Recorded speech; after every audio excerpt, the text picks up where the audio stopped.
we go over the budget line by line, so we don't make any decisions until we're actually in a meeting.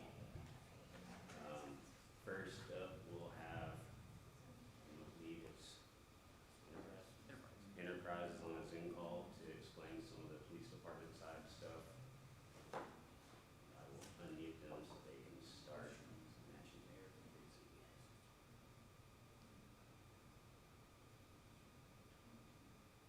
Can you hear us? Yes.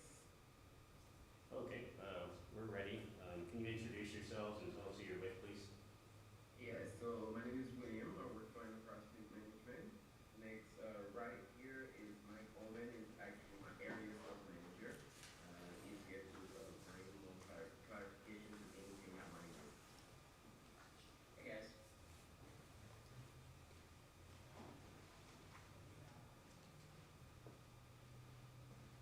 Kentro, could you explain what this is for?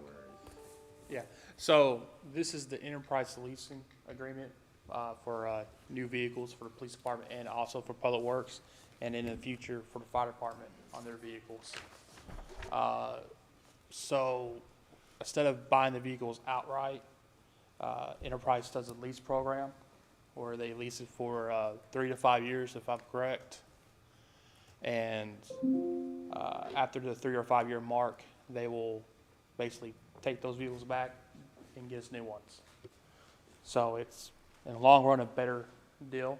I actually got this from the City of Alvarado Police Chief Brad Anderson at the time to do this deal, and a lot of departments are starting to move towards this because it takes kind of the maintenance away, and it guarantees that your city departments are getting new vehicles rolling it.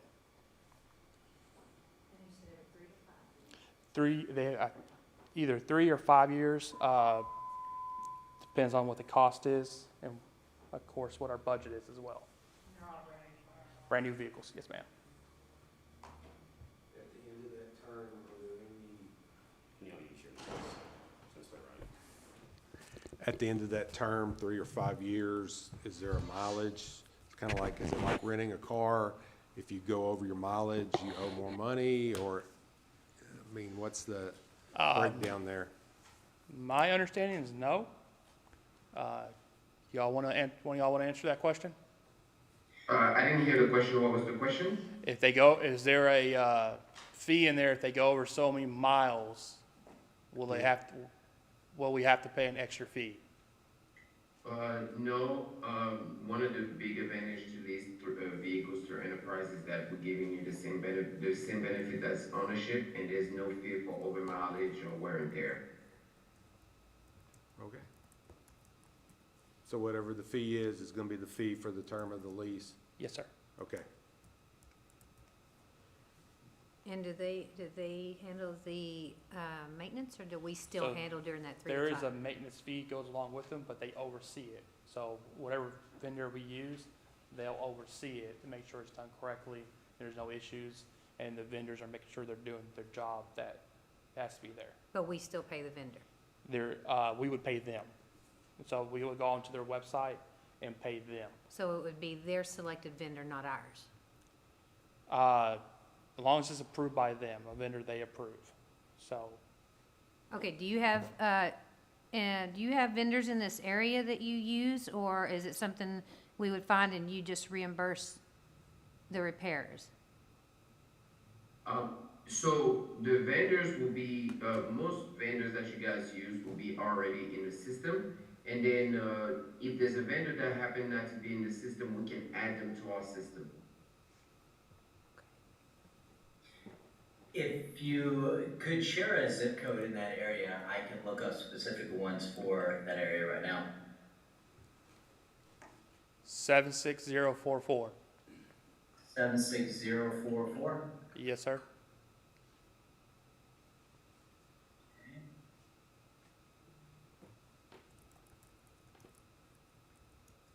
And let me narrow it down a little bit because it has 119 vendors within 25 miles. So let me narrow it down to 10 miles.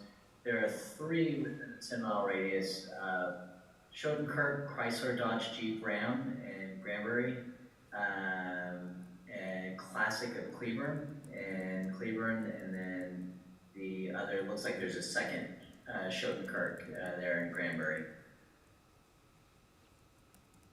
So do y'all only deal with dealerships, or are there additional vendors that we can choose? Like, we have some that are in Godley. Are we able to get them on y'all's vendors list, and what's the process for that? Basically, you would just give us the name, the address, and we'll put them in our system, and every driver will have them available on the app. They will go over there, present the app, and it will be taken care of. Okay, I appreciate it. And the new cars will be fully, all the lights, all the bells and whistles that you need? So when it comes to that, they have third parties that can do it for us. Okay. Or we can use a vendor that we choose to do that. So we have to add all that? We have to add correct? all of that. Okay. So long-term, would that be more costly because we're having to put all that onto these cars every 3 to 5 now instead Well, of us having a unit longer?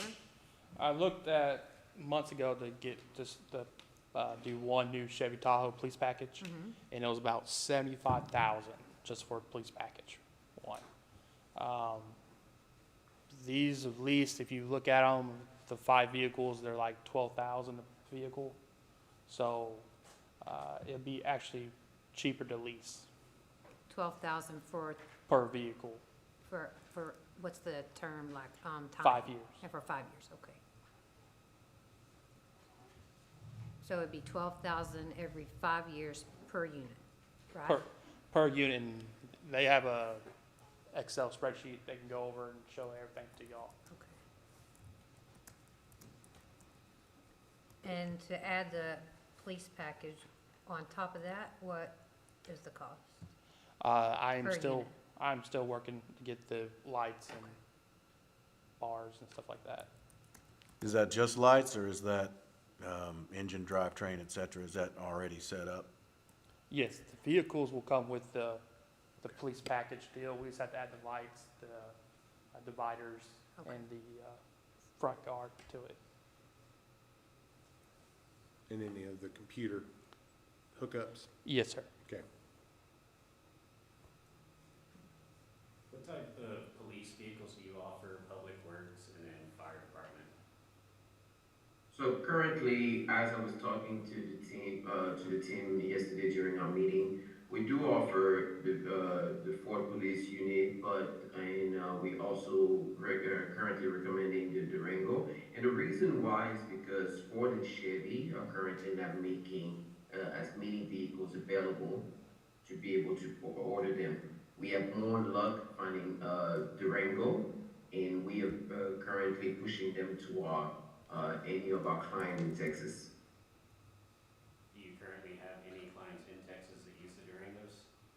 So I was just talking to the chief of police yesterday, and I let him know that the city of Jasper just ordered four Durangos.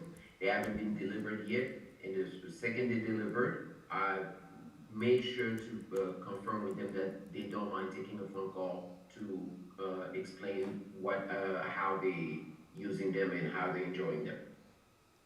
Okay, since they don't have them delivered yet, is there anywhere in a southern state that does currently use them? I can definitely take a look and give you or send you guys the names of the client that are currently using those Durango. Okay, I appreciate it. And what about Public Works and Fire Department? So for Public Work and Fire Department, for Public Work, I spoke with the gentleman from Public Work yesterday, and I let him know that we are able to find a Ram faster than anything else. So Dodge Ram for the trucks that they're looking for is definitely the direction I recommend to go. Okay, and can you tell us how big of a vehicle we can get? Is there a limit? As far as we specialize in, we can go as far as you want, as long as it's a vehicle we can do, but our specialty, it will be more like half ton, 3/4, 1 ton, and a push-it unit. Okay. And what about Fire Department? For the fire department, it will be mainly the vehicles that did not not using, like the specialty vehicle for the fire department, we don't do those, but everything else like a Tahoe or a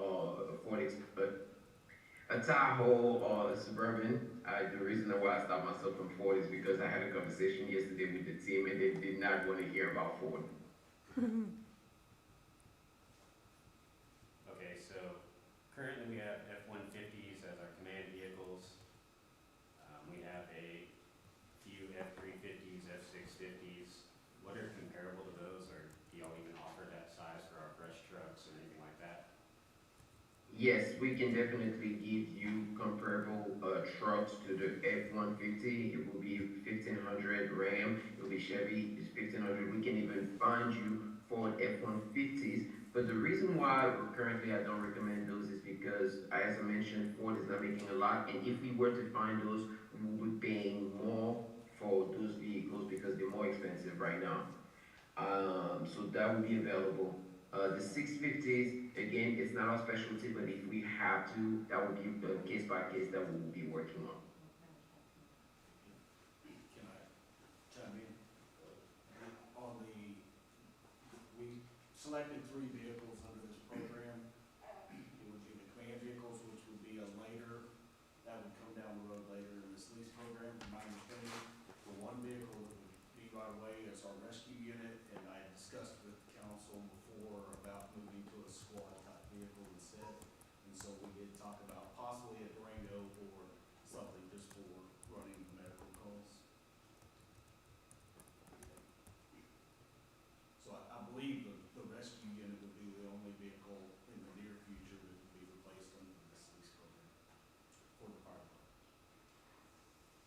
Is that correct? How long have you guys been running this program?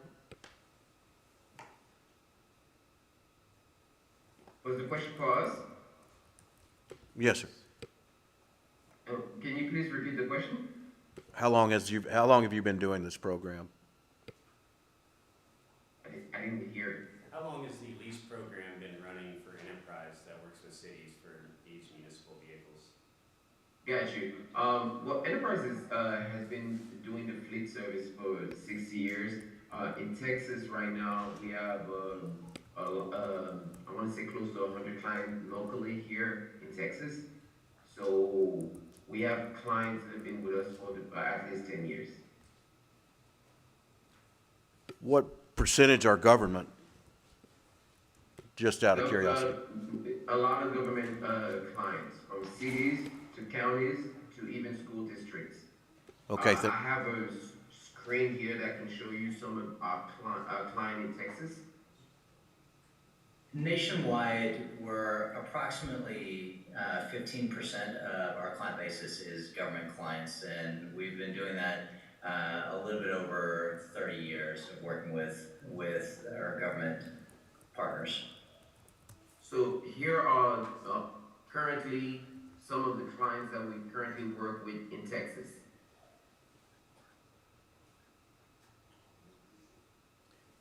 Thank you. No problem. And for further, I can send you guys also the list of clients that you guys can give a phone call to. I appreciate Thank you. that. Thank you. Are there any other details that we need to be aware of that we haven't covered about the program? I've explained the program in depth with the team. So far, everything, I was as transparent as possible. So far, I don't think there's anything else that I necessarily need to give, but if you have any question, I'd be more than happy to clarify anything that could be misunderstood. I don't have anything else. Could we get a copy of the contract? Absolutely. I will send another copy of this PDF presentation I had. I had sent it yesterday to the team, and I can send you another one. The written contract. Master lease agreement. Mm-hmm. Yep. Absolutely. When you refer to the team that you were in detail with and sent this stuff, what team are you speaking of? I was was talking about the chief of police and the public work, Okay, and the fire department. I met with them, yesterday. okay. Might have been good to have them here. On these, Us. on these Dodge vehicles, what about availability of parts for the fleet maintenance? If something breaks, have y'all had a good supply of that in your other the other people that's used them? I mean, is that a problem now? It seems like, getting parts has been a problem the last couple of years. So on the industry update, we've coming off from the pandemic, of course. We've had some supply chain issues. We're not totally out of the gate, but we're definitely better than what we used to. So I'm not. What I'm gonna say is that it could take me a bit of time to find parts, but it's not as hard as it was prior, like the last 2 years. It's getting better. So is there anything where a vehicle's knocked out of service and we're waiting on a part? Since we're leasing, is there any type of ability to have a replacement vehicle? We definitely, through our rental division, can help the access to rental vehicles. So I think what he's trying to get at is, say one of our police department vehicles go down, do y'all have fully equipped packaged vehicles on standby for those instances? Or are you talking about just a regular old Corolla from the enterprise lot? So that's a good question, but I guess kind of my question behind that is, right now, what do you do when a vehicle is out of service because it's in the shop? I don't know, what do we do? Put it into the shop and wait till it comes back. But there's a difference because we own that vehicle, we're not leasing. So that's why I think. So I didn't hear all that, but it sounds like you just keep it on the shop and keeping up with it. That process really won't look any different than what you're doing today. It'll feel exactly the same. You have your vehicles, and when they break down, you're trying to stay in the shop to make sure they get done. You might have an extra patrol car or a spare that you might have that you use, but that same process is going to feel and look exactly the same as you're doing today. But the big idea behind it is helping you turn the vehicles over more frequently, so you're in more of a preventative maintenance world rather than the big repairs that Gotcha. are associated with older vehicles. So you're wanting to replace the Explorers and the SROs, Crown Vic, but we're gonna keep the Tahoes. The old Tahoe will go with them. The older Tahoes go with The them. two new Tahoes that, What will we keep, if we go with this program, what will we keep as a backup in case those vehicles do go to the shop for an extended period of time? well, we still have those two Tahoes. Those will be our backup.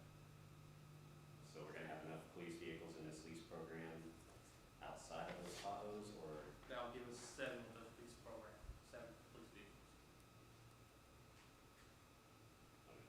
7 total, counting the top 2 Tahoes? Yes, sir. Okay. And we currently have how many now? Police officers, Yes. we have 10. Vehicles, No, we have 7 vehicles total okay, right now. right now. And so we wouldn't be gaining anything, we would still have 7 vehicles, Yes, sir. but 5 of them would be brand new. Yes, sir. Okay. And If the- those are, oh, Go- No, go. please, go ahead. Since those are brand new, what's the warranty period on the cars, on the trucks?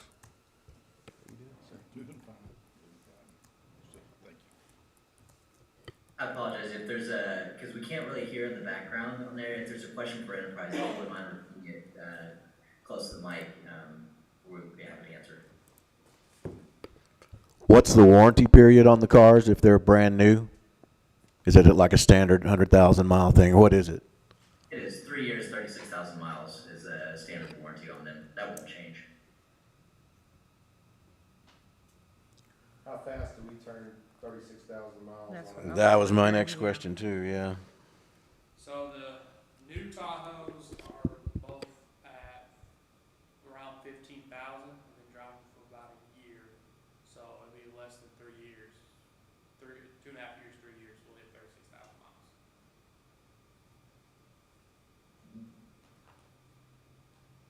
And how often does this lease program, do we change out vehicles? I believe they have a 3 or 5 year plan.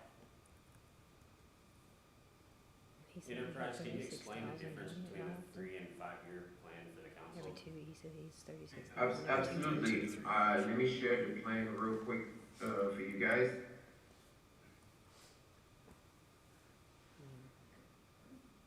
So that could be a big expense outside those 2 years.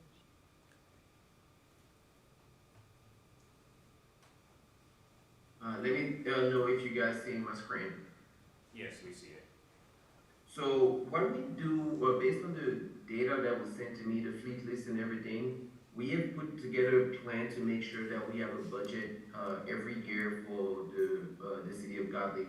So as you can see here, the fiscal year 2023, our plan is to replace every vehicle that's 10 years old or older, or over 150,000 miles. The following fiscal year, we want to replace everything that's 8 years old or older, that's over 93,000 miles. And we want to do that until the fleet is completely new and safe. And the way we base that is that our company figure out the right time to get the clients out of the vehicle to keep the fleet safe and newer at all time. So based on the mileage pattern that we've seen with the vehicle, we've considered that these vehicles don't need to necessarily be on a 3-year plan because they don't collect that many miles. So we anticipating 15,000 miles a year. So at the end of the year 5, we're looking at close to 65,000 miles.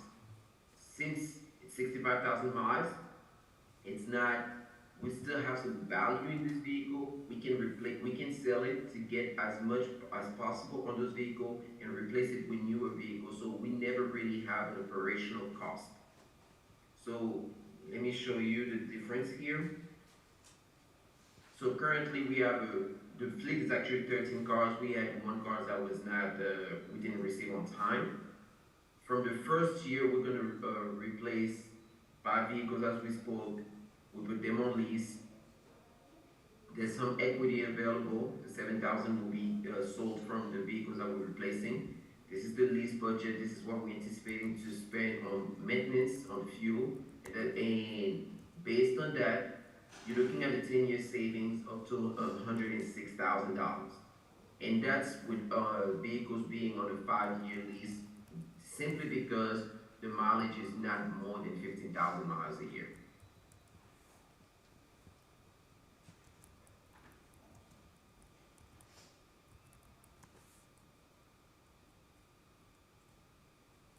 So if we need to replace a vehicle early, let's say one of our officers is in a wreck, what's the lead time to get that new vehicle and package it out for delivery? So there are 2 ways to do that. At that moment, because things can happen any day, let's say that we were to replace a vehicle like that, we have to go in the market, and depending on the availability, we find a vehicle. It can take up to 6 weeks, it can take less than that. It really depends on the availability. But because we always planning ahead and we know when the manufacturers will open what we call the order banks, we'll be able to let you know when to put in the orders to replace vehicle based on the age and mileage. Okay, and do y'all do all the installs yourself, or do you third party it out? And how long is that process for, like, say, a police car? So, like I explained to the chief, we can do it, and then those will be included in the lease. But if you guys have a party that you guys prefer to use, we can provide the vehicle, and the aftermarket can be done by you guys.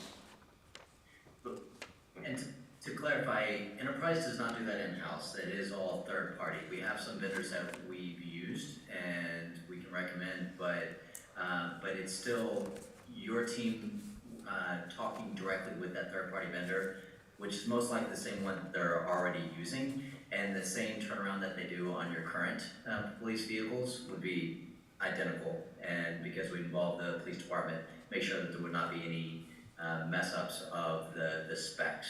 We would just have to coordinate, get the vehicle from the manufacturer of the dealership to the upfitter, and then deliver to you. I appreciate that. Anyone else have any questions?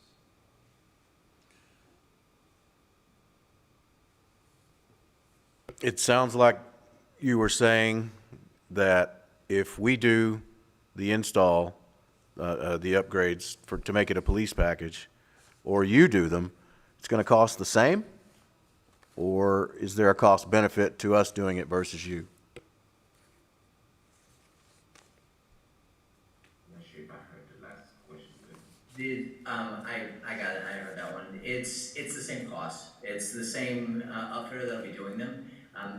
Enterprise is, just consider us as far as the upfit is concerned, helping with some of the logistics of the vehicle, getting it there, getting it upfit, coordinating with them to make sure the timing, everyone's aware of that. Some of the additional phone calls and the actual logistics.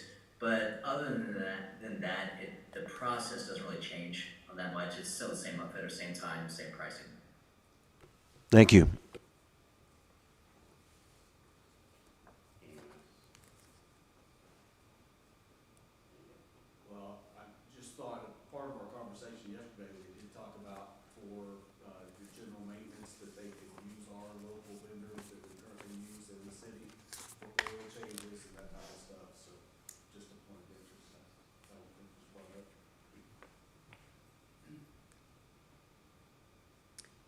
This here, the Axon Enterprise, is this the same? No. No, it is not, okay. Well, Enterprise, I think that's all the questions we have for you. We appreciate your time today. Yes, thank you. Thank you. Thank you. Y'all have a great afternoon. Thank you. Thank you very much.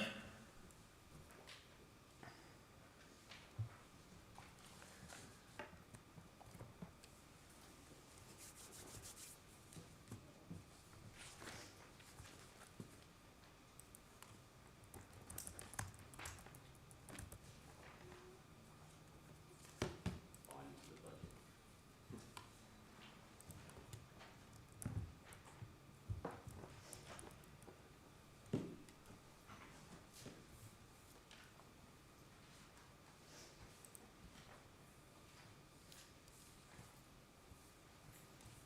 Chiefs, do y'all have anything to add to any of that, additional to or anything? Enterprise? Yeah. No, pretty much. Okay.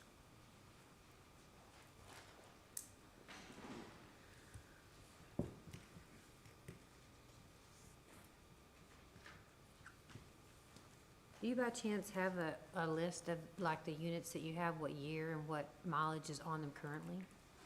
I do. You do? We can get it to you. Okay, yeah, just, no hurry, I just kind of see what we have that we're gonna be getting rid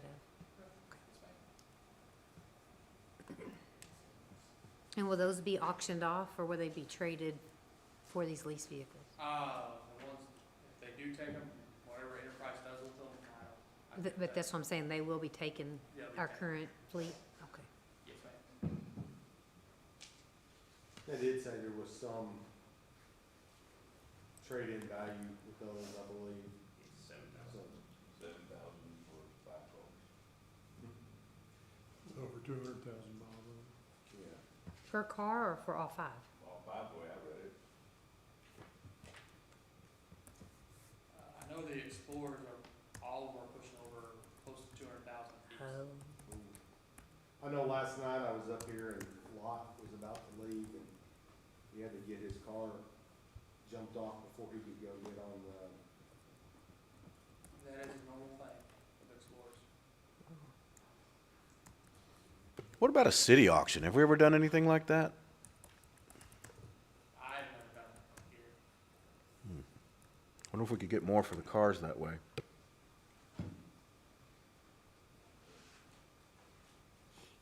is that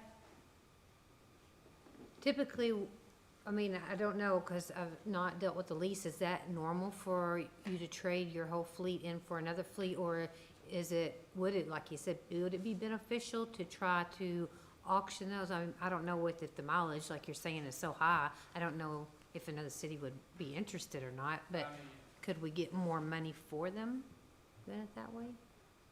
I can't really tell you yes or no on that. It's a hit and miss on that. Right, It just depends on, there are people out there that love police cars. yeah, So they see that a police car's being auctioned, they'll come and Yeah. auction for it. yeah, So could get lucky, could not. yeah. So, Is that a requirement for this program that we give them our current fleet? yes, so they will take the vehicles, the 5 vehicles, the 3 Explorers, one of the Tahoes, and the Crown Vic. The 2 newer Tahoes will stay. Right. But basically, you're trading 5 cars in for 5 new cars. Right, yeah, I get that. I was just wondering if that would be an option to try to auction them and may get more money? Or is that part of the contracted requirement to get this program? We have to give them those cars? You have to give them the car. Okay, That's what they'll probably take them to an Yeah. auction themselves. yeah, They're not gonna give us that money, that's what they think they'll get out of it from an auction. yeah, But also too, for the government entity to do an auction themselves, there's a lot of hoops you have to jump through That's so. and things to follow, where they go away and whatever they do. yeah. Let's see, what is this? More budget stuff. You experienced that through the schools? Yes. We didn't have near enough. We didn't have near enough. Well, I'm trying to make sure you have I appreciate it, yeah, I really do. projected numbers. Yes, thank you very much. Budget stuff. All right, so, That's another option. all correct units. Yeah, that's another option. Pretty good, pretty good. Budget information, I don't know. Yeah. That could be an option, yeah. I will say, Mr. Cooper brought up a good point. The ISD, of course, when they announced that they're purchasing their own police department, they're gonna have to purchase vehicles too. Another option, we could try to piggyback with them. With, a lot of smaller agencies do that with bigger agencies. Mm-hmm, They kind of piggyback, so example, say, 4 PDs buying 50 Tahoes. right, A smaller agency will come back and say, hey, we'll piggyback, because the more you buy, the cheaper it gets. We'll buy a couple Tahoes off y'all's thing. That's another Good option we idea. can do and look into. yeah, But like I was telling Mr. Cooper, until the ISD comes out and announces that they are their police department has been created. aren't they proposed to do that at the end of July, correct? Because that's when our contract ends with them, is Well, that it's- correct, or? They're getting an inspection from T-Cole, Thursday, and they should get their word back, they said maybe at the beginning of July, is what I was told, Good. so. So it's an So option, like you that's said, another option we yeah. need to look into.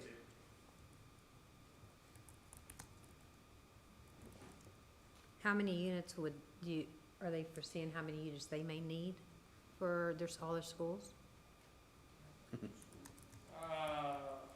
ISD, I think they're wanting to at least get 3 units. I don't know how many officers they're gonna hire, Right, but I think at least 3 or 4. I'm not 100% positive on that. But again, we could get with them, call vendors and try to piggyback with them as well. mm-hmm, It may cost more than the lease, but it'll be our vehicles. So, that's something we can look into as well. We did that years ago. We went from we went to Durham school buses, running our program. oh, yeah, And we were about to be the point of not having any buses of our own, which if you ever got away from them, you would be stuck with no buses, yeah, So I don't, it's always a thing too with a lease here. What if they get out of the lease business and now we have no cars? or if it ever goes bad, then you're Yes. buying a whole fleet. Yeah, buying a whole fleet compared to you know, one or two at a time. I mean, that's some things you gotta look at too. That's a good point. There's always the pros and cons of it. Yeah. Like I said, this is just an option I wanted to throw out there to y'all to look at. But again, it's just one of the options we can do. Right. I know, speaking for the police vehicles, the Explorers, they're on their last legs. They don't got much more to go. Mhm. They're ripping apart. You'll see the budget, they can get to, we're close to spending $30,000 on maintenance. And it's on Explorers.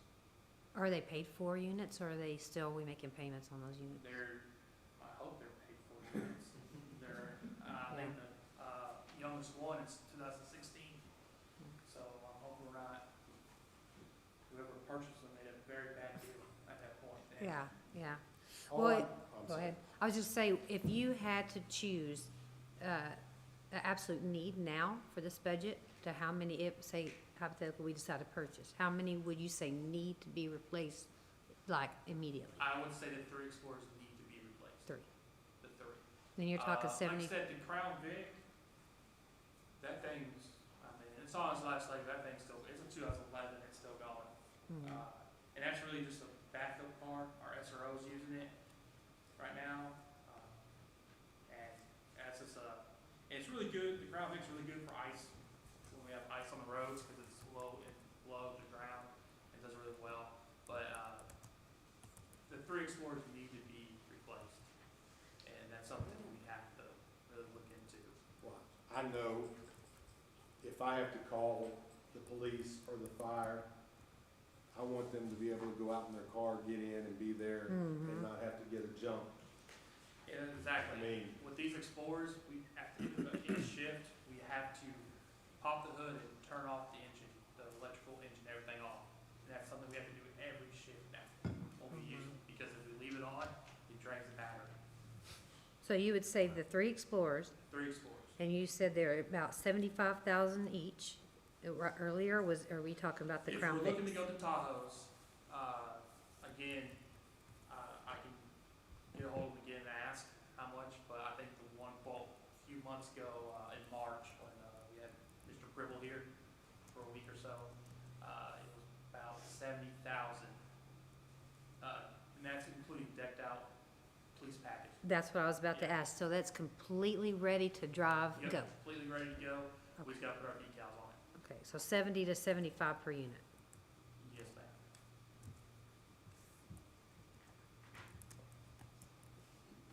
Okay.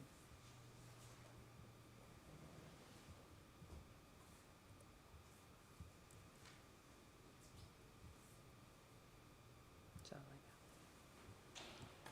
So what vehicles was the fire department looking to replace? The 2007 Rescue would be an immediate replacement. Based on the mileage that they discussed, the 2 command vehicles, because both of them are still generally low mileage. One of them's about 33 to 34,000, the other one's a little more. I don't remember the exact numbers on it. So that's why I mentioned earlier, maybe further down the road, but that's the 2 F-150 command vehicles. Those are the 3 that we selected. The white vehicle, I think that you had mentioned at the last meeting, that was a donated vehicle, and my understanding is you can't do a donated vehicle at all on that program, so. When we discussed everything, I didn't realize that they could do a brush truck unit, so that could be an option, because we have one especially that's really aged. First need. That's the, like, We would certainly keep the skid unit off of it and just leave the chassis if we replace something like that. But that can be an F-550 chassis. So the rescue needed immediate replacement, and then 2 command vehicles, F-150? Currently, the rescue unit, yes ma'am, is at Johnson County Automotive. It's got an oil leak again. Oh, Coming, they told me there's oil just sitting in the channel up on the top side of the engine, head gaskets. And it's the 6.0, it's been our maintenance hog really. And the electrical system, same thing. I told them the other day I told them, find out what's wrong, don't put money in it yet. But they are gonna put, like PD has on their, Explorers, yeah. The cutoff switch at the battery, because it does the same thing, it just drains. Drains. And we keep vehicles plugged in at the station all the time, but it hasn't mattered. Sometimes you get in it and it just won't even turn over, so. So with the rescue, what are you wanting to replace it with? What are you looking, if we purchased, what are you looking at, complete package? Possibly a F-150 with a topper. Most fire departments, when they say squad, it's an F-150 or F-250 possibly. Sometimes four-wheel drive, because we have to be able to get around in the ice and whatever, but, the other option is we buy cables for fire trucks, you know, but, sometimes you'll see somebody in a Suburban or something more along that line, so a Durango, but it's really mainly a quick response that's carrying some medical equipment, and it's a maintenance cost saver on your bigger trucks. Would that be the chief response unit, would it be first out, or would this be something that would be added to the fleet for this cause? Depending on staffing, if we have 6 people at the station, some days we do, some days we have 1, some days we have 2, you know, it's not consistent really, because we have the one paid person there. But there's days we have 6 people at the station, you know, we are asking our volunteers now to do 12-hour shifts. Relying on people to come from home, that part of the volunteer side has died largely, so we didn't have much response. We have a bunch of young, hungry kids that want to do this, and they're going to classes, getting their medical certifications, and so they're willing to come up there, spend time, and be a firefighter. But depending on that staffing, sorry, I got on a rabbit chase a little bit. No, it's okay. If what I want to happen is that we have somebody that can bring a fire engine with water to the scene if we have a fire. So when we have more people there, if it's a medical call, at that point, when we have the better staffing, we can send 2 medically certified people out on the squad and run that call and keep our engine staffed. So would it respond always? No, but when we can, it can respond, and then try to keep maintenance costs down on the bigger fire trucks. No, that's what I was gonna say, it keeps down wear and tear on the bigger ones. And the one that's, the rescue unit that's in the shop right now, Yes, sir. that's that boxy looking truck that Yes, sir. goes out on medical calls? Yes, sir. And it's so old, honestly, if you drive it at nighttime, you can't, we have a LED light bar that we added to that truck, but you have to turn it off every time you have oncoming traffic.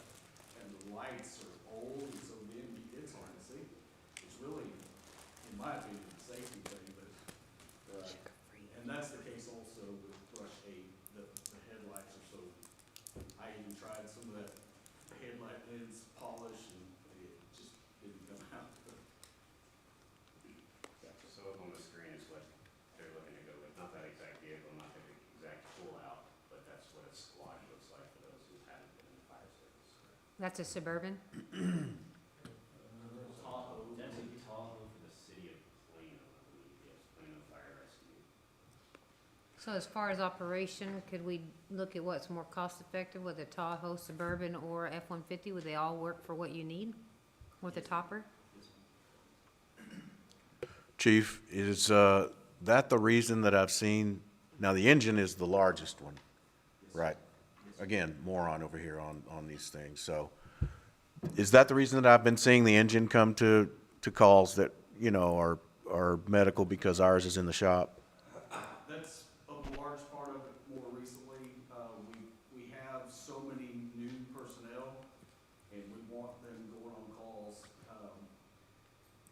If they come to the station and they don't get to run calls, they don't want to do this anymore, quite honestly. But, so we encourage them to get out there and run those calls, get the experience. They're going to classes to be able to do this.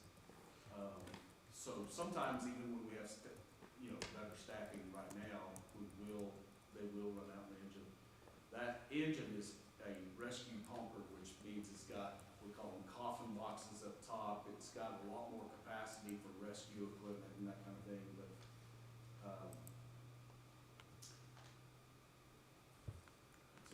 Well, the reason I ask is I saw it across the street from my place, when a young lady fell through the attic over at, West Graham, but I don't know the address. And, the ambulance was there, and then the big pumper pulled up, or the big engine pulled up, so I was just curious about that. and it's a lot to do with staffing. Right now, if we have 2 people at the station, our rescue's down. We can send them out in a brush truck.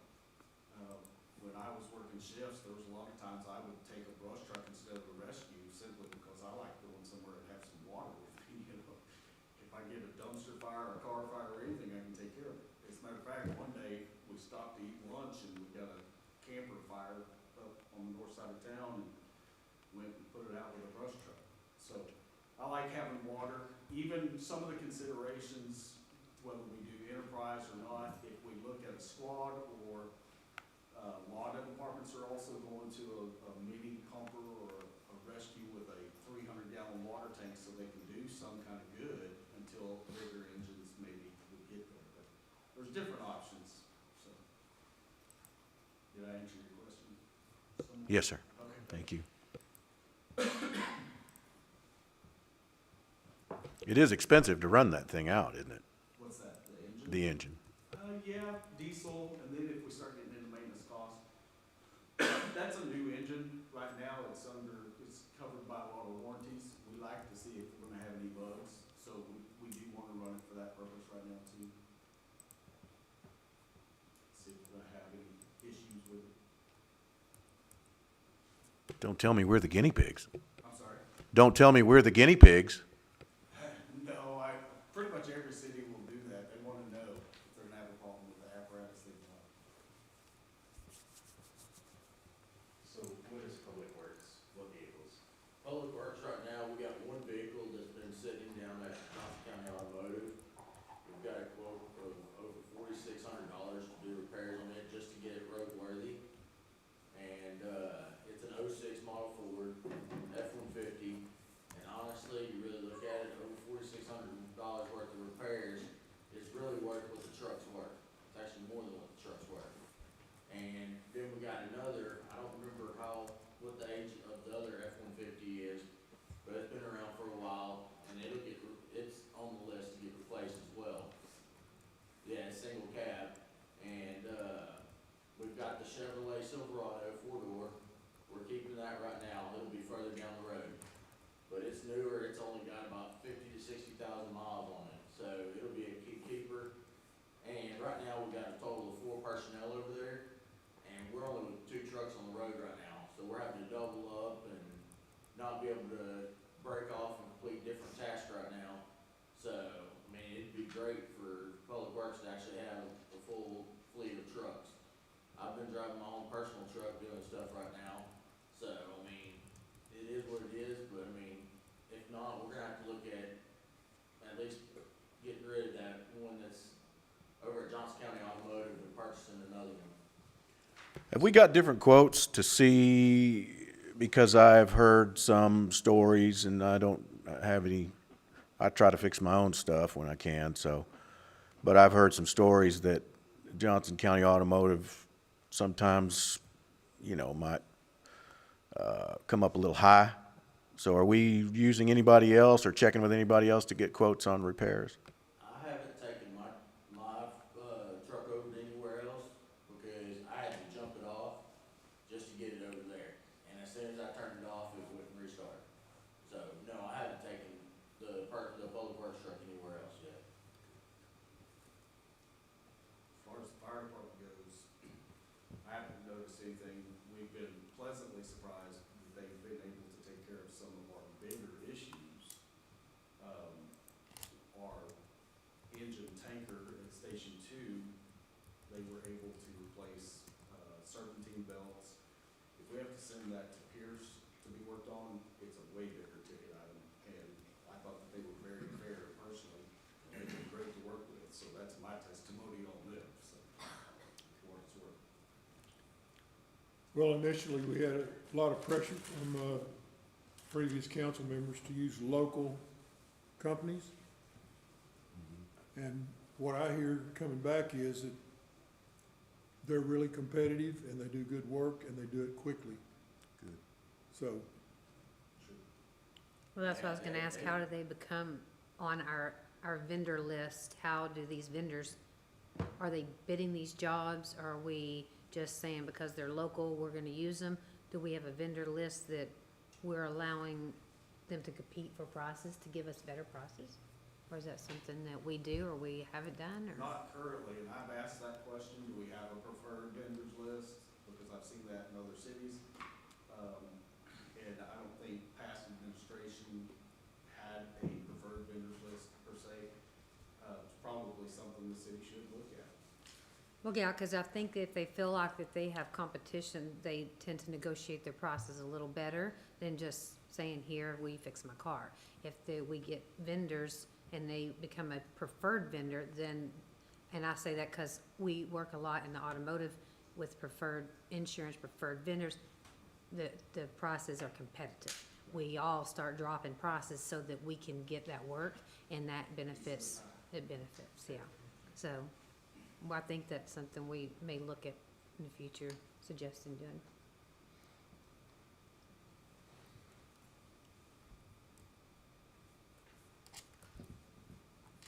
Is there a negotiated price list for the work, or or are we just paying whatever their rate is? My personal experience, we're paying what their rate is. And I haven't seen anything that's looked astronomical personally, but my answer to you is, you know, when I took over, we're using Johnson County Automotive, and, you know, if there's other local vendors that, you know, I guess that's why we would look at a preferred vendors list or something, you know. Mm-hmm. How much business do you think you take them?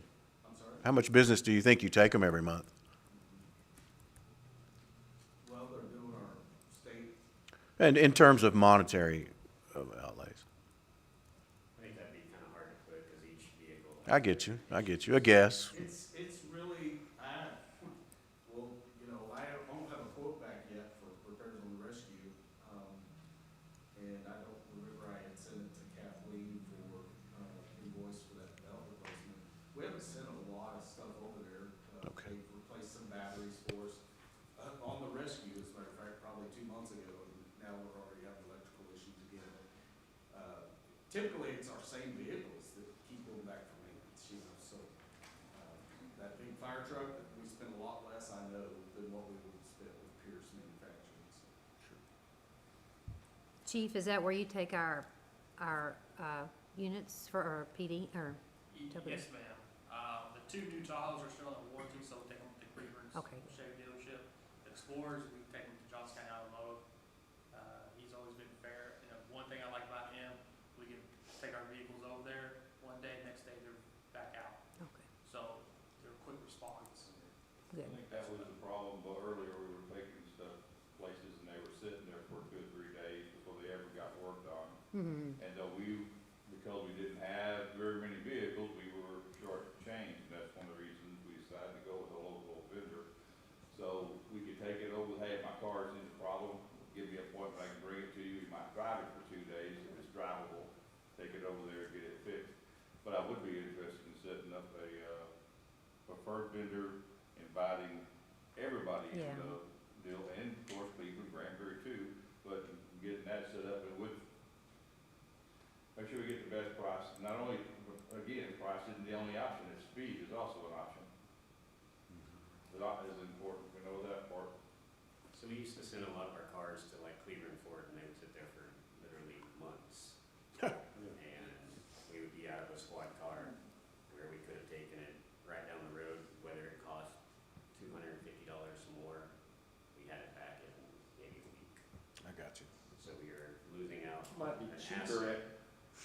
at a Johnson County Automotive than going to the dealer. So actually, whenever Jimmy was still here, I had him send me quite a few of the fire department bills.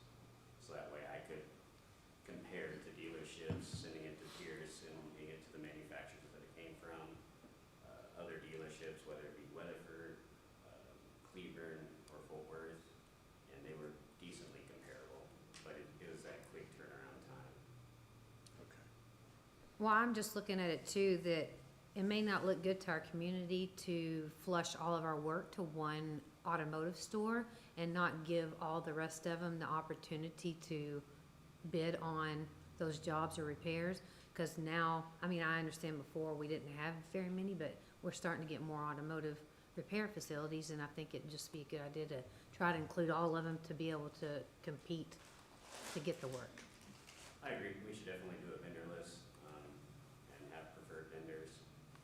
Just try to keep it locally, we like to keep the work local, provides for jobs around here. It may be a little bit more, but you gotta also look at that asset turnaround time. Yep. How many automotive shops are there now? I know that. That's what I was gonna say. Is there like Well, 4? I know there's two now, but one of them, there's only going to state inspection, the automotive placement. I want to call it somebody else's name, but I don't want, but. You got reverse turn, you got Johnson County. Yeah, reverse and return, in the car lot, Well, repair shop that doesn't do repairs anymore, they were saying.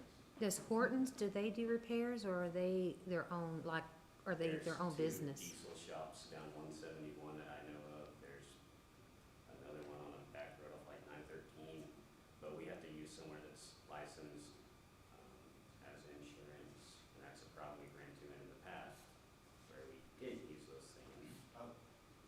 To go along with what you're saying, Danny with Johnson County Automotive is an emergency vehicle technician, which does matter on these vehicles. Okay, good. That's a good point. Yeah, I'm glad you brought that up. The other local auto shop is out on 2331 out there, a couple of miles, and Reverse turn. I haven't used them. I've stopped by there for something, but check on an inspection or something, but I don't know anything about their price, if they're competitive with Johnson County Automotive. Now, if you get a vendor list together, Public Works can use any of those because they're not an emergency vehicle. So we could do separate from fire and PD. So if you do get a preferred vendor list together, then that can be used for Public Works. Yeah, because I mean, you could take it somewhere else that might be cheaper than them, because they have certain requirements for their emergency vehicles. Good point.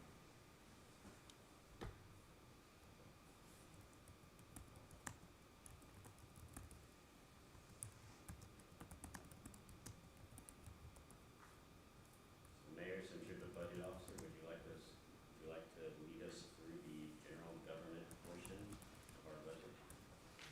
Like I said, I've never done this before. I'm new to it. Kathleen's the one that did the majority of the work on this.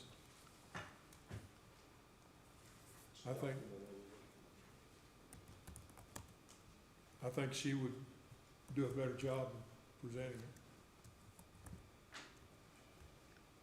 Mayor and council. I'm sorry it's so late getting this to you. We were just trying to get all our numbers together. It is not balanced, but we did get information in, and we just gave our best estimate on it, and I plan on doing more in-depth work with it as the weeks go on.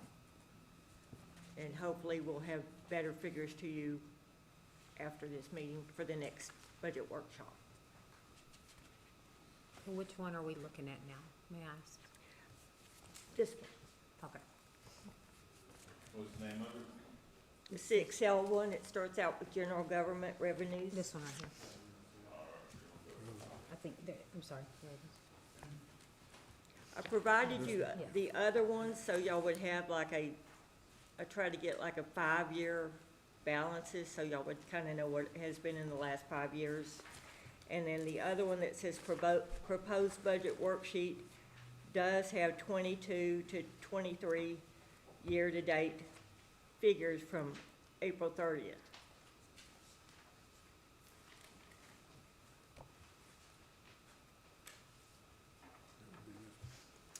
Yes, here, proposed budget.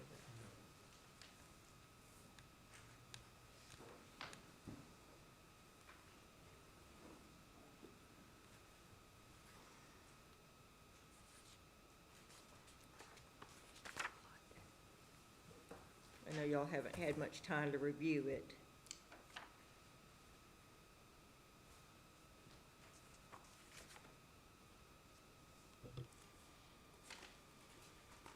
This one that starts utility water department, I've got it starting on page 3. Yeah, mine too. Oh, and then, okay, so here's page 1 back here, never mind. Mine's out of,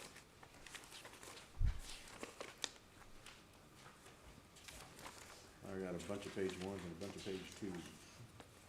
yeah, we seem to be missing page 1 and 2 of the front here. I don't know how that got out of order. I guess it doesn't really matter too much if it's, Kind of does. So we know where the flow is. yeah. I don't think these are right anyway, right? Crud, I don't know. This is a lot to look over in 10 minutes. Probably about 3/4 of the way through it. You'll see, No, look, starts out with the general go from government 1 to 11. expenditure. Here's the one. Proposed budget worksheet. On the proposed budget worksheet. Okay. Yeah, mine goes from page 1 to page 11. I'm sorry about that. No, it's okay, we just don't know which order it all goes in. And there's several pages 1s and 2s. Because they're different funds, that's why some of them have several pages ones, because there's a general fund, there's a water and sewer revenue fund, Okay. there's a economic development fund. So your proposed numbers are gonna be on the one that says general government revenue. And then on your proposed budget worksheet will be those year-to-date actual numbers in the fourth column.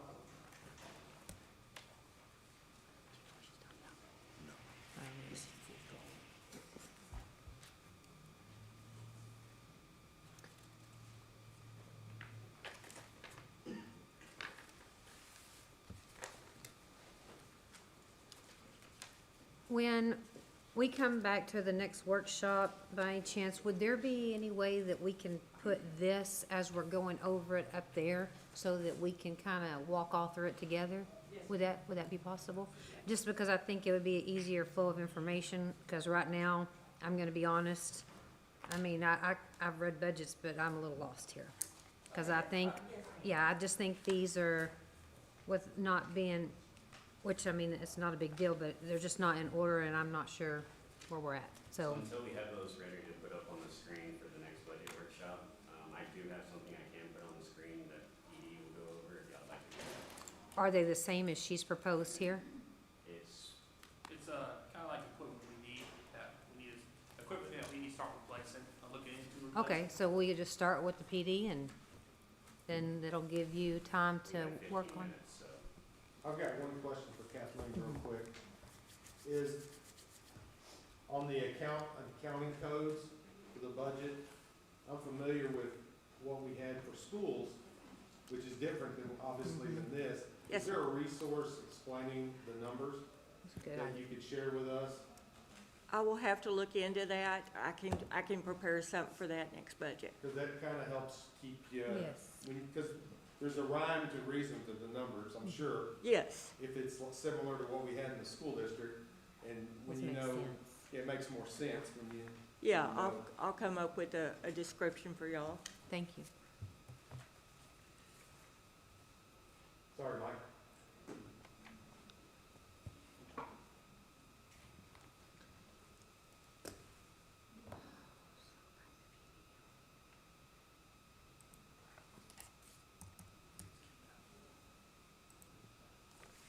So what you're about to go over is things that you need in the budget?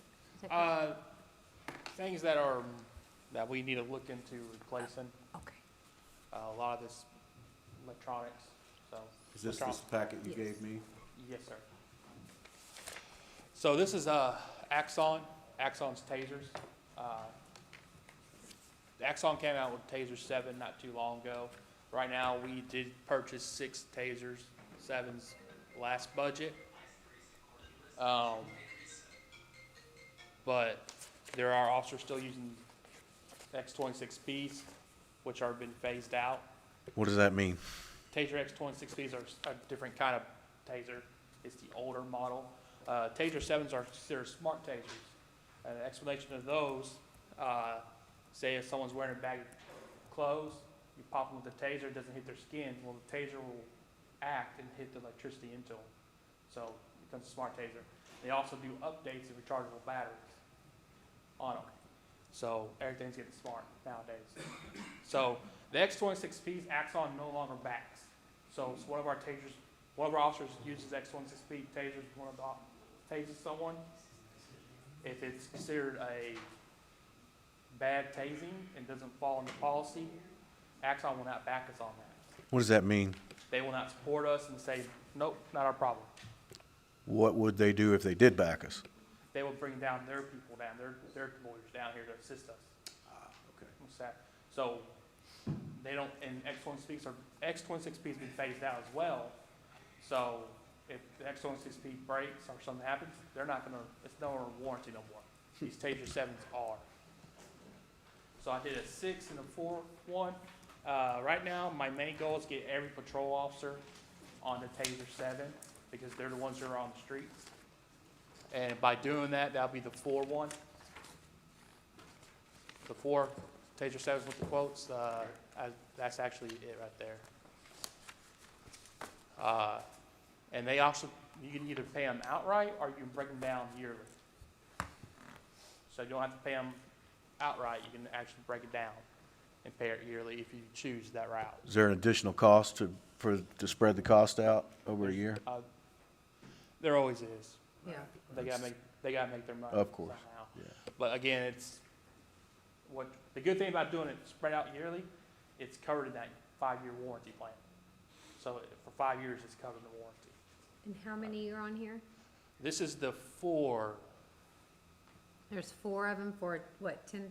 10,856, is that correct? Yes, ma'am. And we can actually cut some of that price down after I kind of looked over it again. They put on a docking station. We already have the docking station, so we can kind of cut that out. There's some things I could trim on it. So it's not a package deal where it has to come with the charger? No, ma'am. It comes separate. Did you ask them if they take 95? I can try. Just for you, I will. It sometimes works. Is this amount already in the line item for equipment that are being budgeted, or is this an extra? It'll be an extra, something we're gonna have to go into and look into. So does that 10,856, is that with or without chargers? That is with chargers, like I said. After looking at it, I'm gonna have to get back with them. Okay. And in fact, I'm actually have a Zoom meeting with the Axon guy Thursday at 11. I'll talk to him about it because Axon has now went into body cam and in-car cameras as well. So that's something I'm gonna also look into and get another pricing. Maybe we can get some volume on that if we go with the body cams and the tasers. Well, that's what I was gonna say too. Exactly, because right now so we have digital eye for our cars, in-car, we have digital eye light and custom signals. The 2 new Tahoes have custom signals. I explained to you yesterday, Mr. Yarborough, it's a hit and miss with them. We Oh, can't this get is the issue we're having IT and stuff. Right now, we have to, if they give us equipment that works, we've been shipping stuff back to them, the same DVR system 7 times for 1 unit. And they keep bringing it back. We have called the company out, the third party to put it back in. There's a problem. We got to ship it right back. The 1 in Unit 2 Tahoe, we have to manually ingest that with those videos. So we have to unplug the power source to it, take the memory card out, plug it into our computer, and that takes hours to do. That's the issues we're having custom signals. We also have custom signal body cams, which they work great. But custom signals should stick to body cams. In my opinion, they should stick to body cams, not go with in-car, because we're having enough issues with their in-car. My goal is, over the next couple of budgets, is to be on one system, like Axon, in-car, body cam, everything. Even Motorola now has integrated WatchGuard, and they do body cams, in-car, and radio. If that's the route we go as well, go straight all one thing. And one good thing I like about Motorola is they're based out of Allen, Texas. Customs is based out of Kansas. Digital Ally is also based out of Kansas. Have you talked to other chiefs to get their experience as to what works, what doesn't, what's working for them, what's not working for them? Is there a newsletter? Yeah. WatchGuard, right, like I said, WatchGuard got Motorola integrated with WatchGuard. The sheriff's office uses WatchGuard. Other than it being a real bulky body cam, that's the only problem. But Motorola came out and made it smaller now, which is great. So, no issues there. WatchGuard. So they're going to eventually integrate into Motorola as well. So if they choose that route. So, and again, a lot of these agencies around here all use WatchGuard. And, I mean, they're all using them, so.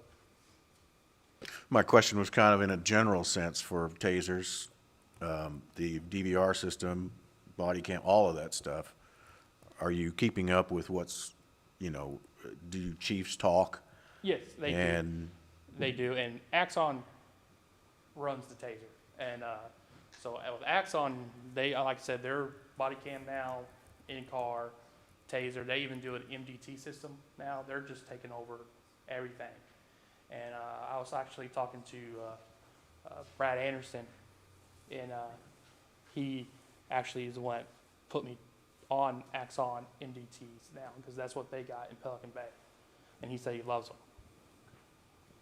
So, Axon or Motorola? I'm confused. It's something I have to talk, like I talked to Motorola already. I want to talk to Axon and see what they do. And I want to talk to more agencies, find out more agencies. is the Motorola stuff brand new, something they just developed, tested out in the field, et cetera? When it comes to their body cams and in-car, this is the first I've heard. Like I said, they integrated with WatchGuard, but You mean they bought WatchGuard or something like that? They keep on saying integrated, so I'm assuming they just kind of took over. Yeah. Or probably bought it out. But Motorola is known for their electronics and radio, and that's the system we use. And again, the thing with Motorola is they're expensive. You'll see in one of the items just for new handheld radios, because we have APX 7000 radios, that's Kenwood. The Motorola doesn't even make no more. They phase those out. There's no parts for them unless we go to Amazon or some third party to get those parts. Just for 15 Motorola handheld radios, the new versions of them, is close to 100,000. I think it's like 98,000. But Axon does all of them. Axon does not do radio. They only do body cam, in-car. Okay. Body cam. What makes these things, never mind. I was gonna ask you, what makes these things $10,000 a piece? Or they have like a 50-mile There's, range or something? Oh, is that in here? It's all digital now, and in my opinion, because Kenwood, we can buy those radios, 15 radios, for nearly half the price. To me, it's just the name. Motorola. Yeah. So that's why I presented Kenwood, because agencies around here, Sheriff's Department, a school uses Kenwood, and they do just as well. So it's not like we have that, it's the name. I could be wrong, but that's how I feel of it. So Motorola integrated with WatchGuard, and they do they do taser body cam and unit cams? They don't do taser, they do body cam, in-car, Okay. But Axon does taser, taser. Everything but the radio. but the radio. So there's not one that does it all. Not that I found. like I said, Axon pretty much took over Taser. That's the way everybody goes through, and that's what they were known for in the beginning. Then they started going body cam, and they said we can make probably more money. And start getting into in-car Yeah. and MDT, and you know, like I said, a lot of it, like Motorola, they're starting to get involved in all of it now too.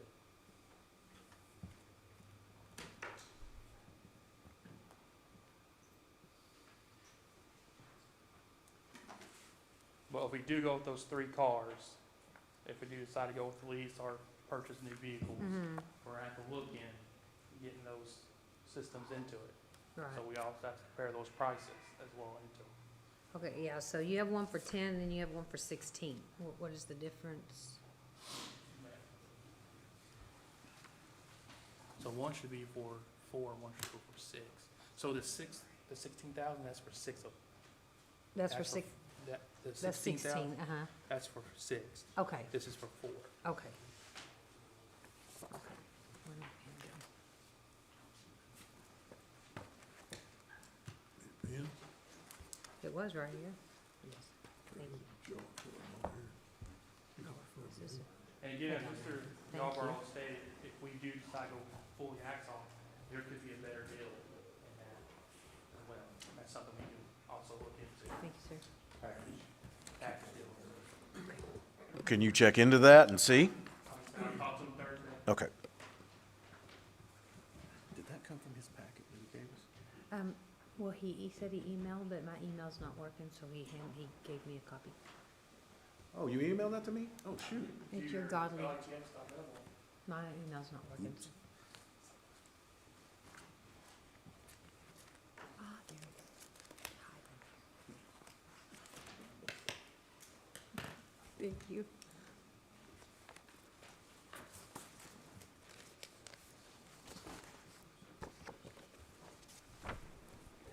You'll have 2 questions, or 2 minutes for questions.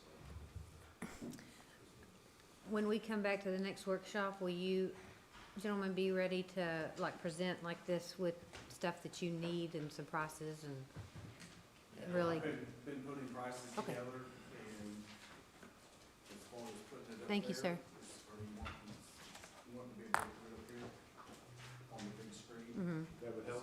yeah, I'll work with Kathleen.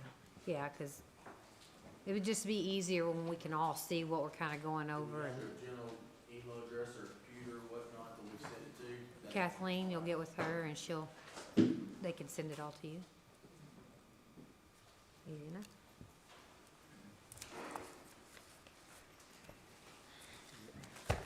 That went painless, didn't it? Good man. Yeah, that's pretty Good good. information. Yeah, we did. Yeah. Didn't stress me. Kathleen's been working her ass off to get all that done. Yeah, yeah. And our department heads are working on their stuff, so that Yeah. helps too, you know? Yeah. So at this time, we're gonna close our budget workshop session and take a 5-minute break, and we will start our city council meeting.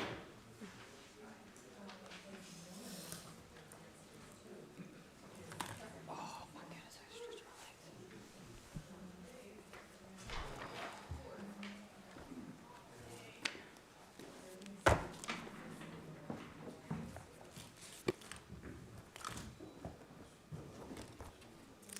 Good job, Mike.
Call the meeting to order. We'll open with the citizen appearance comment period. Okay. Mark Donahue, I'm representing item A, not citizen. Jamie Jones, I'm lucky I passed these down. Would you be an extra one for the chief of police and the fire chief?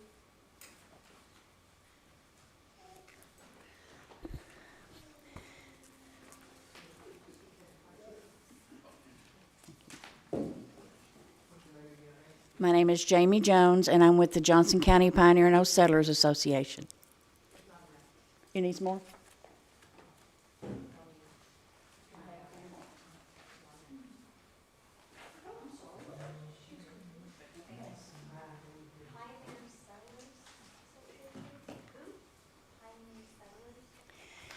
Mayor, City Council, I appreciate you giving me this time. We are fastly approaching on the 131st Johnson County Pioneer and Old Settlers reunion. We will start our parade on August the 30th. We are Johnson County Pioneer and Old Settlers, so we want all of Johnson County cities involved. Last year, we had a phenomenal turnout for our parade, so I really got to test our new chief of police and our new chief of fire department, because I told him it was going to be the biggest one, and we pretty much pulled it off. So I'm looking to do that once again this year. Also, I have been blessed and humbled that I will get to do the 3rd annual First Responder Awards again this year, with the mayors and the chief of police and chief of fire choosing their first responder of the year. This year's theme is the 50s. I'm not going to ask you to put your poodle skirt on, but that was what they've chosen for this year's theme. We would love to see everyone there. We start with our parade. We have our Queen contestant, which we will surely love to honor someone with a scholarship that wins that. Our baby contest, so if you've got babies and grandbabies, please get them entered. Then, of course, we'll have the old fiddlers, and on Saturday, we've got a whole day of all the activities going on. Scant is our band this year, and that will come on right after I do the tributes. So if you have questions, there's a list of everything and who's involved. We're all at your disposal if you'll just give us a call. But we would love to invite you and have you be a part of us. I am just taken with Johnson County, so this is my baby. I appreciate it. Thank you. Thank you, Ms. Jones. Peter Rich,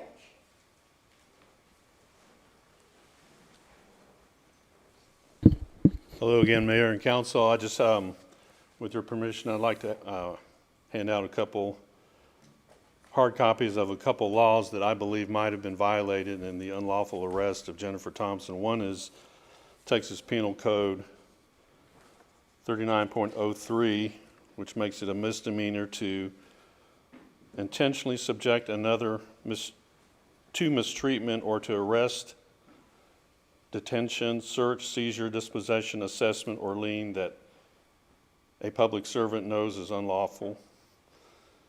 That's a Class A misdemeanor. And then also there's Title 18 U.S. Code, Section 242, which makes it a felony to act under color of law and, quote, willfully deprive a person of a right or privilege protected by the Constitution or laws of the United States. And I believe Ms. Thompson filed complaint with the Godley PD on March 31st. And, hopefully we can get down to whether or not either of these crimes were committed in the process of unlawfully arresting Jennifer Thompson. Thank you. I'll just hand these out. Thank you, Mr. Rich.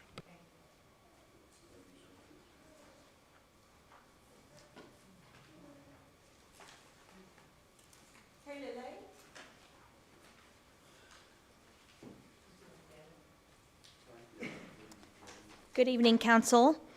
We were unable to attain the actuals for the budget before the budget workshop for year-to-date for 23-24. I certainly hope that the City Council was able to obtain those actual columns before the budget workshop. That is a pretty important thing to look at. And so I do hope that the council, if they have not received those yet, will be receiving those soon. And also I noticed on the proposed budget that the legal budget was showing $30,000 for the year. And according to an open records request, we have seen $14,000 in 1 month, the month of April, for legal fees. So I certainly hope that budget is looked at and is accurate, because that seems very low for what we're currently spending on legal fees. Also, several areas of the proposed budget for 23-24 are significantly lower than last year's 22-23 proposed budget. Did we over budget last year? Because I certainly have a hard time believing that costs are down with inflation. Also, on item J on tonight's agenda, I wanted to know where the lots are located for these 115 lots. I didn't see a location listed out on the agenda for item A. And then also on item T, ratifying or repealing previous votes taken by former council member Jennifer Thompson. To me, this just seems like a huge waste of time, considering we've gone 6+ months without critical staff in our city. You've already arrested Jennifer Thompson, and now you're trying to take away prior votes that have been sealed and on agendas that have already been certified. Just seems like a huge waste of time to me. Thank you. Thank you, Ms. Lane.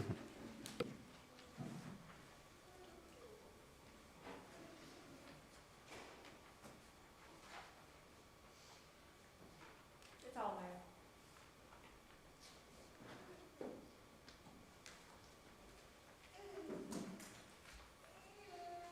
All right.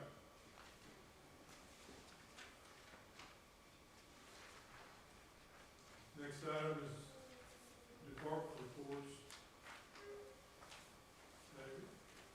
They are considered routine, and we can enact them in one motion, or if more discussion. I'd like some discussion on the police reports.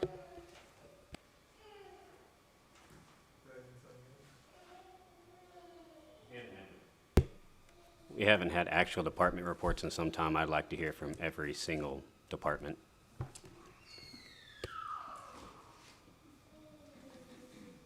Okay. Police department? So the police department, I'm also gonna do, the code compliance as well, so we do both. So for the total month of May, we had 320 calls for service. 90 of those were code enforcement. 10 accidents, 22 assist agencies, that's county, EPS. Question, Chief. When you say code enforcement, are you talking about grass, Grass, everything like that? Okay. Vehicles, everything. We had two DWIs, both cases were filed, 1 fraud case, 11 follow-ups, 44 PR contacts, both for issue contacts. We had 2 stolen vehicles. We had 2 suicidal EDOs, so we had to take them to the hospital. 26 suspicious persons / vehicles, 2 thefts, 1 of those being included a firearm. 6 vehicle searches, 2 warrants, arrests, and 8 welfare checks. When it comes to traffic violations, we have 235 total, 44 of those being citations, 191 warnings. That was one of my questions. 191 warnings versus 44 citations. Is this because the municipal court is? All right. Yes, our judge came back here in this time and told us to kind of not issue so many citations or lean towards more warnings. People that get citations, officer discretion, obviously.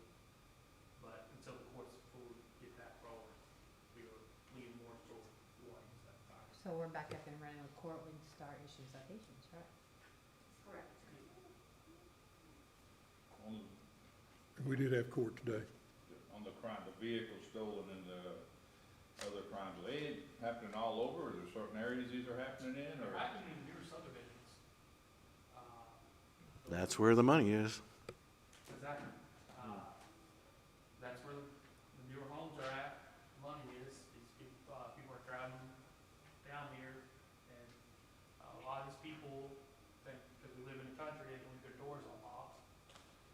That's what I was gonna ask. You cannot do that. This is what happens. You get stolen vehicles, and some people leave their firearms in the car, which is a huge no, and firearms stolen. Is that what happened with that one? Yes, sir. And that was recovered, you say? Has not been recovered. Okay. What was it? It was a pipe. I do have a question, curiosity on your alarms. Do we have, any fee, fine, or such for repetitive alarm offenses, so it doesn't waste your time or tax money No. going? No, ma'am, we do not have. Do you have any that are repetition that you go on that's kind of a, I don't like to say a pain, but like ones that trigger a lot Well, that you have to go? usually they're the newer homes, because the system's acting up or something, but after a month or so, it's no longer. So you don't have any habitual No. ones that we keep? Were these legitimate alarms or, No, they're not legitimate. okay. So if they're here, they're not legitimate. Is that what you mean? If they're in this report? No, if they're legitimate, they'll still get the report, but we document every time we get a call like this, have to go out there. Okay. So we don't know which ones are legitimate and which ones aren't by this number. It's just a big, it's just the old general. If it's legitimate, it'll be a burglary Yeah. of a bit habitation, Okay. building, or something of that nature. So if you do start seeing that trend, because in cities that does happen, could you let us know so that we could look at maybe implementing something to help prevent that? Yes, sir. Okay.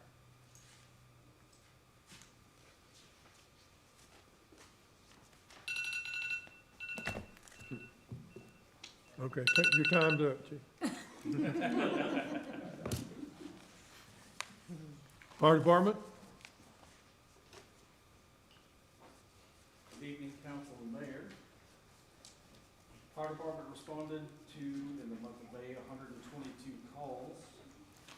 9 of those were fires. 78 of those were rescue and emergency medical services.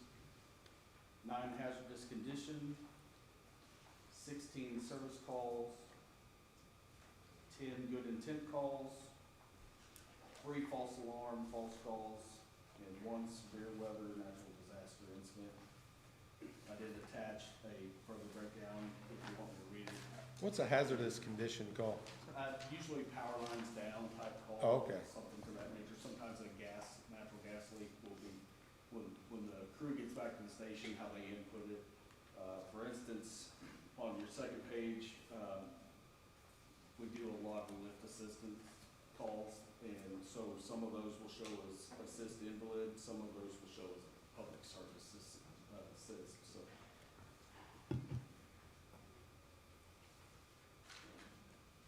did you want me to go through the second page list at all? No. I don't, It's just a further breakdown of the pie chart on the first page. Any questions on fire, and then I'm just gonna mention one thing on the emergency management side. go ahead. Okay. We have, like I mentioned at the last meeting, we had repairs done to the tornado sirens. We've been doing the silent test weekly, without fail on the silent test. Tomorrow at 1 p.m., we'll do our first audible test. That we should all hear those sirens and be happy again that they are functioning properly, that they have been repaired. So the first audible test will be done tomorrow. And as a reminder, generally the first Wednesday of every month, unless we're in the middle of inclement weather at the time that we would normally test. So How many sirens are there around the? 2, and that's when we get to budget workshop. It was something I wanted to be able to talk to. One's over there by the 6th grade building. I know that. Where's the other one in town? Right at the park. City Okay. Park. Yeah. What time tomorrow will that happen? 1 p.m. 1 p.m.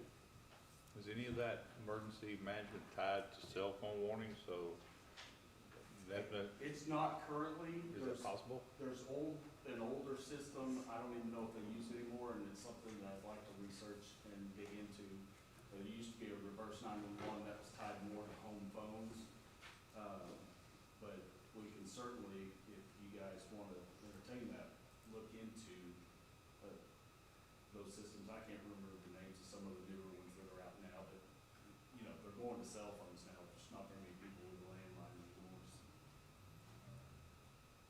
possibly It was be. a budget workshop thing that I was gonna bring up to you, so see where you wanted to go with that. Johnson County Emergency Management, I know years ago, we had a big meeting and I still get the calls, you know, for being with the school on those emergency management, like inclement weather. Is that still functioning? Cause I know there was a staff change, COVID and all that, and then I never really heard much more from Johnson County. I'm not getting anything right now. We just got everything switched over from Chief Bullard to me on the emergency management side. They just now have my email to start sending me all the, I mean, you'll get 50 a day, but you'll hear about what's going on in Austin, Texas too. Right, but I mean, like like today, I'll get an email, I still get an email, I get a phone call and a text on that system, you know, and, I'll check into it and see if we can get something to that nature set Right. up for our people here in town for sure. I'd like to have something as well. One more question, Chief. There used to be a fire truck, I think it's an engine, that was parked at the end of Allen Street for a while in an empty lot. What do you know about that? I know that that truck was parked there. I don't know the background of the whole thing. It was our old engine 4 Mm-hmm. that was placed out of service. It required way too many repairs for us to put any money into it. Years ago, when we got that engine, it was a trade for a 6x6, an old Army truck that was a brush truck that was down and out of service too. The trade was made, engine 4 was used for a short time, began to have too much maintenance costs, it was put out of service. But So does it still belong to the city and? no, doesn't belong to the city. When did it change hands from the city to someone else? It was parked down at the warehouse for a while. I don't know the history on that, to be honest with you. Do you have any identification numbers on the truck? I can look for them. Would you do that? That was an asset of the city, wasn't it? Yeah, and probably valued. Honestly, the tough thing is when you go buy a new fire truck, they're astronomical in price. That was, I'm trying to remember what year that was. It was a 90s model. We're not in the habit of just taking our trucks, pulling the decals and parking them on the end of West Allen Street, or East Allen Street, I guess. And, I don't know. I'd be interested to know what happened to that, how that happened. The previous administration, Mm-hmm. however that went, I don't know. So who owns it, if we don't own it? I mean, was it sold, was it auctioned, was it traded? That's what I heard, it was traded. That's all I- Traded for more equipment, I or? don't know. That's all I heard, okay. it was traded, so. Okay, anyone familiar with that deal? Is there any record of it? I don't know for sure because it sat up there a long time, but what I was told was that Would you see if you can find any kind of record on how that happened? Thank you. that does work for the city has traded work for a couple of older vehicles. Now, I don't know anything about that. I just know that there's a guy that does some work for the city. He's the one that comes and digs and helps us. It's my understanding that he traded work for that vehicle Is that legal, because he does, apparently it is. council? I mean, is it not that if it's an asset of the city and the citizens, that it has to be auctioned and the money goes back into the budget, which is then spent to that vendor? Could That the is- council use your mics, please? The live stream can't hear you. Sorry about that. Thank you. Do I need to repeat that? I just got a message that they couldn't hear, so I Okay. just wanted to let y'all know. Thank you. That is correct. There is a specific process that has to happen in order Yeah. to basically decommission a city asset. Okay. Chief Cantrell, can we open up an investigation on the police department side to investigate that, please? Yes, sir. Would you mind? And work with the chief here to get something figured out on that? Thank you. Well, yeah, because if it was never changed over and it's still an asset of the city, we need to know that that's still in our name. If it is, then we need to figure out what to do with it. If not, and it's changed hands, then again, investigate, figure out, because I'm pretty sure that might be kind of illegal. So we need to check into that, so. Whose property is it? Do we know whose property it's sitting on? It's gone Oh, it's gone?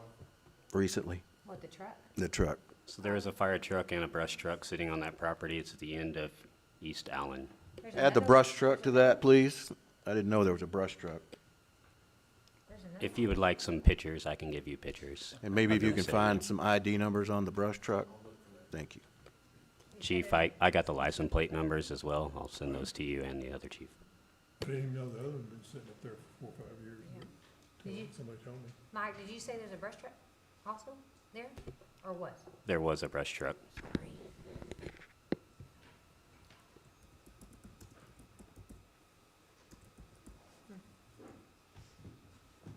Thank you, Chief.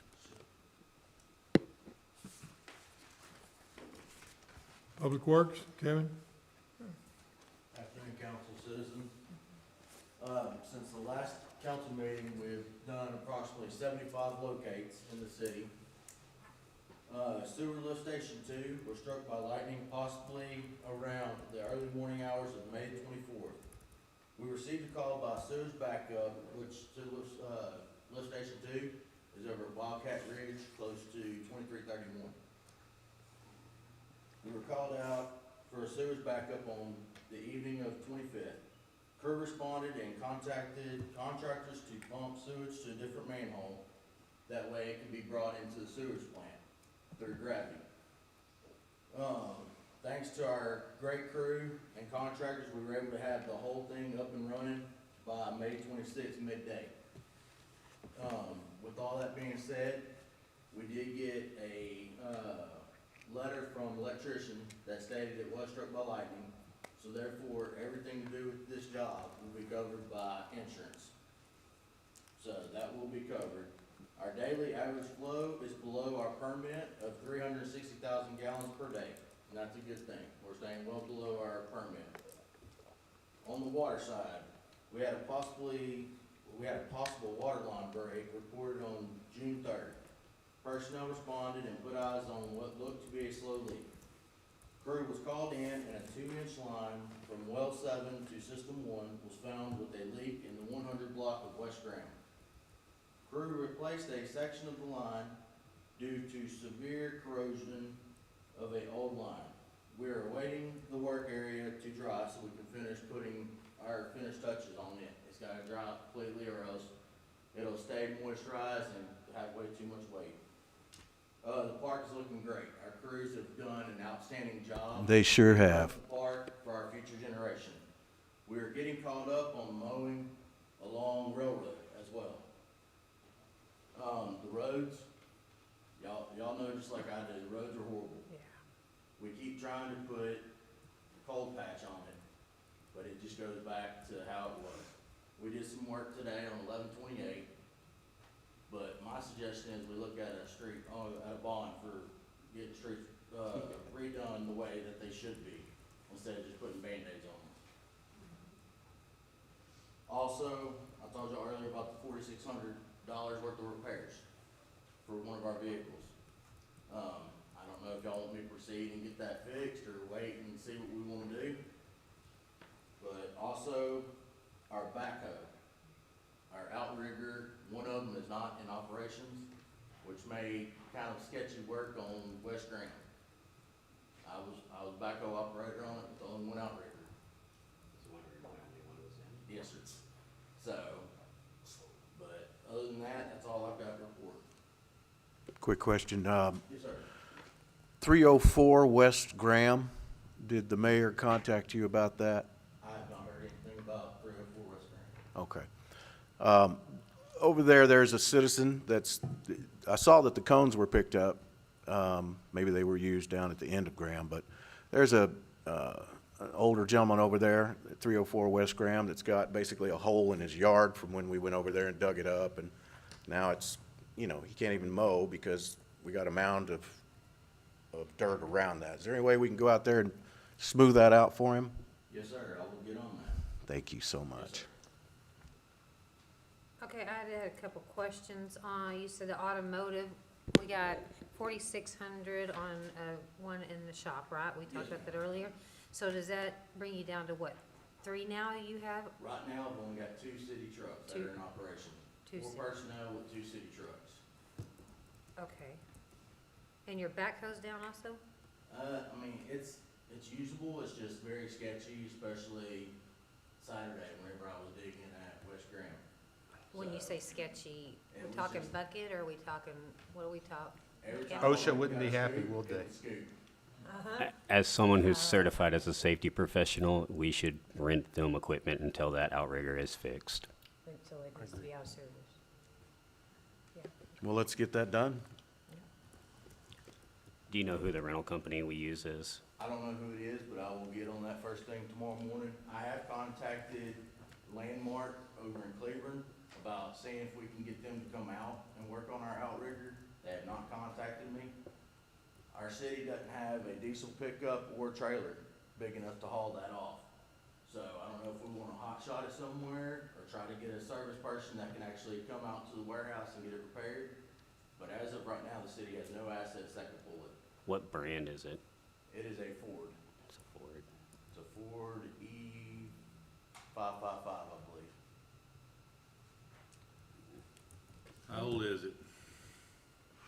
I don't know the answer to that. I can tell you by looking at it, it's probably about as old as I am, sir. And that's about 40s. Young whippersnapper. Do you by chance have any estimate about what it might cost to get it? Or are we I can't. talking it needs to be like to the graveyard kind of I thing? mean, I can't give you an estimate without somebody looking at it, but I will say that from talking to past personnel that was in this position as well, they have said that it has been worked on quite a few times. This outrigger, I know, is second or third time on it. So it may be worth looking at getting a new one, or even possibly even doing a lease to own on one. I don't know. I know Landmark down in Cleveland sells. I don't know who else does, but I can look into it. Yeah, and could you get some information on the repair cost also for us? Yes, ma'am. Okay. How much is the Truck. truck worth in the shop? The truck that's in the shop, I would say it's probably worth $2,000 because it's a 2006 with almost 200,000 miles on it. Are you waiting on us to decide whether we want to fix it or not? Yes, sir. I'm waiting on the council to decide if they want to fix it or if we want to look at purchasing a new truck or if we want to do the lease program. Or maybe renting one for a while if we need to? Well, when our new budget starts October 1st, is that when our new budget starts? Yes, we'll adopt it by September 30th. Okay, so we're looking at 3+ months. Yes, Until they'll new need budget. something in the meantime. Yes. So what about a short-term rental? I mean, that's something we could look into. I know that right now I've been using my personal pickup truck to do stuff in the city. That way my crews can have the 2 trucks that we do have. Keep your mileage. Yes, sir. But, I mean, we could look at possibly renting one, so the 3 guys have a truck, and I can keep driving mine until we figure something out. See what Kathleen has to say about mileage and fuel, probably just mileage reimbursement, right? Yes. Okay, so just keep your mileage, and thank you for doing that. Isn't there an insurance issue there? I'm not Him sure. driving his own truck? I am not sure, but he Yes. shouldn't have to, Right, shouldn't have to drive his own truck. yeah. You don't need to drive your own truck. I appreciate you doing that, going Right. above and beyond, but Yeah. we as a city, we have plenty of money. We can provide you with the truck. So if you could like get those options, new vehicle versus leasing them, repairs on the backhoe, all that, and bring it to us maybe at our next meeting, would that be good? That way we can make a decision. How important is it to have an extra truck right now? Well, it's pretty important because luckily today I had a guy that was out, so I had only 2 guys there today, and I was in class, so it was fine today. But any other day, I mean, we're splitting the crew, and the crew's not able to split up and conquer multiple different tasks. They have to stay together because we only have 2 vehicles right now.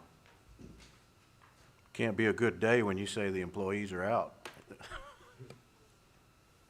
do we have emergency fund to lease something temporarily if we need to? Is that a trick question, or not? I have no idea. I don't know what's been spent or not spent this year. I know. What if we give them the animal control vehicle? I don't even know if that thing starts. It's been sitting there for years. So that thing needs to be auctioned off too. Yes. When you put your guys to work, you give each of them a certain area to work, so it's one person at one job, one person at another job. You don't double them up to two people over here, two people over there. Normally what I do is I've got two personnel that do the mowing, weed eating and all that, and they stick together. So they're perfectly good in one vehicle.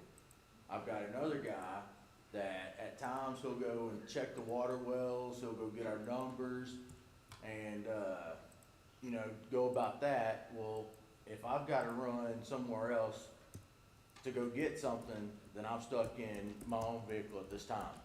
But, I mean, normally we split, we keep two together and then two are separated to doing other taskings.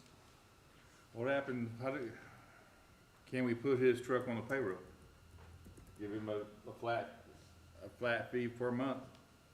Then that way, he's legal to drive, covers his own insurance, cause we paying him for his truck. Is that possible? Dave, you mentioned insurance. That was actually a good point.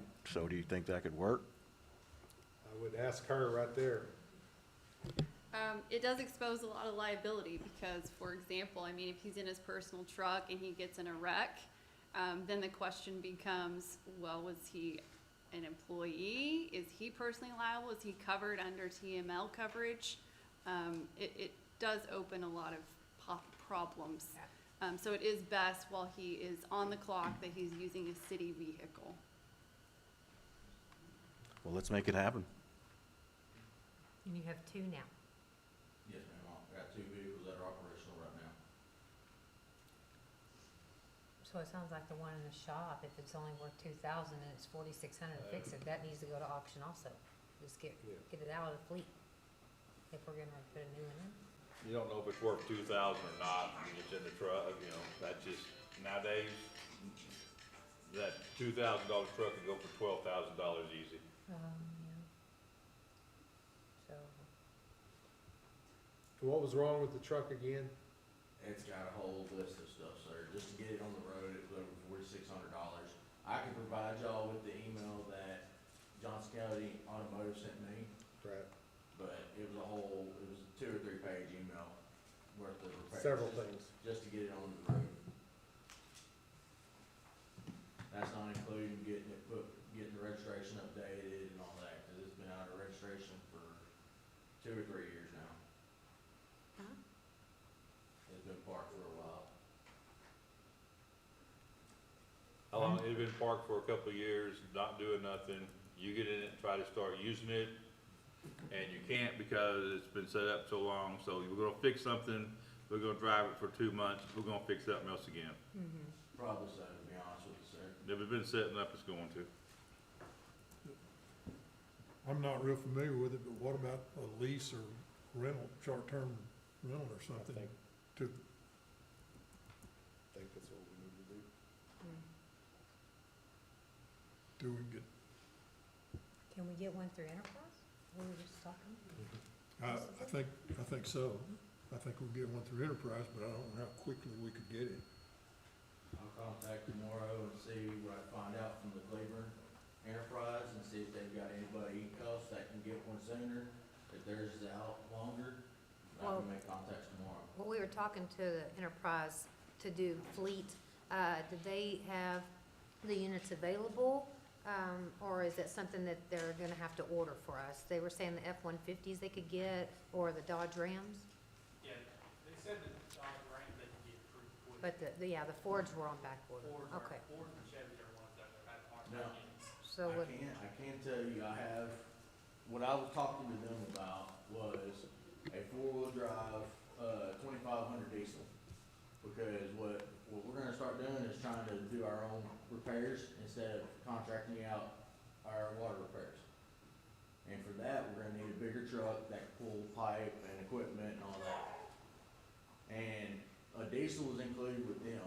Well, I know that, the Dodge dealership in Cleburne, they've got them right now for 66, but that's not a government rate. So, I mean, if y'all want to look into a government rate, I can make some phone calls on a government rate. See if he'll take 59. So the Do we have program. any- oh, I'm go ahead. sorry, Go ahead. I'm sorry. Are we members of any kind of buy board? Because I know like for the school district, there's a buy board that we can go through on vehicles. Yes, the Sure. Texas Buy Board. What is that? Okay. What is it, Bob? What do you mean? It's like a contracted price on different items. And, you can get a cheaper rate that way. Gives us better prices that way, or we could do, like we were talking about earlier, we could go in with another municipality, county, whatever, and get better deals by picking back off them. And if they're on the buy board, they're on the approved vendor list already.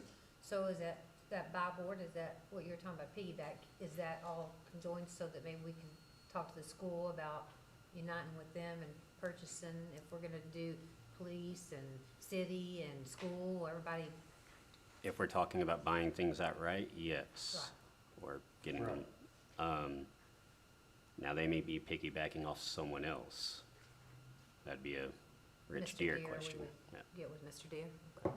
But right now, we need to contact Enterprise, and they do have trucks. They're over in Arlington. Their truck and van services out of Arlington. So someone will have to take you over there, but they do have trucks. Yeah, big trucks like he's talking about, diesels, 250s. and- Yes, they have big 15-passenger vans, F-250s, F-350s. I believe they even go to 450s and 550s, but I don't think you need that right now, so. No, sir. I will make a call tomorrow about that. Is there anybody I need to contact about the city to go ahead and do it, or just go ahead and contact them and go ahead and flow with it? You'll have to fill out a government form with Enterprise, because you'll have to create an account. So that'd be a Kathleen thing. Council, is there any certain procedures we need to take to do that, to make it all? So that he can rent a truck from Enterprise? Yeah, I mean, like, is there any certain procedure he needs to go through to rent that, if he's doing a contract or anything, or present it to you first to go over before we sign it? Wait a minute. We don't need to do that, come on now. It's a contract, it's a legal binding contract, so. We can read contracts. It really kind of depends on the actual value. So if, for example, usually you set a minimum. And so if it's below that minimum price, then you don't need legal counsel review, you don't need to council approval, essentially. If it's above that, then it should come to council for approval. Because we don't want him renting a vehicle for $100,000. So do we have anything like that in play that we? I don't know if they've ever adopted a minimum for, usually it comes with the city administrator's approval. And I don't know if our previous city administrator, what his approval number was. Do you know if there was one, a limit before he had to come to council?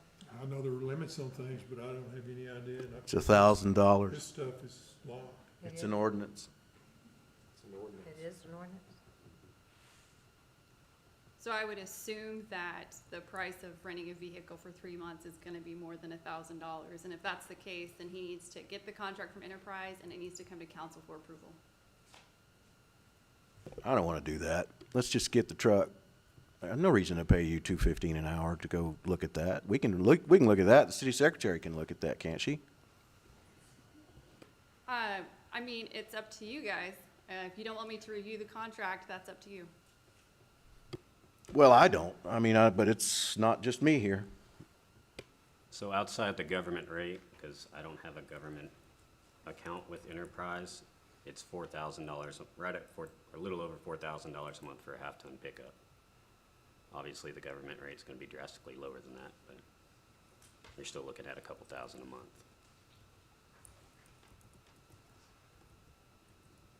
That's not what he's looking for, though. That's just a regular pickup. I mean, if it's rental, then that, we gotta get, to be honest with you, Councilman. You need the big one right now? I mean, if we're gonna start doing the water leaks like right away, then yes, if not, then we can keep on the contract contractor until the fiscal year hits, and then maybe we can get approved to get a, you know, 3/4 ton. But it's up to you, council members.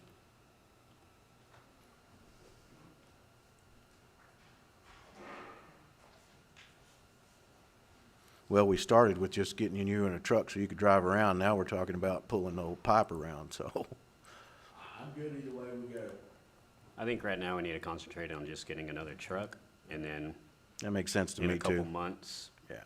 over the next couple months, we can talk about whether we're gonna buy a truck outright, use the enterprise program, or whatever we wanna do. That makes sense to me too.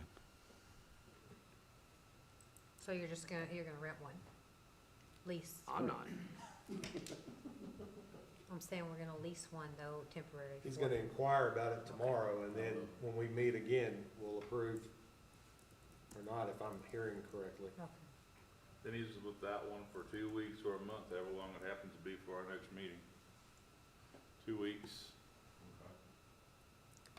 Can you do that tomorrow? Yes, sir. Can you call Enterprise, I don't know who all rents trucks, I know Enterprises does, cause I've rented from them before, but just a couple different rental agencies. Yes, sir, I'll call a couple different rental agencies, and I'll even see if they've even got like a little S10 or Colorado, whatever they're called now. You know, So just do you to need a get us truck? over. Or can you have a car, cause those are a lot cheaper? I mean, we could use a car, cause honestly, it wouldn't be smart to be putting a bunch of supplies in a rental truck anyway and risking scratching it and it come back to where the city's gotta pay some kind of big thing. So I mean, we could even do a car, to be honest with you. It's just some way of getting from point A to point B to do things. SUV might be better because you may have to carry something, be cheaper than a truck maybe. I'll get some prices on what you think. Yes, sir.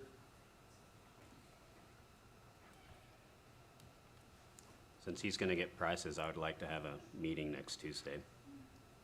That way we can solve this issue and he's not without a vehicle for 2 or 4 weeks. I'm with you on that. A special call or a workshop? A special call. It'll have to be a special call.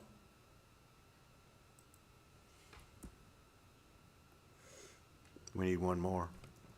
I'd go for that. There we go.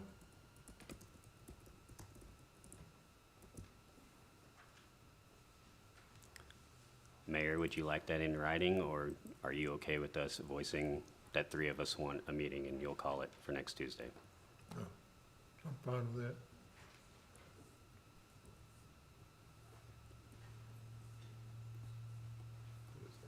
Fourth, yeah, if that matters. So Excuse me? Delayed. What time? 6:30, like all of our meetings. 6:30? Okay, thank you. 6:30 to 1. Like all our meetings. So you said you want to get away from using the third party. I don't know, maybe 13. What certifications do the 4 employees have? Honestly, to do the repairs, we don't have to have any certifications. I've been checked off a while back on operating backhoe. I mean, if we need to get recertification, we get recertifications. But to do repairs, you don't have to have the certifications. Down to go and change the chlorine and all that, we've gotta have certifications. But to do a pipe bust repair, you don't have to have one. I know that come the fiscal year, I'm gonna suggest sending 2 personnel to D wastewater and D water. I'm fixing to be getting my C water, or C wastewater. So, I mean, that's to operate, has to be an operator at the plant. But to do repairs, you don't have to have any certifications. So will we still use a third party for new lines? For new lines, we would probably have to contract that out for a brand new line. But for any kind of repairs, and after seeing the pipe Saturday, I wouldn't be surprised if we start having a bunch of them. But, I mean, we were able to do a lot of the work Saturday. We still had the other guys come in, but our guys did most of the work. Who maintains all the water quality here if no one's certified? It's called EHT. It's a contractor that we've had for years throughout the city. He comes in and oversees the water and the wastewater. Oh. And we work under him at this time. EHT? Yes, ma'am. But when you get your license. When I get my C Your C wastewater wastewater. license, then we can get rid of the third-party contractor at the wastewater plant. And he'll have to still oversee the water until myself or another employee gets their seawater license. So that's sea wastewater and sea water. Yes, sir.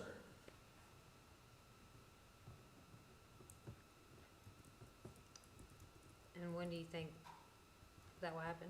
I should be able to take my test in July for my sea wastewater, and then after that, I'll be able to take 3 classes to get seawater.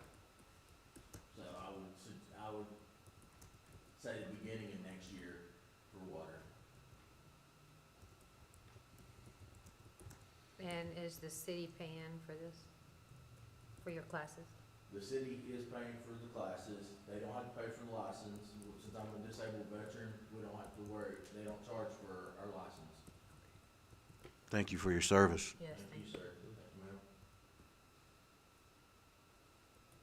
ma'am. And the guy that does our work now, the contractor, charges us a lot, and he's been telling us we need to get in this position where we have people qualified. So he doesn't have to come out here, cause he's got plenty of work. Oh, yeah, he's told me the same thing, in fact, he's already lining us up on how, for us to take over. He said our wastewater plant right now is in the best shape it's been in a long, long time. Nice to hear. Is that Danny? Yeah. Danny Armstrong? Danny Armstrong, yeah. Keep up the good work. Thank you, ma'am. Thank you. Thank you, council. Appreciate it. Thank you. So before we go to another report, we have an officer out there who needs to leave by 7:45. Is there any way we can go to his agenda item, confirm him, and then come back to this? Sure, who we got out there? Kobe Giles. Oh, Item M. What item number is it? Item M. Sorry. M. Ma.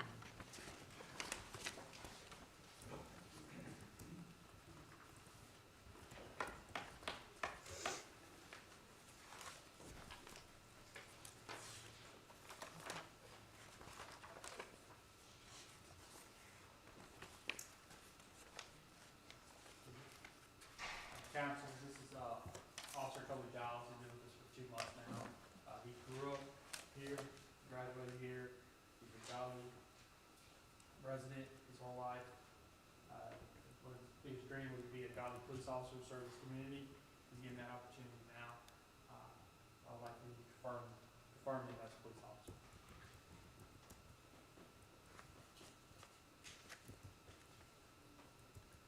Questions? Any questions? Yeah, I have a question.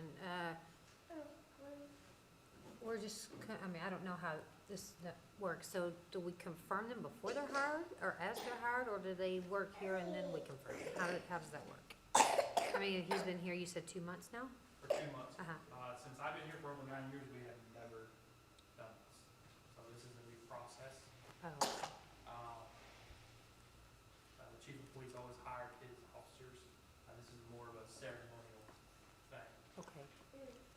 So we don't confirm them before they go to work? I mean, I don't, was it in writing that this is a new policy or something that I missed? I don't have. There's an ordinance from 1983 that states council is supposed to confirm officers, employees. Again, I've been over for 9+ years, and we've never done this in my 9+ years. So this is a new thing. Okay, for all of us, I guess. So what are we confirming? We're confirming him as an officer. It allows him to carry a badge and a gun for the city of Godley. Basically, the mayor will sign a piece of paper that gives him his commission.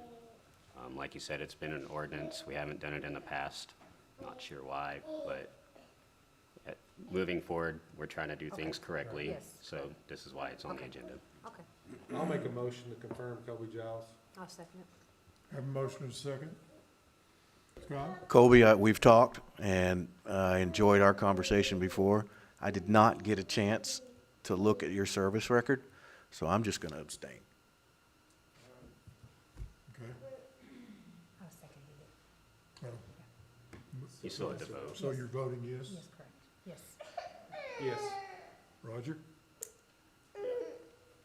Yes. Okay. Motion carries as confirmed. Congratulations. Thank you Thank very you. much. Thank y'all Welcome. for. No coming offense, out. brother.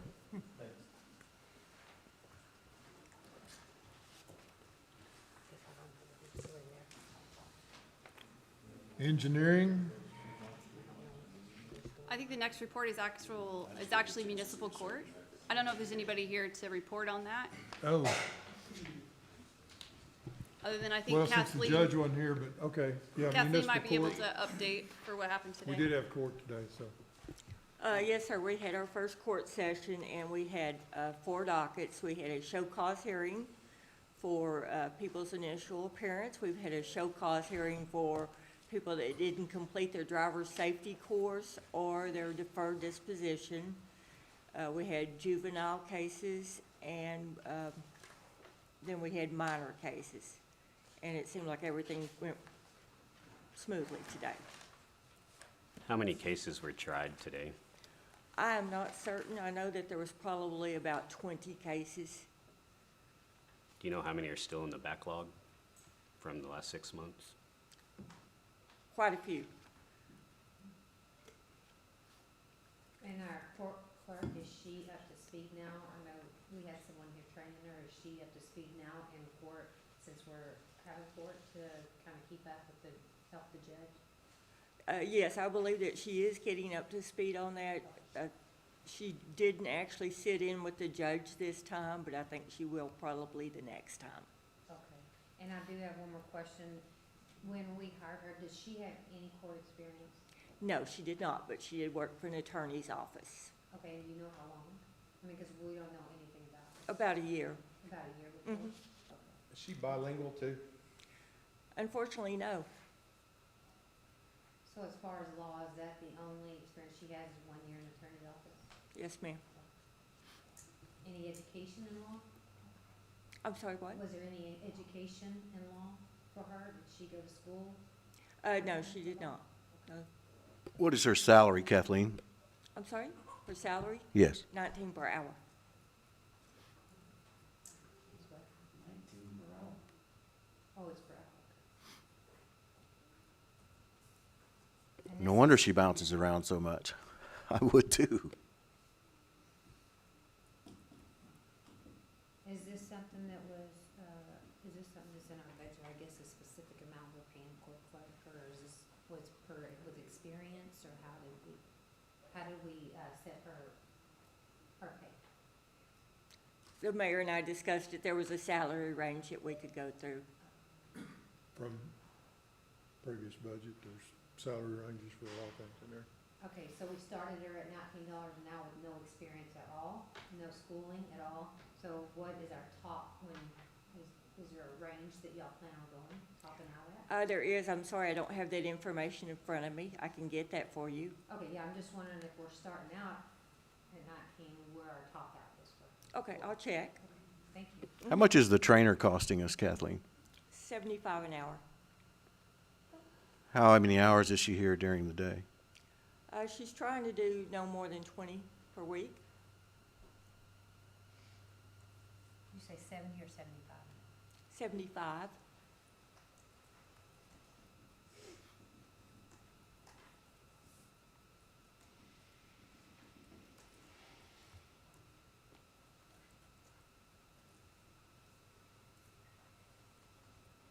You said no more than 20 per week. How many weeks are we talking? We're probably fixing to end it. She's been doing it for about 2 weeks now. Okay. And what's the projected end date? Probably, let's see. Sorry, I hadn't checked. I would think she would probably be ended through probably the 16th of June. And what does that get us? I'm sorry, what? What does that get us when she's finished? She trains her on everything to do with court, as far as all the proper procedures, as far as downloading the citations, all the proper procedures for court, you know, whether she needs to do warrants or, you know, setting them up for driving safety. We were not collecting the correct amount for the driving safety course, and she has helped us get that corrected. What does that get us as far as certifications or whatever else that we might want in a municipal court clerk? Nothing as far as certifications, but we do have her enrolled in a class, a week class in July. What's that gonna cost us? I'd have to look at the prices on that. I want to say about $400 total, hotel and training.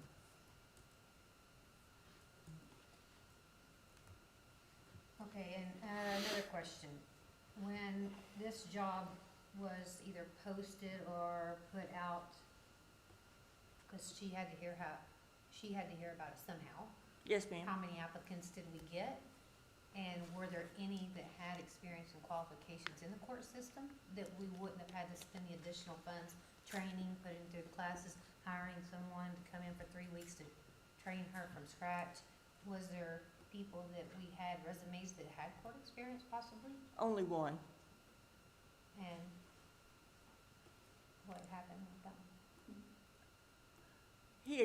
He had said some red flags that kind of caused a concern for me, and I did mention that to the mayor. Okay. He made a comment about being able to manipulate the system, and that kind of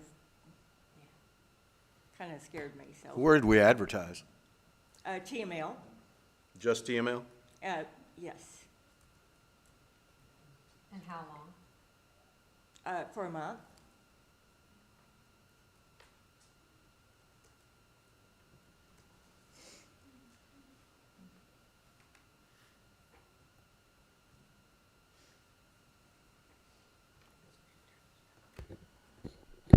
Yes, the people will be mad. Sorry, I keep forgetting.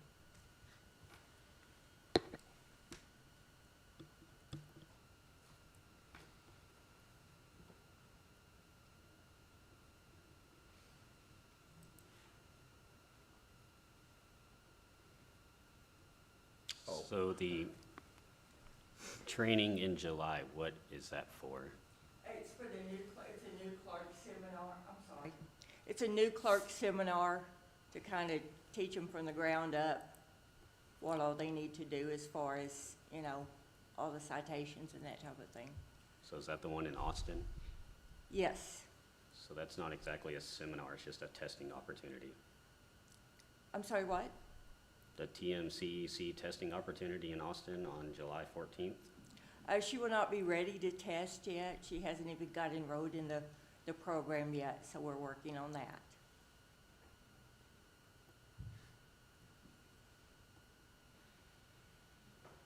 If this lady came in for $75 an hour to train her for 3 weeks, and we still need additional training for her down? Because that will help her get her court clerk certification, taking the training in Austin. I was gonna wait to bring this up until later on the item dealing with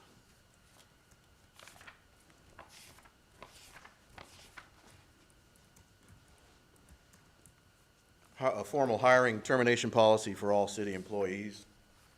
But I guess since this has gone this far, it's good here. I'm sorry, Councilmember Yarbrough. Yes, ma'am. Yeah, if you want to talk about a different agenda item, we have to wait to that agenda item. I'm not gonna talk about a different agenda item. I'm gonna talk about this. Okay, is it related to municipal court reports? Yes. Okay.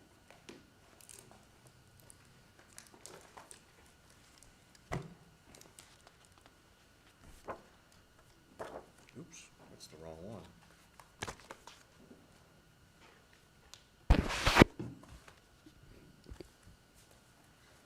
One second. While you're looking at that. Is a court clerk required to be bonded? No. No. Is there any type of insurance on them to, the reason I'm asking is when I worked at the city before, I did a court audit and ended up finding out one of my court clerks were skimming money off of the top, and, yeah, and we had a lot of arrest warrants. I just wondered, do we have anything in to cover if that were to ever happen? I'm not saying it's gonna happen, but if it were to ever happen, is there anything that covers any activity that, since they have access to that system? Not beyond just being an employee of the city. Okay. There's not. And she is a court clerk, I'm assuming is gonna be testing for court clerk 1. There are different levels, 1, 2, and 3. Now, there is a court administrator position that you see in much larger municipal courts. They may be bonded, because they do have a much higher level, qualification requirement and, a lot more responsibility. They are essentially a department head. So it seems to me there's a problem with this hire. Godley Ordinance 35.04, court clerk. The office of municipal court clerk is hereby created and shall receive such compensation as may be fixed by the city administrator and approved by city council. The municipal court clerk shall be appointed to office by a majority vote of the city council and shall be subject to removal at any time by the mayor with the consent of the city council. It appears to me that this is an illegal hire.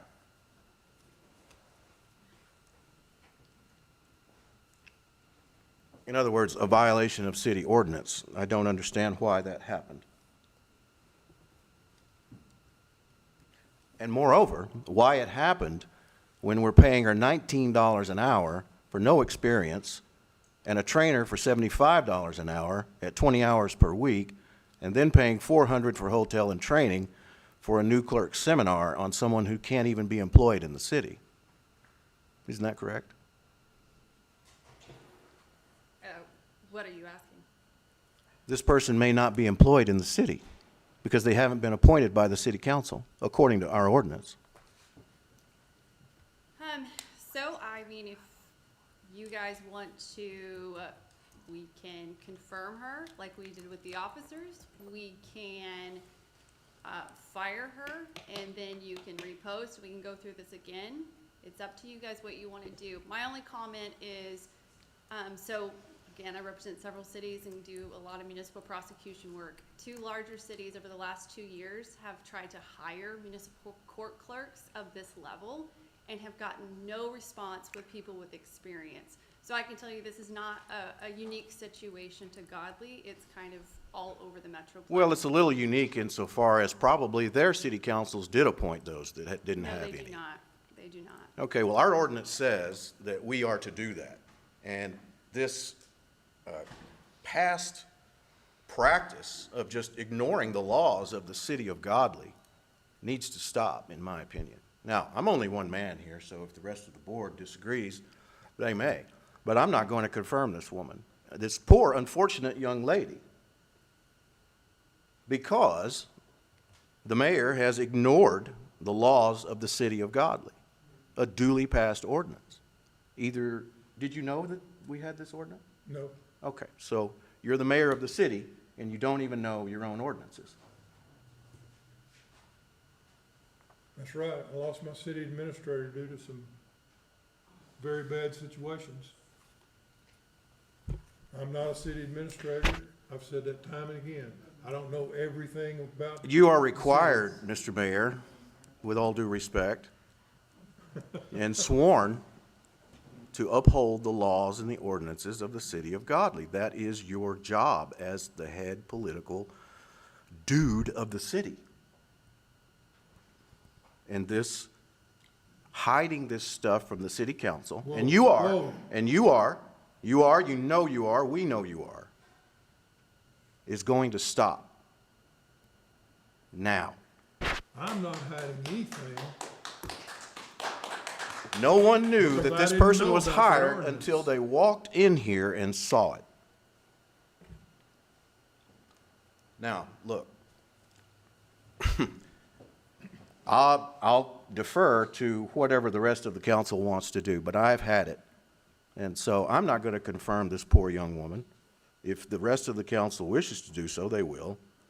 But we're going to figure something out because this is a violation of law. And you're an officer of the court, isn't that correct?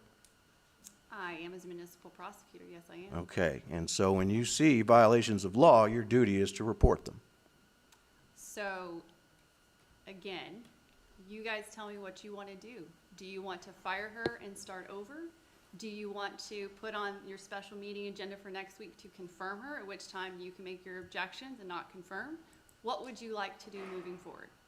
I would like to do things correctly moving forward, I personally. And so I would like for this lady, this poor young woman, to either be confirmed or not before she continues working here. And I mean, I don't see any reason. It seems very irresponsible to the taxpayers of this city to pay someone who has no experience whatsoever $19 an hour plus a trainer for $75 and $400 when we can probably, and we don't know, but we can probably go out there and find someone who's already ready to go. Plus, our other ordinance, the other part of this ordinance is the city secretary shall act as ex officio clerk of said court until such appointment and shall be authorized to appoint a deputy with the same power as said secretary. So Kathleen could have been doing this job the whole time with some training, I'm assuming, but you could do it. Have you not been? I've been attempting, yes. We haven't been doing municipal court, you know that. Okay, so she hasn't been. So again, what do you want to do as a council? What would you like to do? Can we add her confirmation or not to the next special called meeting Yes, we can add it to the next meeting next week. Yes, we can do that. and discuss it? Because, I mean, we've had court today, and we need to keep having court and do whatever we got to do to have court. And I just know we may not be able to find someone with experience already. I mean, it's just looking at That's some of the- irrelevant, I'm just with all saying- due respect. No, I'm just saying with some of the resumes we've looked at, there's not a lot of experience out there. I've seen a lady that came in for city secretary that'd be an excellent municipal court clerk. And Maybe I'll- she'd take it. I don't know. say, after reviewing, this tons of resumes we do have, there are about 3 or 4 in here that would show potential, extreme potential to be a good court clerk. They've been in law and they have worked in court and they have the experience and they're applying. And that's when we didn't even advertise for court clerk. But that's, again, going back, they applied for a different position, so I don't know that they would even be interested in a court clerk. They're applying for that salary level in which Right. they applied for. They are good candidates for that instead of the other ones that they're applying for whether they want it or not, it's something we'll have to. I saw a couple myself Yeah. as well. Yeah, so, I mean, maybe it's something that we look at, weigh it out, talk to them, see if they're even interested in it, you know? I don't know. But, did you make a motion? Cause I'll second it. No motion needs to be made at this time. Oh, if It's we- just direction to staff that we'll add that as an agenda item to next week's special meeting. Taking notes.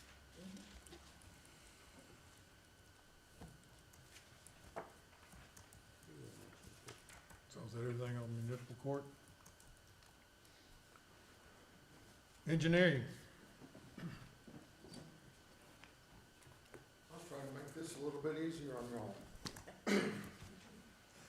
For those of you on the council that don't know me, my name is Glenn Bryce. I work with Waistline Engineering in Aledo. My firm has been the city engineer for your community since the 1980s. 89, I believe, is the correct year. We are intimately familiar with your goings-on in the city as far as engineering is concerned, plats and so forth. The engineering activities of the last month, we've reviewed either construction drawings or visited with developers and reviewed plats for 13 different projects that are coming to the city. And we also, on a daily basis, we've been answering telephone calls and emails inquiring about what needs to be done in the city, what can they do to, I get such questions as, do I have to plat my property? Do I need a special permit to rent out my house to Weekend Gas, to run an Airbnb? Where's the water line that serves my lot? Can I get sewer? I get these questions daily, okay? And that's because we don't have staff that can answer those questions right now. So it falls upon me, and right now you might be seeing what you think are larger engineering bills, and you need to see, but believe me, I spent all day Monday working on stuff for the city. That's just this week. I spend at least a day and a half every week working on stuff for the city. Current projects that we have going on right now, in addition to reviewing all the plats and the construction plans and that, the other projects that we have going on, it's wastewater treatment plant expansion, which is about 80% complete. But we have been told that our generator, our standby generator that was ordered almost 8 months ago, won't be here until Christmas, at the earliest. It's okay, we don't need it right now, so we're okay. This plant, that's the expanded plant that we're putting in is not needed at this time. As you heard the Public Works report, the plant is still within its permitted limits. But what you didn't hear is the plant isn't treating wastewater the way it's supposed to be treating wastewater at the lower limits. The contract operator we have is not doing the job we're paying him for. He has failed to meet ammonia nitrogen levels for the last 5 months. I brought it to his attention monthly. I get such responses as, well, one of our blowers isn't working. Okay, well, something else isn't working. Well, we've adjusted the air. Well, the bottom line to it is, folks, we're not meeting on ammonia nitrogen on a regular basis. So we have a problem with our contract operator. If you would like me to visit with him a little more sternly, I certainly can on your behalf. That's one thing that I've been doing for this community for 30+ years, is if we have a problem like that, that is something that I'm familiar with, council in the past has allowed me to take over and take care of that. If you so desire, that's fine. If you want to take care of it yourself, that's perfectly fine with me. I'm going to lay one on you now that it's kind of going to ruin your day. Don't quit. I'm sorry. No, I wasn't planning that.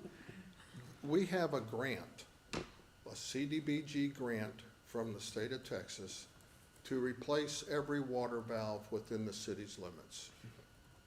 The water valves are as old as I am, or close. I guess they were making valves back then, I don't know. They're old. We have a grant to replace them. The problem is, I don't know what size any of them are, which means that new backhoe that we were talking about a little while ago, we need that new backhoe to dig holes to uncover 53 valves so that I can know what size those valves are. And that backhoe is just not going to be going up and down the streets. It's going to need to be pulled from hither to yon, which is the 3/4 ton pickup with the trailer that we talked about earlier. So putting this off more than a week or two puts us in jeopardy of getting our work done on the grant project in a timely manner. I believe we're supposed to be finished with the construction work by the end of next February 2024. The uncovering of the valves, not a big deal, probably, I don't know, a week, maybe 2, to uncover 53 valves and then pack it back in and move on down the road until the contractor comes in and digs it up again and puts a new valve in and then puts it all back together the way it's supposed to be. That's something that y'all need to discuss at your Why did we wait so long to do it, Mr. Bryce? Because we haven't had all of the information from the state of Texas to do this. The drawings are finished, the specs are finished. The one thing I don't have is valve sizes. That was requested probably, I'm gonna guess 8 months ago. And then what happened? I requested it again, probably monthly. And then I went through 4 or 5 different public works directors. And none of them really are too excited about digging up valves and looking at them and filling the holes back in. This contractor that's not keeping our ammonium nitrate levels correct, are you testing that, or do you have the evidence? Oh, yes, I have to, okay, we have our wastewater plant tested weekly by a licensed lab. Okay. They come out and test weekly. I get the results of that lab test, and let's see, it's not yet being sent to Kevin. Okay. I think the lab, I finally got them to quit sending them to James Cook a couple, 3 weeks ago. I don't know that they're coming to anybody here at the city that's employed here at this time. Well, they're just like everybody else. They've got a email list, City Godley, it goes. And I saw one recently that went to Stephanie Hodges. I took care of that. They're sending them to me. They're also sending them to the operator. I do know that, the hired operator. Do we need to get Kevin involved so he can get that straightened out? I'm sorry. I would assume we would. Would you say again? I would assume we'd want to get Kevin involved so he can get that straightened out and start getting those reports. I can make that happen, yes. In fact, I just got Kevin's email address within the last week, maybe 8 days. So yes, I can get. Hopefully it works. I can get that test taken care of as far as, but I get the test results, and then I report every month to the EPA and the state of Texas the results of what's happening. And on that, it comes up bright red whenever you have a violation. So, you know, I say, yep, we're trying. We're having problems with our aeration. I don't know why this happened. It started happening about 5 or 6 months ago, and it's been a problem since. It happened once, maybe 2 or 3 years ago, then it went away, now it's come back. Maybe the filter needs to be changed. It's not a filter. It's all taking place biologically. Okay. It's a magic trick. You put poop in one end, you put a little air in, and you get clean water out the other end. It's magic. It really is. But you've got to do it the right way in order to make all the test results come out well. So we've got that problem at the wastewater plant. We've got a problem getting the valves uncovered. And our office is in the process of doing the wastewater treatment plant permit renewal, which was forwarded to us within 3 or 4 weeks ago. We're in the process of doing that. That permit application has to be submitted in 6 months. It's due like in December. And then the other thing that we've been tasked with doing is a citywide street survey to determine which streets need repair and which ones are okay and which ones are great. And I think we got more of those that need repair, and this is something that we were instructed to work on by Council Member Thompson. If you don't want us to continue on that, I know that, you know, there's been enough upheaval going on here that if you don't want me to continue that, that's fine. Y'all just tell me what you want to do.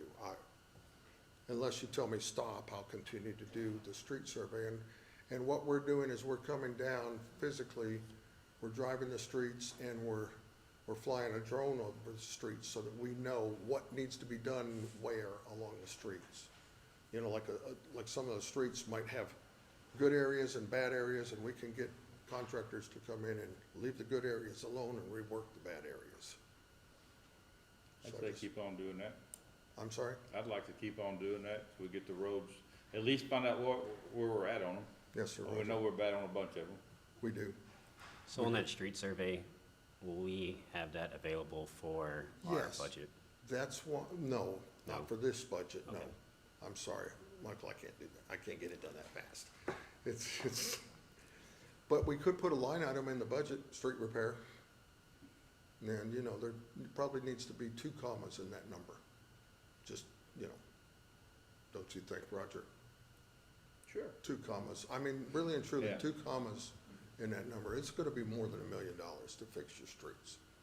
I What? figured tens of millions. Well, I don't know if it's tens, but what do you think?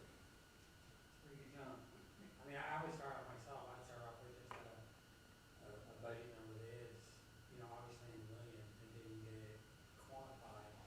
And then, but at least you can tamp out the fire, so to speak. Okay. I mean, but I wouldn't think tens of millions. Sure. There's just nothing like footage. Okay. gentleman is Mr. Mark Donahue. He has an engineering firm, and he does a lot of development work around the community, and I trust his opinion. I've dealt with him for years. Thank you, Mark. That's all we've got going right I now. have a question. A Shoot. minute ago, you said the backhoe we have now would have to be trailered wherever we take it? Unless we rent a nice, well, I'm talking about if we're going around town and we're uncovering 53 Right. valves. We can't drive it because, like, Well, the one we got has a broken arm. I know it has that, but it's not safe to drive it and use it, I agree. But is it not safe to drive on the street? Oh, I don't know. I mean, we've already think we're I gonna get don't- another one and get this one fixed, either get this one fixed or rent one to do whatever we're gonna do, which is, I'm all for renting one to get finished and getting Right. your hose dug. And I think that probably is the best course of action at this time, is to rent one. And I think that you probably ought to have your public works director come back with a number for renting a Yeah, I just- backhoe for next week as well. I didn't know if you meant that we have to tow it because it's not drivable anymore.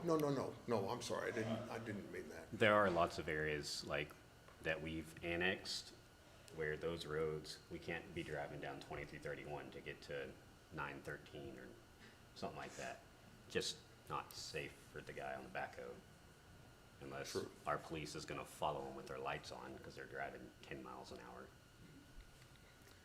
Bill? I asked them to go fill some holes, Yeah, out off 2331. I was like, please make sure someone with lights is behind you. it'd be a good idea. I appreciate that. If they Good. can drive, we've been behind tow trucks and all kinds of things Absolutely, forever. absolutely. Do y'all have any questions regarding my report? I do have a question Yes, on ma'am. the contractor you said that's not fulfilling their testing. So is it I don't something know. that? Ms. Misty, I don't know if the problem is equipment related at the treatment plant or if it's something else. I just see, all I see is the test results. And with a wastewater treatment plant, when you've been playing in wastewater as long as I have, you can walk up to a sewer treatment plant and you can smell and know if it's working properly or improperly. It has a certain odor that you just, it's the right odor or it's the wrong odor. And you can smell that, and this one smells fine. It's just having trouble getting rid of ammonia nitrogen. And that's a relatively new, we've only had I think it's only been on our permit for the last 5 years. Prior to that time, we didn't have a limit on ammonia nitrogen, but we do now. And we've been having a difficult time meeting it. And it might be an equipment malfunction. It might be as simple as going down and readjusting where the air is coming into the wastewater treatment plant. I don't know at this time. But that would be the contractor's job That to would be figure the that out. contract labor, the contractor that's operating the treatment plant, that's signing off on everything. He should recognize that and have our guys fix whatever's incorrect. And so at this point, you need the authority from the council to kind of put some pressure down so that he gets that done. Well, our public works director is standing right outside the door, so he's already got this in his head of what I've said. He's heard every word. And so he understands, and I'm sure tomorrow morning, he'll speak with Mr. Patterson and we'll start moving in that direction. His head's going up and down. Okay, thank you. We just got a new meter that, to be able to read all that, and we got a guy coming Tuesday to test out a new aeration in our basin, and that's what it is, it's not getting enough air. Okay, So we're trying to feed the bugs more to where it'll eat up that.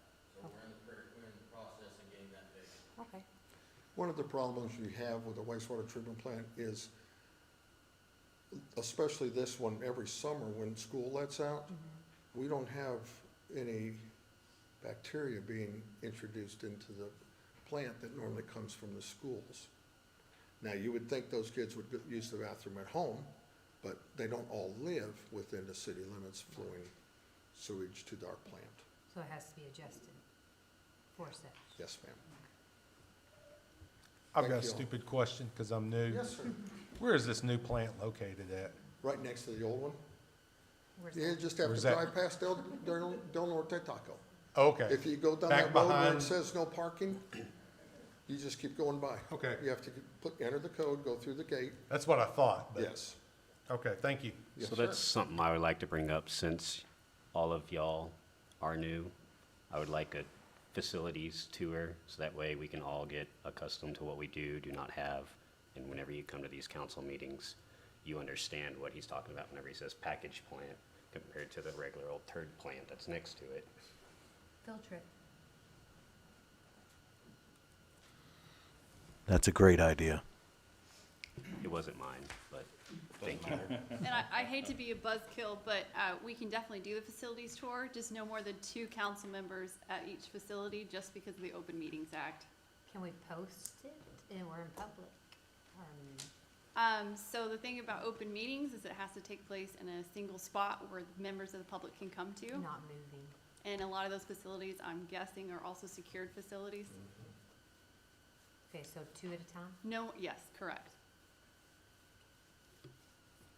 Can we have a walking city council meeting? No, that's not. An actual walking quorum? No.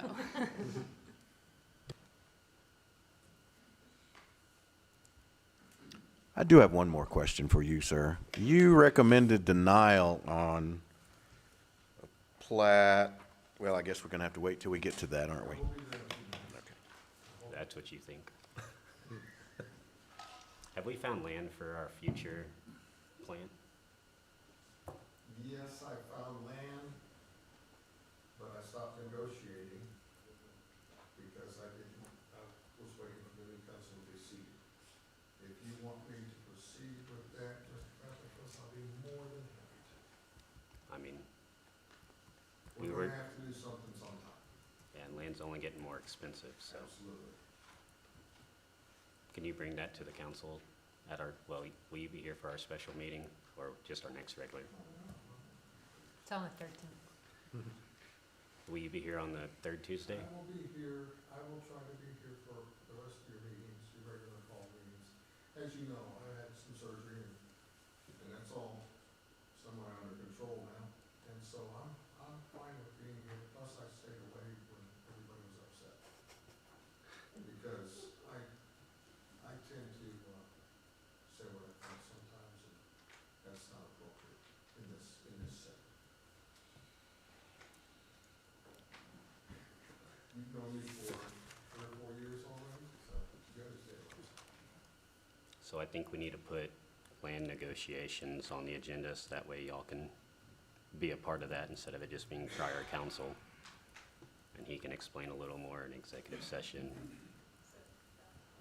And what is this land Add for? that to my engineering report, on my monthly report, or my. As for land purchase, well, I mean, I think we just need to talk about it so that way the new council can have input Okay. and you just bring to us where it's at and Yes, sir.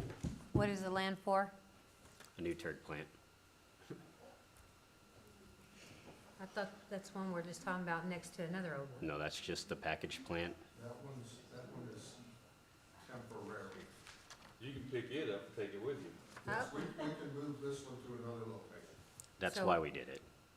So it's not good enough where it's at? I mean, I'm just asking, why is it temporary? Sorry, why is it temporary?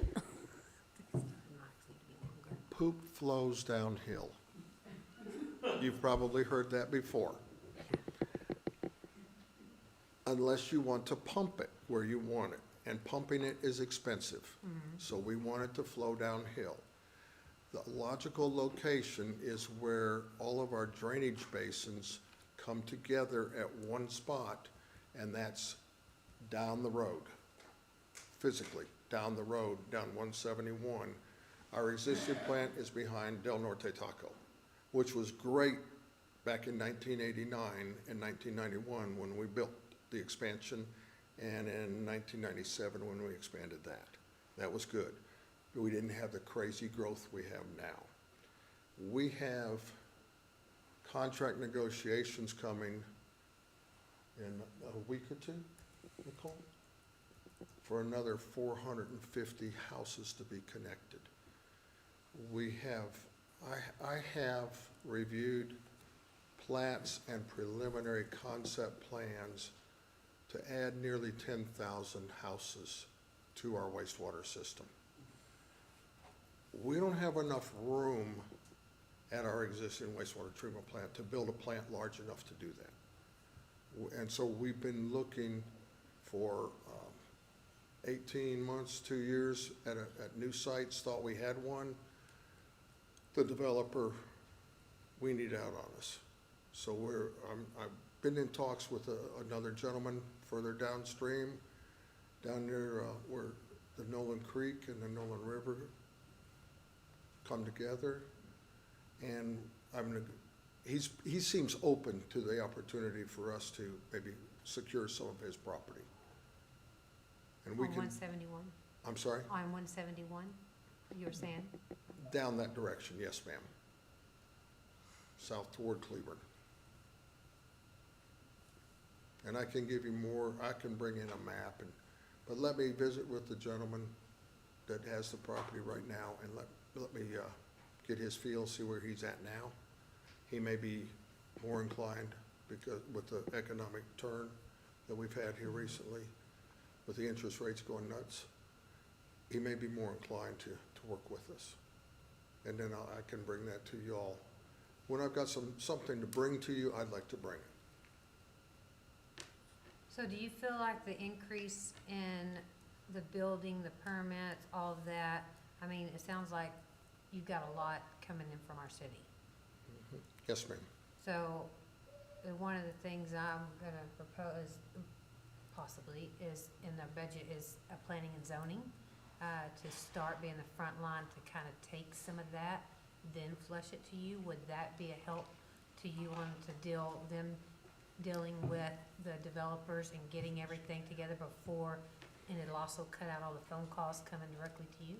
The phone calls I'd be happy to cut out.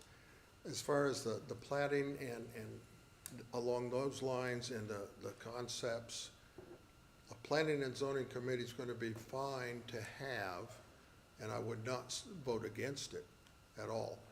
But we still have, by law, we have a certain amount of time from the time somebody submits a preliminary plat.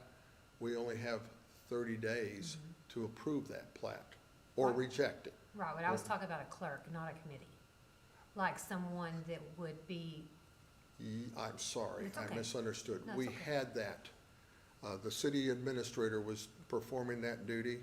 He was reviewing all of the plats that came in, and we have a checklist, and he would go down that checklist, and if everything on that checklist was copacetic, he would then forward it on to me. And he had a time frame to get that done in 5 days after the day he got it. 5 days later, it was supposed to be in my inbox. Do you feel like that was more of a cohesive flow for you if you have someone here at the city to intercept all of that? It was very beneficial to me, because we went from me doing it all to him helping do it, and it went a whole lot smoother. And he took the responsibility of sending the plat when it came in to the county and to JSUD and anybody else that was going to be affected. He even sent it to the electric company, I think. But now, when it comes to me, I don't think about doing all those things. And the county will share with you tonight the fact that I don't get them everything in a timely manner. And that's on me. But it's because I'm doing my job and what the city administrator was doing. Yeah.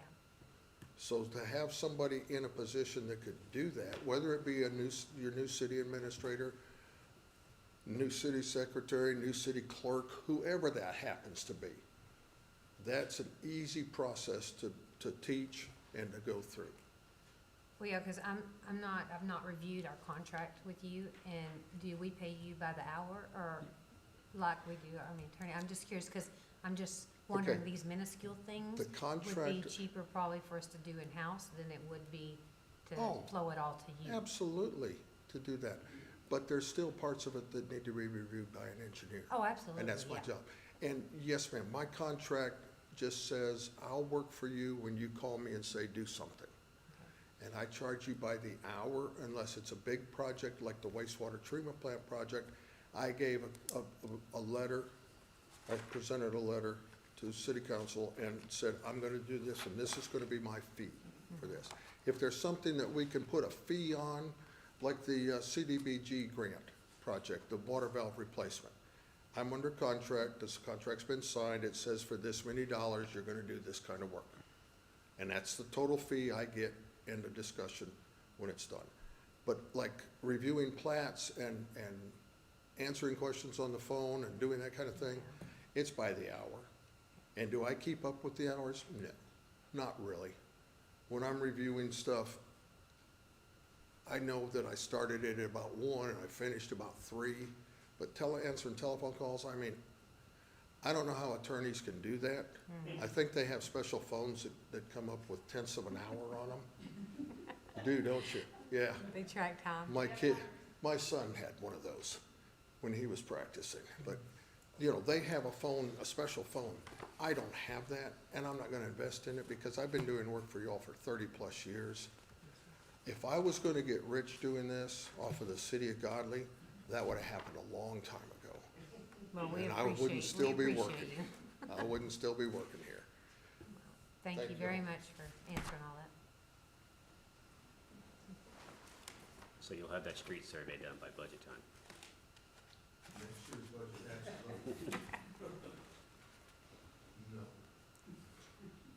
Okay, economic development, where's that coming from?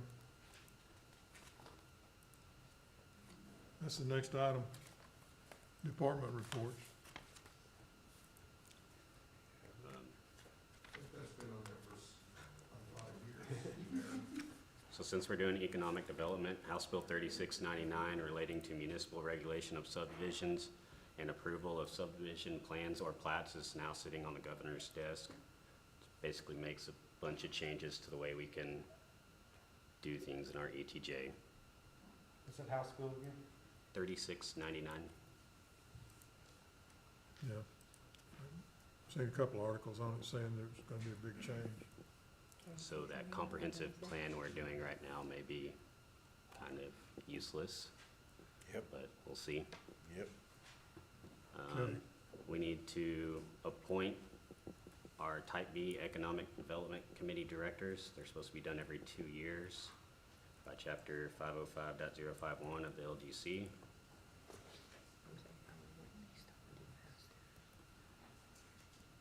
Could you repeat that, please? Chapter what? Oh, 505.051.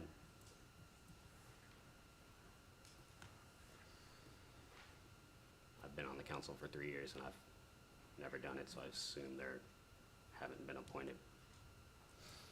So we just need to tidy that up, but What is that point, what? What was that title again? the Type B EDC, Economic Development Committee, Do we have one of those? yes, we currently charge a tax for our Type B. We do not have a Type A. We charge a tax for something, but we don't have anybody on that committee or nobody running it? We just haven't appointed anybody in a long time. Okay.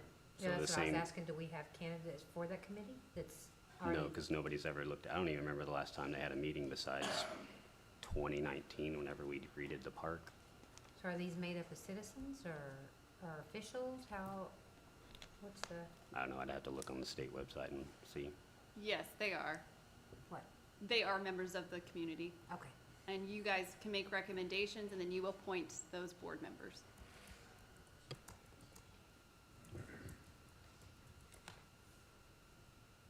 So we should probably do that at our next meeting, or put out word that we're looking for a At the member. special called meeting, I mean, we can put out word, How unless, many? How many's on the committee? Anywhere from 3 to 5, depending on how many people you can get.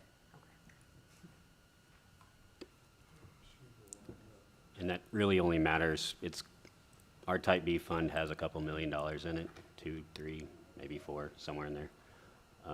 And that'll come into play whenever we want to spend that, because they'll have to look at it and they recommend to us. I mean, eventually we'll need to spend that money, or why did we? You have to redo the tax every 4 years, I believe. So if we're couple of years from now, we're coming up on redoing that tax, there's no reason to redo it if we're not even using the money. And what does type B cover? What is it used for, so that people know? There's tons of I mean, we're things, talking park, streets, or? parks, sports complexes, I remember when type B first came out, and we talked about, because I was with the youth association, of using it for a sports complex.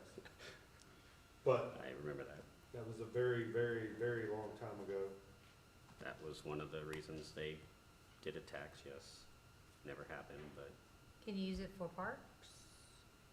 So your eligible projects for a type B are professional and amateur sports and athletic facilities, tourism and entertainment facilities, convention facilities and public parks, related store, restaurant, concession, parking and transportation facilities, street, water and sewer facilities, affordable housing,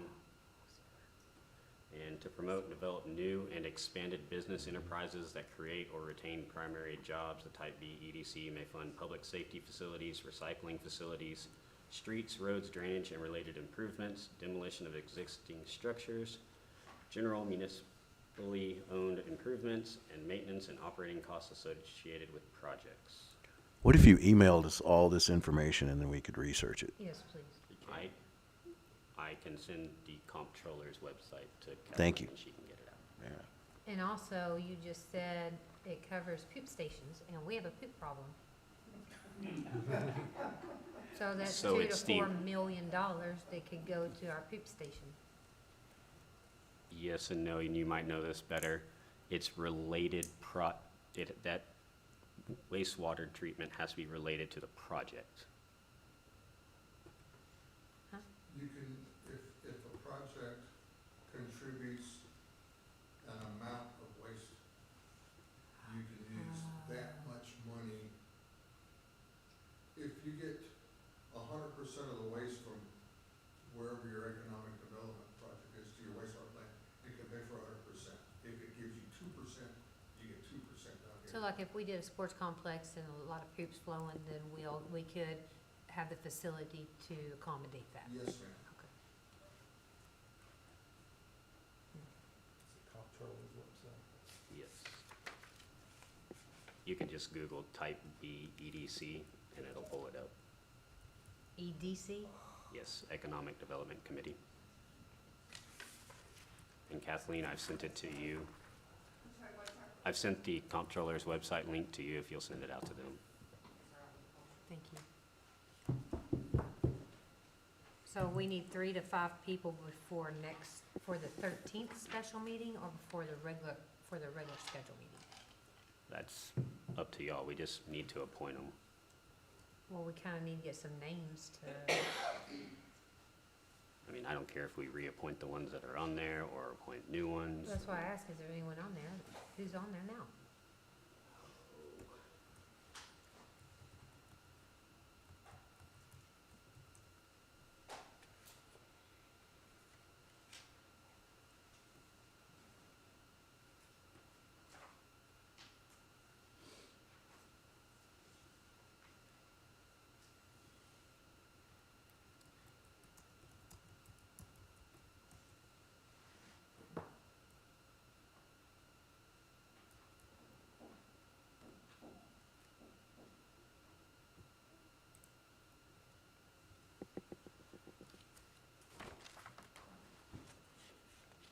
Just for time purposes, I'll get back to you on that.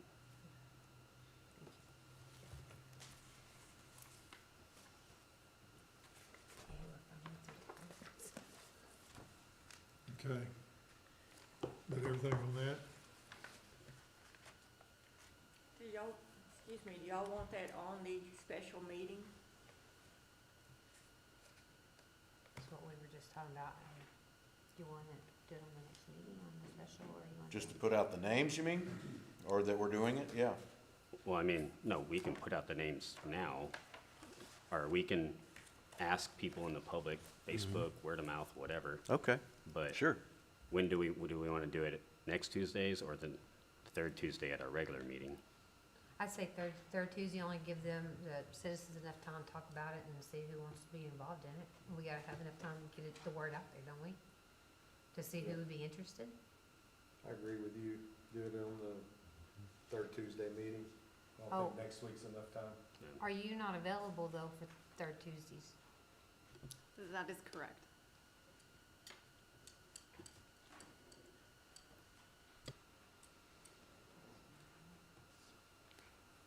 Well, I say we have the meeting anyway, but that's just me.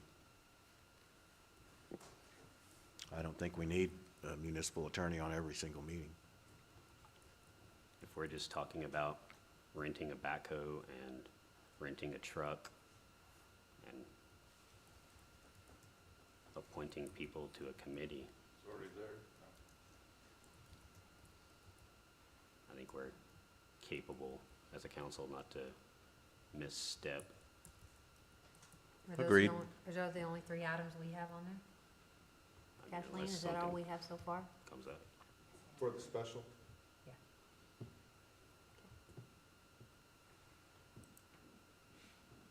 That's for the Or I guess special. we're not talking about the special, we're talking about the regular. Yeah, we're Yeah, talking we- about the regular. We have a special for next week and a regular schedule for 2 weeks from now. Mm-hmm. And the regularly scheduled, we would discuss getting the Economic Development Board back together. As well as, when are we gonna do the backhoe and renting the truck? Is that next week? Next week, Yes. because they can't be without it. Yeah, just wanna make sure. But I do think we do need to give people time to say, yeah, I'd like to do that. Mm-hmm. Or even just to look in what it's all about. Yep.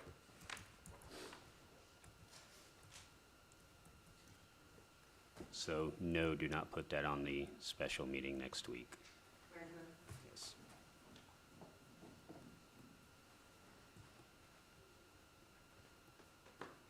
Glenn, are you able to provide a report for all the economic development like O'Reilly's and everything else?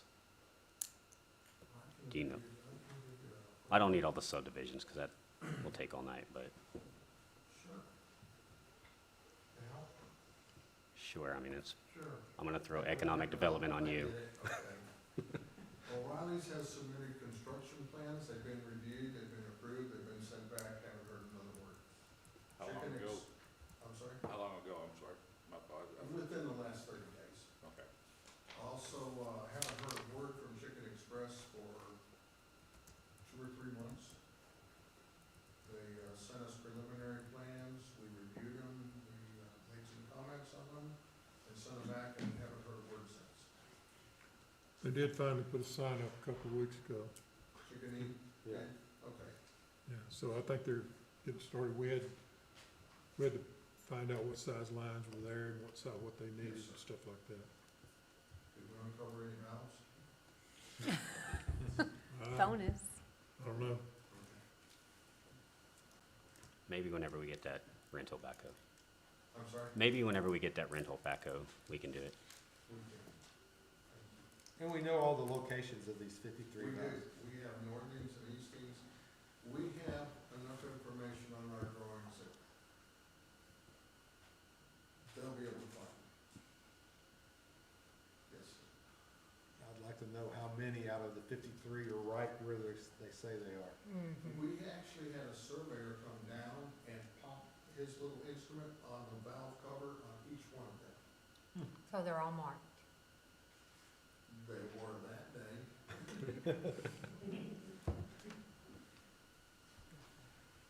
And we know the coordinates, so they can be found. Okay. We through with economic development? Anybody got anything on city administrator? We don't have one.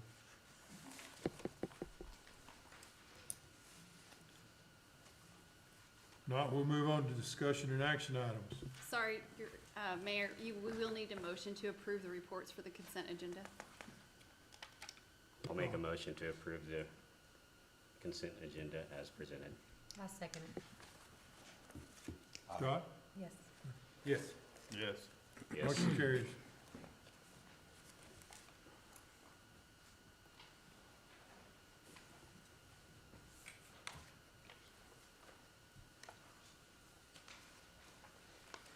Item A, recommend for approval a preliminary plat for lots 1, TAC 38, Block 1, lots 1 through 14, Block 2, lots 1 through 25, Block 3, lots 1 through 64, Block 4, lots 1 through 12, Block 5, Cornerstone Ridge being approximately 214.851 acres of the International and Great Northern Railroad Company Survey Abstract Number 1003, the Wilson West Survey Abstract Number 907, the Thomas Tovey Survey Abstract Number 845, and the William Chairs Survey Abstract Number 130, located in the city of Godley, ETJ, Johnson County, Texas.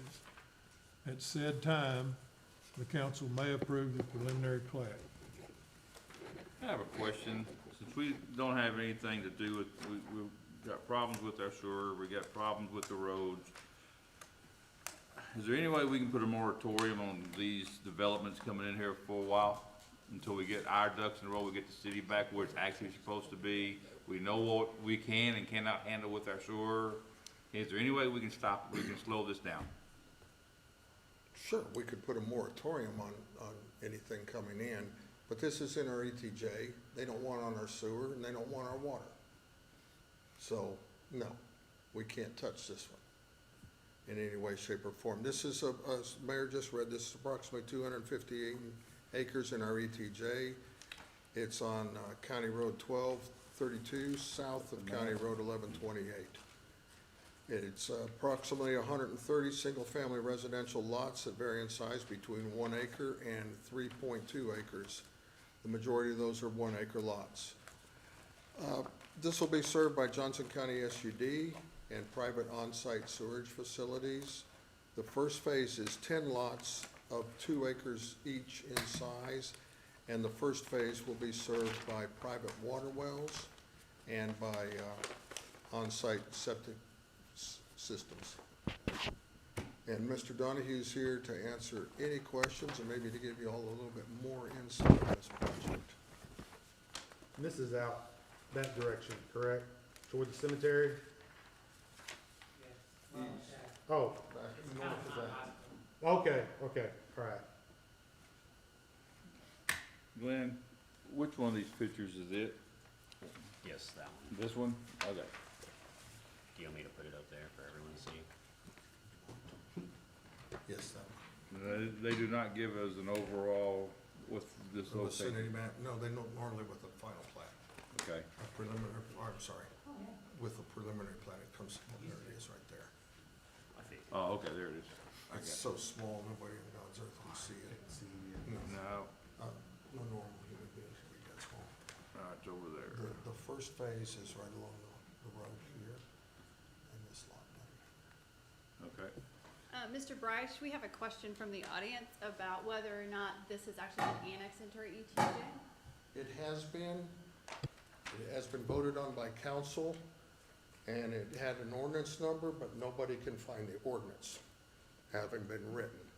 It's my opinion, and that's all it is, folks, my opinion, that we approved this in December, early December, and it's my opinion that when city staff left, the ordinance never was prepared and wasn't filed at the county courthouse. That's my 2 cents. I don't think that our council or the city administrator or the city secretary prepared that document, and I don't believe it's been filed. It was passed as an ordinance number. Anybody remember So how I I ain't got voted? no ring. He's done at the 12-6 meeting. No. You abstained. Oh, okay. Sure? No, I think you approved it. I doubt if I approved. I'm gonna approve much of anything on these things. That's why I remember, because it was unusual. But you approved it because of the larger lot size. Yeah, it's a larger lot size. I do appreciate that. And this will all be septic systems and wells? The first 10 lots would be private wells, the rest of it would be Johnson County SUD. The developers, if my understanding is the developer is in negotiations with another developer and with Johnson County SUD Johnson County says initial price to bring water to them was almost $800,000. And the developer probably threw up at that number. But they're negotiating right now to get that, to make that work. I remember, just clarification, I remember in the past, we don't have water here. We're getting our water from Brazos River or wells, and the wells getting harder and harder apparently, and Brazos River is more or less taken up by everybody else in the world too. How are all these subdivisions planning on getting water in the future, the more they get going over here? One of the things that's done with a subdivision is when they're gonna use private wells, they have to go through Prairie Lands Groundwater Conservation District.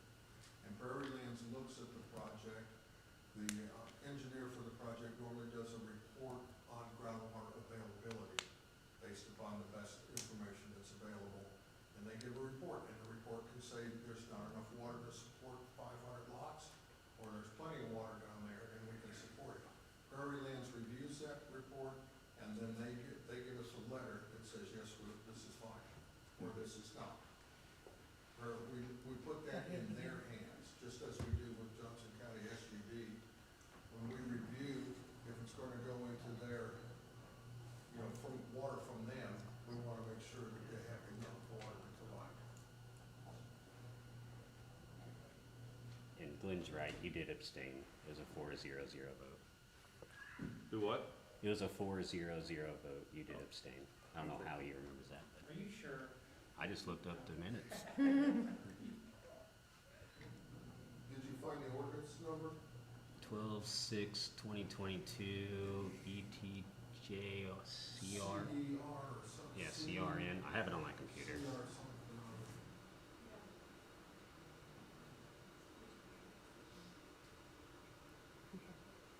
I don't have the, No, I wasn't. no. I have the ordinance number. Huh? You don't have the ordinance.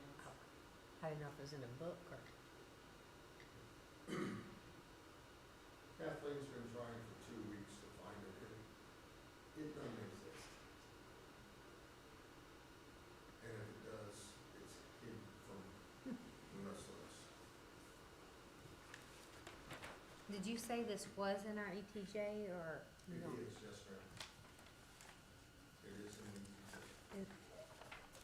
Without an ordinance not officially adopted into the ETJ.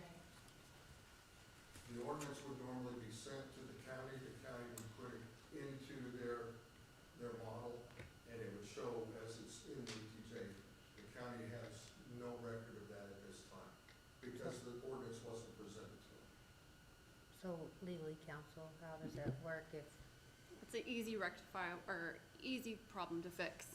Once it's passed, it's literally, we just put it in writing, it's signed, and then we submit it to the county. So they're requesting that land to be annexed into the city? It already was. Oh. That was the action that was taken in December. Okay. It's just a matter of documentation at this point. When we So put this into our, I'm sorry, Misty. I was gonna say, so is that something you do, that you draw that up, or we? Yes, our office drafts ordinances and resolutions, and that is an ordinance we can easily draft. Okay. Very easy. Okay, so we can skip that item? I have a question, Glenn. When we put this is in our ETJ Yes, sir. already. The action on this does not extend our ETJ out any further than what it already That is. is also correct.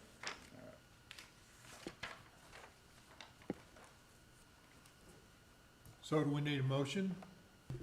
Yes, you do. So this is a plat. Under state law, as long as any plat presented complies with all of our local ordinances, which your engineer, he checks for that, you have to approve as a matter of right. So Glenn, if you could let us know you've reviewed it, do you recommend approval, and does it meet all of our ordinances? It does. We recommend approval.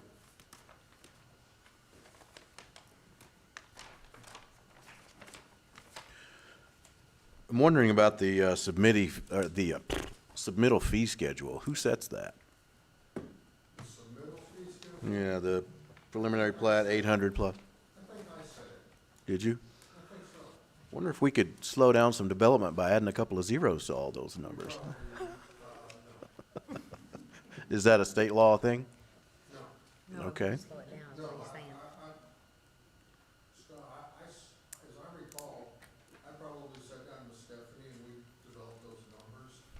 it was kind of a, We ran it by council. it was kind of a joke. They're part of the planning and subdivision rules and regulations. I got you. How long ago was that, and can we review it at some point in You time? can change those anytime you want. All right, I like that zeros. But there's parameters it has to be within, from the Whatever state? the city council sets. Okay. So it's not like, You can make them ridiculous fees if you want. That might slow people down. It might not, because when they pay those fees, they have plats and preliminaries and final plats done. They're just passing it on to the Yeah. customer, the end customer anyway. It's kind of like the impact fees that we charge for water and sewer connections. Those are just passed on. You know, the person buying a house ends up paying for it. Yeah. So it's not gonna slow them down. Not likely gonna slow down the builders, no.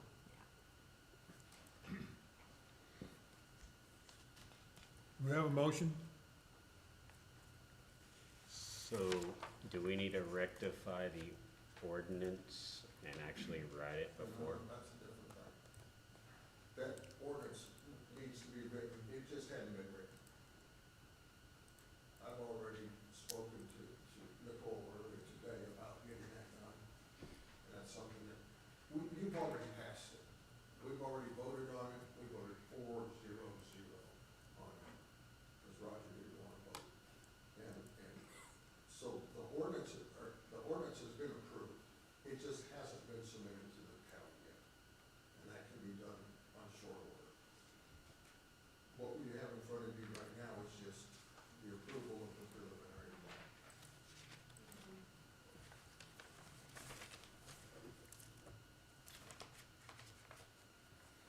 Which by law, we have to approve. Correct. So I'll make a motion to approve item A. Do I need to read the whole item out? No, you don't. All right, It's already been read into the record, Mayor. all right. We have a motion? Is the discussion phase over? Doesn't have to be, talk. Just a quick question. The public area here, is this the public area, and what will be put in that public area? Anybody I'll know? second the motion and so that we can have discussion. Are you talking about like the big purple or blue area? It's all black and white on We're ours. all still doing this. Yes, the blue area, the blue area. Right. Okay, No, that's that's not, a combination, that's actually one long. that's not on ours. That big area? That's because you're not looking at the revised submittal, This is what we received in our packet. okay? So this is not the correct plat? This? No. No, it's different. Yep, it is different. It's like 5 blocks taken Yeah, we away need, from so there. we don't have the updated one we're approving here. Can you double check to see what they have? The document that he submitted to us put the package. I just checked it. So we From need what I that got. one to look What's at. the name? It's not right. This is multicolored. Yeah, that's the one. you sent me. I sent you that. And I sent this to someone else. I guess you sent that to Kathleen.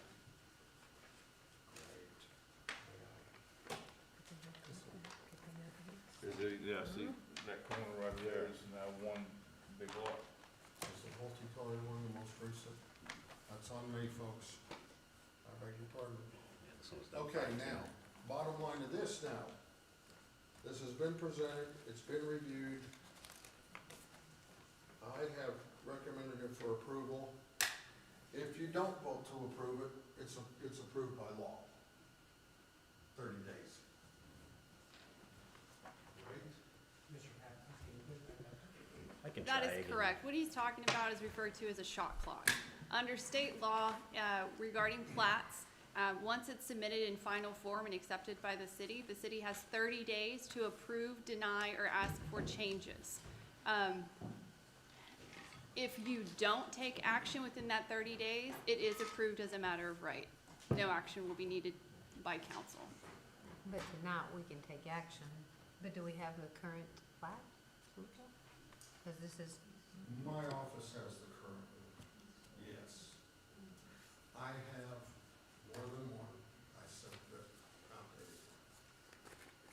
But just to confirm for the record, Glenn, the one that is updated that they don't have is the one you've reviewed for compliance with city ordinances and are recommending approval of. Is that correct? That is correct. I reviewed the multicolored one that Michael's trying to put up on the board.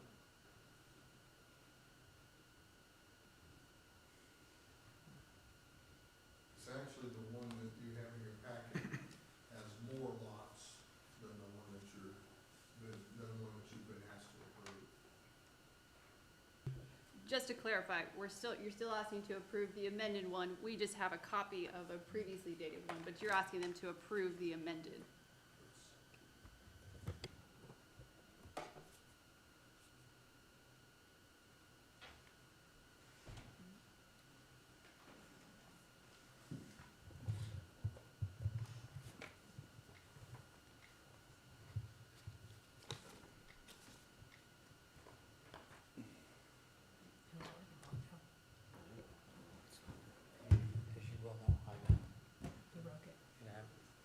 Okay.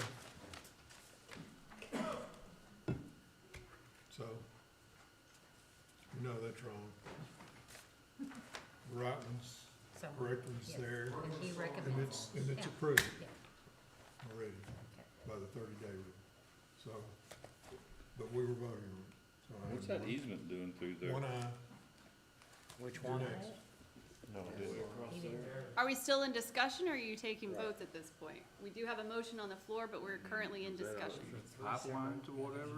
Separate pipelines. So some of these people aren't gonna be able to build on nothing. No, well, I'm not gonna approve it till I see it. to where they're. I mean, it won't matter, everybody else will approve it, but I'm Yeah, not I mean, gonna yeah, do they it. end up with more acreage, but they get probably a fair amount of But I'm not property. gonna put myself on record Right. saying I approved it when I didn't see it. Yeah, they can run Well, and I all over wasn't that. part of the initial part of it, so. Me neither. Doesn't really matter what we do, we're stuck. Mm-hmm. So, you So, who's the abstain? second? No, it's a no. I mean, I think he's trying to get it up there. If he can get it up there, then I'll do an aye. I don't know. Maybe I didn't have to do so. It was approved by council. I didn't see it, so, you know. Man, Absolutely. I love these things, they're sugar free too.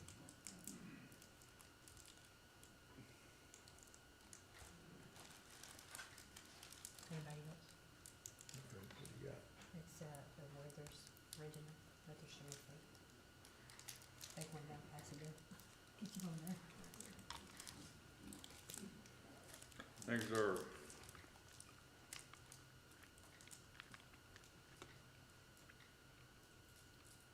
At the end of the school, they had candy and stuff. Did they do anything to that? They had court today. And every time I look in the room, It's on the, box of well, it just says candy courtroom from their projector. checking I don't know. Yeah, I was working on it. Did I push that on my knee? It'll be bad by the I time school probably did, gets I'll be honest with you. Game thing. I'm pretty sure I hit my knee on it several times. You should work in the school. Do it every day. Yep.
Just love technology. Yeah, love whatever works and doesn't work.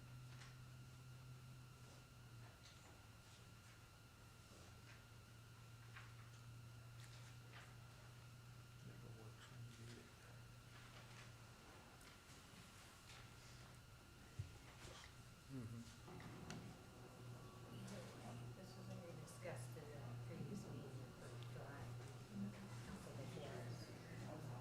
Yes.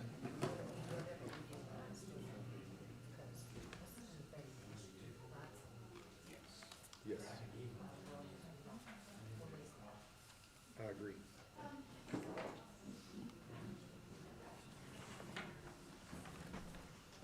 Commend you on your efforts, Yes, thank you, Mike. Appreciate it. Mike. Commend you on your efforts. Yeah, thank you for trying to. Would it be possible for you to walk in front of each of the council members when you see that thing in color? It's okay. Oh, Is that a walking quorum? something like that. This would be me.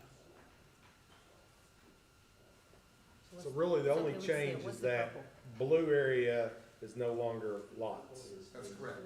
There's actually less slots. Less lots, Yes, sir. 5 or 6 left, What? less Yes. lots. Phase one is. The That's blue it. area is one big lot. Oh, One phase big one, okay. lot. I guess I could do this. There's a massive Phase one. pond on there right No, I now, like it better the and other we're gonna leave it pretty much as it is. Yeah.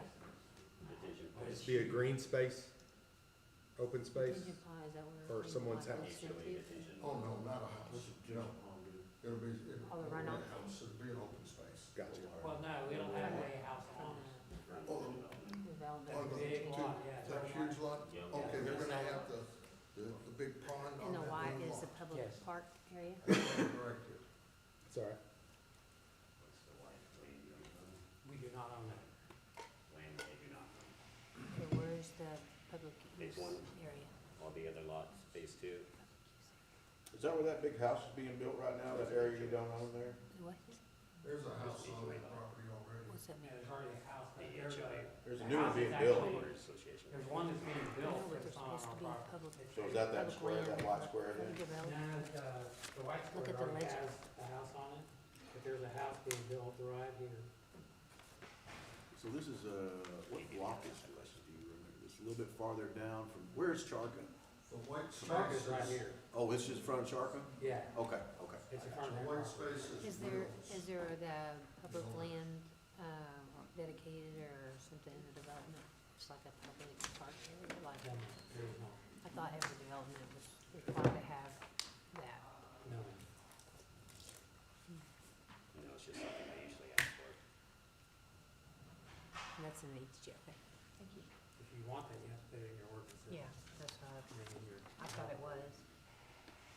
Okay, thank you, sir. Phase one, detention pond, HOA area, land they don't own, 1 to 3 acre lots. Nothing smaller than an acre. Nothing's on that acre. What's this road here at the top? That's 1128. 1128, Yes, sir. okay. You know where Charka Ranch is? Who? Charka Ranch? We've been here, we all been here forever, we don't want to get that. I think we need a topography issue, so.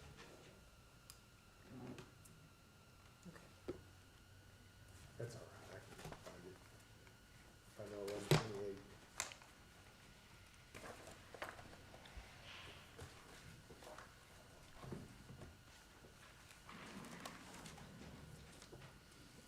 So we have a motion, we have a second, Right. so A no. motion. We got a motion and a second? Do we have, do we? Aye. Aye. Yes. Roger? Yes. Motion carries. Thanks, sir. Thanks, John. Thank you very much. Thank you. Item B. Recommend for approval a replat for Lot 1, Block 1, Tuboscope addition, an addition to the city of Godley, Johnson County, Texas, being 10.006 acres out of the R.W. Boyce Survey, abstract number 24, City of Godley, Johnson County, Texas. At said time, the council may consider for approval the replat conditioned upon the property owner submitting a final replat with the city that conforms to the preliminary replat previously filed as in final filing form with completed signature blocks. Yeah. I think you have That a, was a mouthful, wasn't it? yeah, Okay, and you got a big, this is, 2 tracts of land that are owned by the same entity. They just want to replat the 2 tracks into 1 track. That's it, Mayor, that's the right one. They want to replat the 2 tracks into 1, and they'll have a total of approximately 17 acres. That's pretty much all there is to it. The drawing that you have in front of you has a bunch of preliminaries stamped on it because they weren't gonna sign anything until it was approved. And the item on your agenda says that we need to have them submit signed drawings that are fully signed and accurate the way they're supposed to be. And it meets all the needs, all our requirements. Again, this is in our ETJ. So we recommend approval of this document. This is all one lot, one large lot. It's 2 small lots, it's 2 medium-sized lots being changed into 1 17-acre lot. Okay. I think it's 12 and 6 or something like that, Roger. Is this what we discussed, is gonna be the RV park and storage? Not at this time. At this time, it's gonna be RV storage. Okay. At this time. This gentleman that owns the property, he's gone through 4 engineering firms trying to get drawings to do an RV park. And every time I see a drawing on it, I turn it back because it's not accurate or not done well. And he's throwing up his hands and he's saying, how about, can I just put in storage for the time being? And I went, absolutely you can. And so that's what he's planning right now is some RV storage, So not an RV park. not at this time. But again, it's in our ETJ and he can do what he wants to do in our ETJ. Any other questions? Thank you.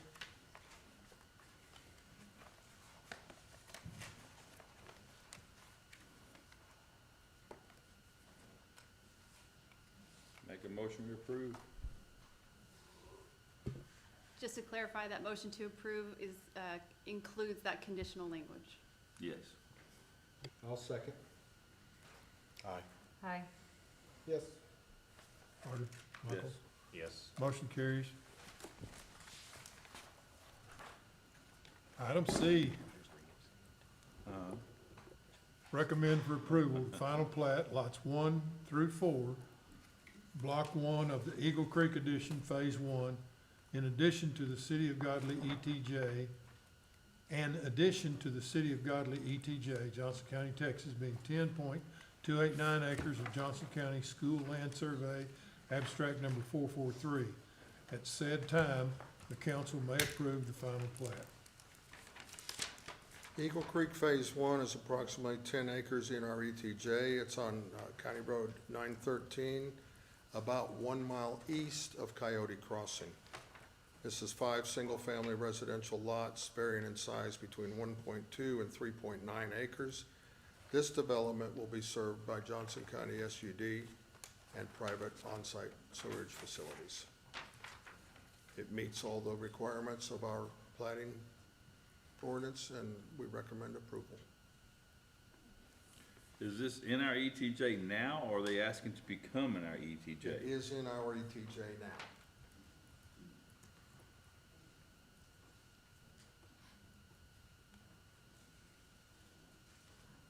How far east of Coyote Crossing did you say? About a mile. Okay.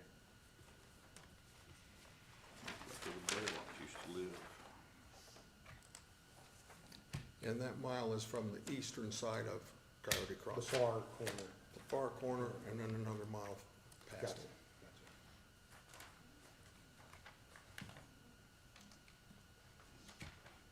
it. Make a motion to approve. Item D, no, item C, I'm sorry. Item C. Item C. I'll second that motion. Aye. Aye. Yes. Roger? Yeah. Michael? Yes. Motion carries. I just seen all this other stuff, wasn't sure what that. That's not the phase 1, I don't know why it's in Item D, phase 1. recommend for approval the final plat for lots 5 through 16, Block 1 and Lot 1, Block 2 of the Eagle Creek Addition Phase 2, an addition to the City of Godley, ETJ, Johnson County, Texas, being 39.692 acres of the Johnson County School Land Survey, abstract number 443. At said time, the council may approve the final plat. Council, Eagle Creek Phase 2 lies south of Eagle Creek Phase 1. Eagle Creek Phase 2 will be approximately 40 acres. It's in the same location. It's 13 single-family residential lots, which vary in size between 2 and 5.5 acres. This will be served by private water wells and private on-site sewerage facilities. The plat meets all the criteria of the City of Godley's ordinances, and we recommend approval. And this is the final one, correct? The final plat, yes, sir. I make a motion to approve item D. I'll second it. Have a motion, second. Aye. Yes. Roger? What were the lot sizes again? 2 acres and up. Aye. 2 to 5. Yes. 2.0 Motion to carries. 5.5. Item E, recommend for denial the final plat for lots 6R and 7R and 7R1, Block 10, in addition to the City of Godley, Johnson County, Texas, being lots 6 and 7, Block 10, Godley, and 0.464 acres located at 108 West Graham Avenue, Godley, Johnson County, Texas. At said time, the council may take action on the final plat. Council, I've recommended that we reject this plat because at this point, it does not meet all of our criteria for platting. For instance, the plat, the face of the plat shows 3 different landowners' names on it. And I mean, not just misspellings, I mean, 3 different people are identified. The plat identifies water service as private wells, which is not the case. The plat identifies sewer service as private septic, which is not the case. There's some typos on the document, which I don't normally get too excited about typos, but there's some serious ones in here. And 2 of the 3 new lots being created by this plat do not meet the city's criteria of the minimum size of 7,500 square feet. And I told the developer that they could come back and request a variance to that size, because in this particular instance, that size lot, they were almost 0.7, 0.69 or so. They're good size lots that should be adequate for what's there today in another home being built, but I'm recommending denial because if we don't reject this plat at this time, the other alternative is we approve it. So after the 30-day shot clock, so I'm recommending that I've already sent a letter to the developer and to his surveyor that we were recommending denial and rejection, and so I would like you all to take that action tonight so that this doesn't just automatically pass when it's not correct. I'll make a motion to deny the final plat for lot 6R, 7R, 7R1 as presented. Second. Aye. Aye. Yes. Roger? Yes. Yes. Motion for denial is approved. Item F, discussion of the interlocal agreement with Johnson County where the city is granted exclusive jurisdiction to regulate all subdivision plats and approve all related permits in the city's ETJ, and the amendments to the interlocal agreement currently being requested by Johnson County. I'll let Glenn handle this. He can give you some of the history and what's being asked by Johnson County at this time. Thank you. Excuse me.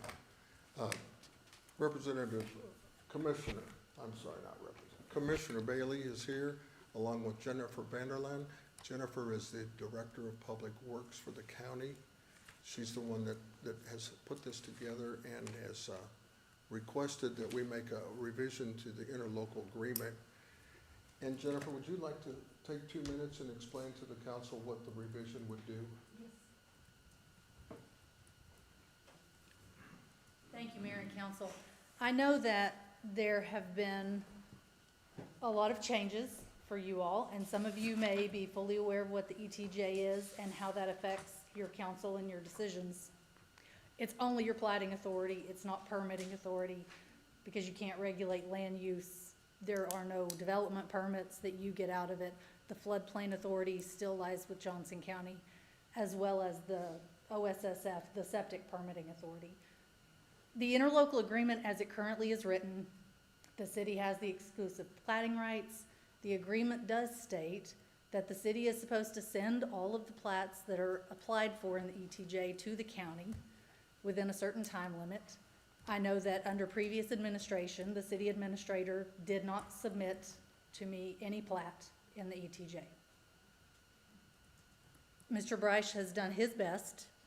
I understand there's a lot going on. He's covering a lot of things for your council, but we don't always get plats in the ETJ to review from his staff. And I'm sure that's through no fault of his own. Like I said, he has a lot to do. But in the interest of consistency and without placing blame, there have been missed items, things that haven't been reviewed, plats that have been approved that will not meet Johnson County's permitting authority. And because the plats that Johnson County reviews, which is all of the unincorporated area of the county, as well as about half of the other cities' ETJ. About half of the other cities in the county have returned plating authority back to Johnson County. Because if we're the permitting authority, it does you no good to set property owners up to ultimately fail if they can't get permits. And which has happened because someone platted a lot that was 1 acre, wanted to be serviced by a private water well. We required 2 acres. They then had to go back to the original property owner to try to secure another acre, which, you know, once you've tied up money and time in a piece of property, that is quite cumbersome and expensive to have to go back and buy another acre of land, especially with land prices what they are. So again, in the interest of consistency, it would benefit not only your property owners, but you as a council to return the plating authority back to Johnson County. We would still notify the city staff, the city secretary or city administrator of any plats that are applied for in the ETJ so that if it does affect your city infrastructure, whether that be, you know, nearby streets, typically these are not lots, like he said, serviced by your water or sewer, but you would still be made aware. Your school district could have that information. All of the affected parties would still be notified. But you're not having to spend time approving plats in council that do not affect your city infrastructure. You're not having to pay the engineer to review plats that, again, you don't get any tax revenue from, other than a plat fee, which is a wash with what you're paying his staff to review them. There is no benefit. Does anyone have any questions for me about what amending this agreement would look like and how it would affect things? I can give more specific examples, but in the interest of time, I wanted to keep it brief. Why would the city, given what you've said, why would the city even enter into the agreement back in 2002? So because local government code requires an agreement, otherwise people have to plat with the city as well as the county, or we have to enter into a mediation. And so most of the cities, now all of the cities, there was one that their ETJ extended for Midlothian. And they were not aware that when they annexed some property, their ETJ pushed out and crossed into Johnson County. So every city has an agreement, whether it's for the city to have the plating authority or for the county. And out of the half of the cities that have retained their plating authority, about half of those are working on presenting an amendment very similar to this to their new council. They wanted to wait until their new council members were seated to make that change. It sounds like the reason that you brought this to us is because previously, we had failed to do what we had agreed to do. That is one of the reasons, yes. Some of the things that have been missed in previous plats that have been approved in the ETJ are ultimately going to be a liability for the city and possibly the county. And because none of us wants to be involved in a lawsuit, it's in everyone's best interest to let our staff, who do this every day, we know our permitting requirements, so let us do what we're already set up to do. What say you, Glenn? I would prefer that we not jump into this right now. I would prefer that we get a new city administrator and we be able to go back to the process that we were using before with more due diligence about where the plat has to go. Every time it took a long time to get that first interlocal agreement 20 years ago. And I'm just not comfortable at this time just to jump out and say, no, let's change it. I think we ought to. Well, because it was hard to get, because that's not really, I mean, doesn't seem like a reason. What is it that we benefit from keeping it? We know what's going on in our ETJ. I think the lady said we would still know. Is that correct or no? Absolutely. The interlocal agreement states that we would notify the city staff. You're not sure about that? I'm not comfortable with changing it at this time. Can I just ask a quick question of her? So you said you would check to make sure that the permits comply with Johnson County permit requirements. Would you also be checking to make sure they comply with local ordinance requirements as well? When they're in the ETJ, then the ordinances don't apply. So the ordinance that we currently have applying our subdivision ordinance applying to the ETJ, you're saying that basically this would repeal that ordinance? If Johnson County is the plating authority, then Johnson County's plating requirements would have to be met. Okay. The city's plating requirements would not apply. Does the city currently have separate ETJ requirements for plats? Our subdivision ordinance actually applies to our ETJ as well. So again, if it's not in your permitting authority, then other than the plat fee, it's just control. And it sounds like you have enough to do already. I see what you're saying, but I also see what she's saying, because if that ever comes into our city limits. If it comes into your city limits, then it's not my plating authority. People can still voluntarily annex into your city limits, and then your city guidelines still apply. This Not if doesn't it's already change your built. city limits. I mean, not if it's already existing. We're talking about the ETJ Correct, and the city limits. correct. Anything that's in the ETJ is not affected by your city permits or But by city our income. Our attorney says that the ordinance does. Your subdivision ordinance currently applies to anything in your ETJ. Yes. Right. And our subdivision ordinance specifies a minimum size, correct? That is correct. Yeah. No. And that's about to get smashed It doesn't. probably by. We got tiny homes and tiny lots. There's nothing we can do about it. Our ordinance specifies types of streets that could be built in our ETJ. The county doesn't maintain concrete streets. I'm sorry, in the past, hasn't maintained concrete streets. They want a chip seal, 3/4 penetration. Our minimum is a 3-course chip seal. The city does not maintain any streets in the ETJ. The county can be asked to take it into the maintenance program, but if we're not consulted through the construction process of those streets, then we can't very well take it into maintenance until we know what the layers are and the testings and all those things. That's why I say. Doesn't the county also, Jennifer, let me ask this, doesn't the county also have in place where you don't maintain any streets until all the lots are sold? No. That is if I'm good evening. Yes, sir. Commissioner Rick Bailey, Johnson County Precinct 1. We have had some history in the past year regarding subdivisions. With so much growth that we have coming on, if I'm not involved, or the engineer is not hired to be involved, we get some substandard streets. We have developers that are promising that these streets will be county maintained. And then the question about having all the lots sold, I would prefer at least 80% of them because of the wear and tear on the street.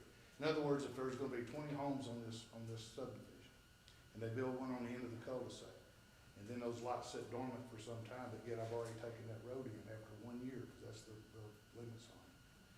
Then you have the inclement weather, you have the dump trucks, you have the lumber trucks, you have the concrete trucks coming to do the build.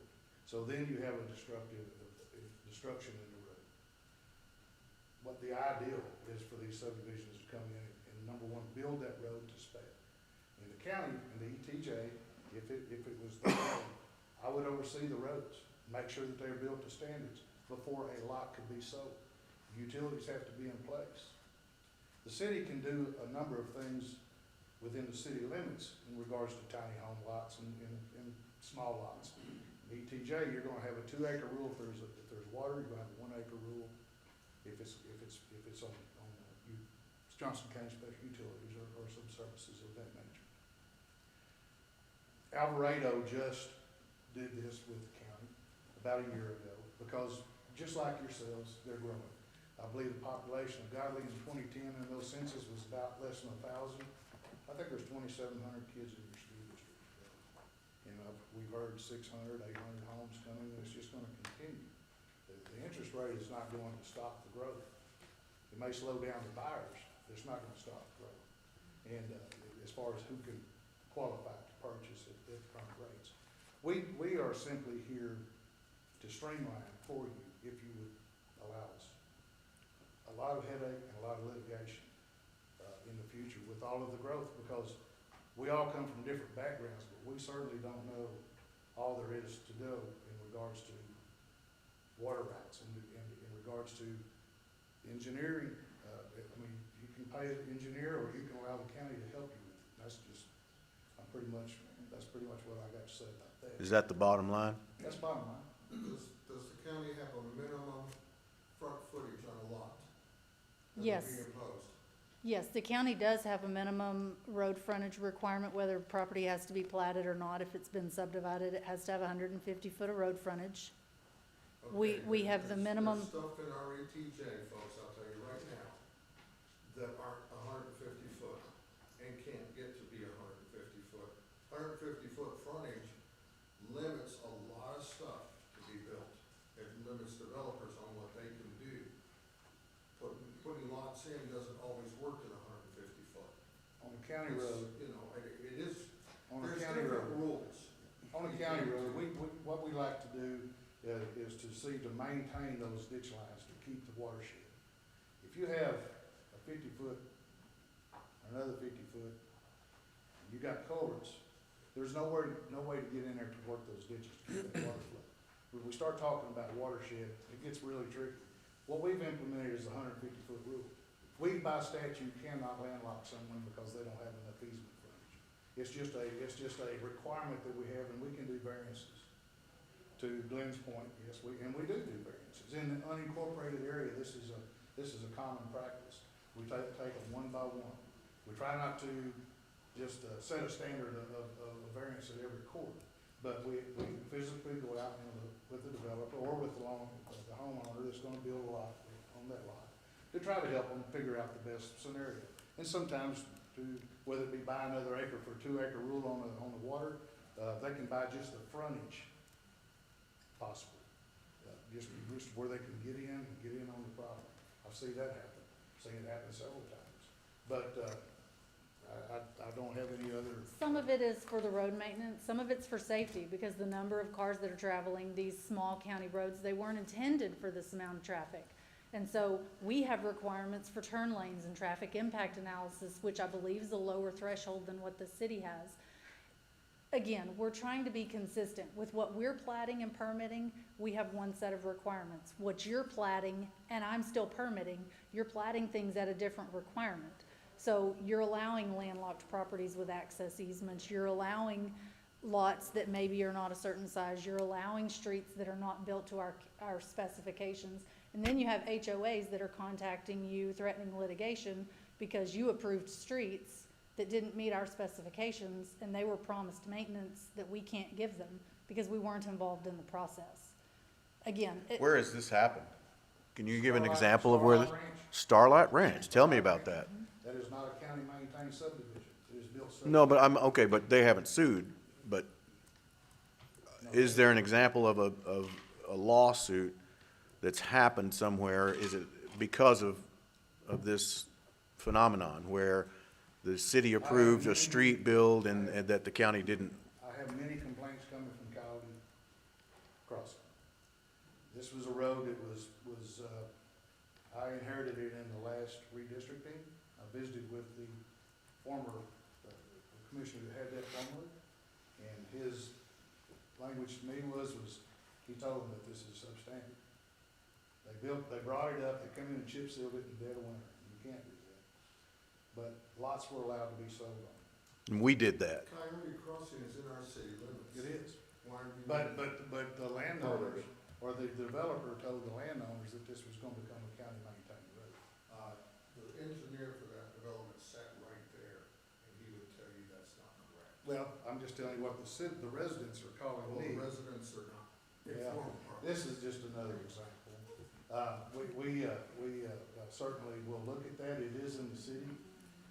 There's what I hate to see is taxpayers that are buying into subdivisions that are substandard, being told that the county will maintain those roads.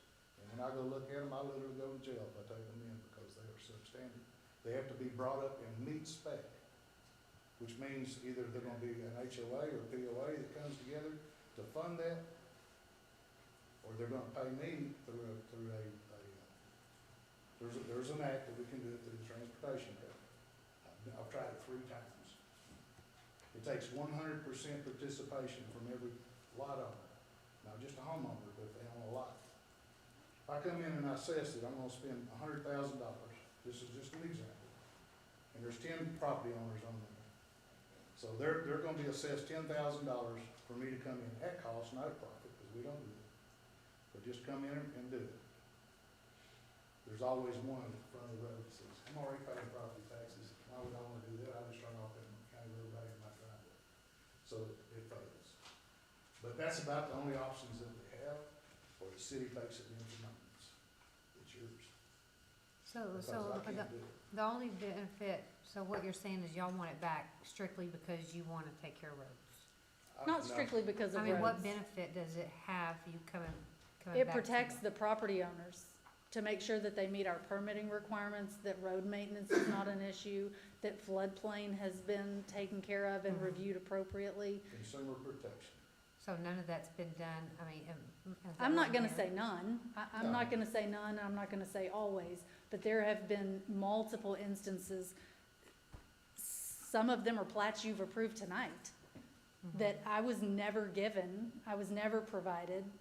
So I didn't have a review. Streets in Eagle Creek, if you approve the final plat, then that means they've already finished their infrastructure? Okay, They haven't even begun. And there's what we know One about. of the There's- differences is there's a floodplain across a piece of property that's 4 acres large. exactly. Plenty of space to build a house on that floodplain. The county requires a house be built 3 feet above the floodplain. The city's ordinance says 2 foot above the floodplain. And so because they have to meet our permitting requirements, they have to meet the 3-foot freeboard, even though you may have approved a plat that says 2 foot. So now the plat doesn't match what the requirements are, because we're still the floodplain authority. So you're saying your requirements are more stringent than ours that we have? I mean, is that? If you have a 2-foot freeboard, then yes, my requirements are a higher standard. Well, I'm just saying with that, and you're saying with Mhm. the streets, it's more stringent. Is there other things It that has are? to do with FEMA, it has to do with, the requirements that FEMA puts on the county. If we allow it to build below the freeboard of 3 foot in a floodplain, then we are subject to most folks not being able to get flood insurance in that vicinity, possibly even the whole county. So FEMA mandates and regulates the counties to have a higher standard than they're allowed cities. Because we participate in the National Flood Insurance Program. Yeah, I'm an insurance adjuster, so Mhm. I'm familiar with what you're talking about. The fact that the council has let some plats be approved administratively by letting the shot clock run out, my staff does not do that.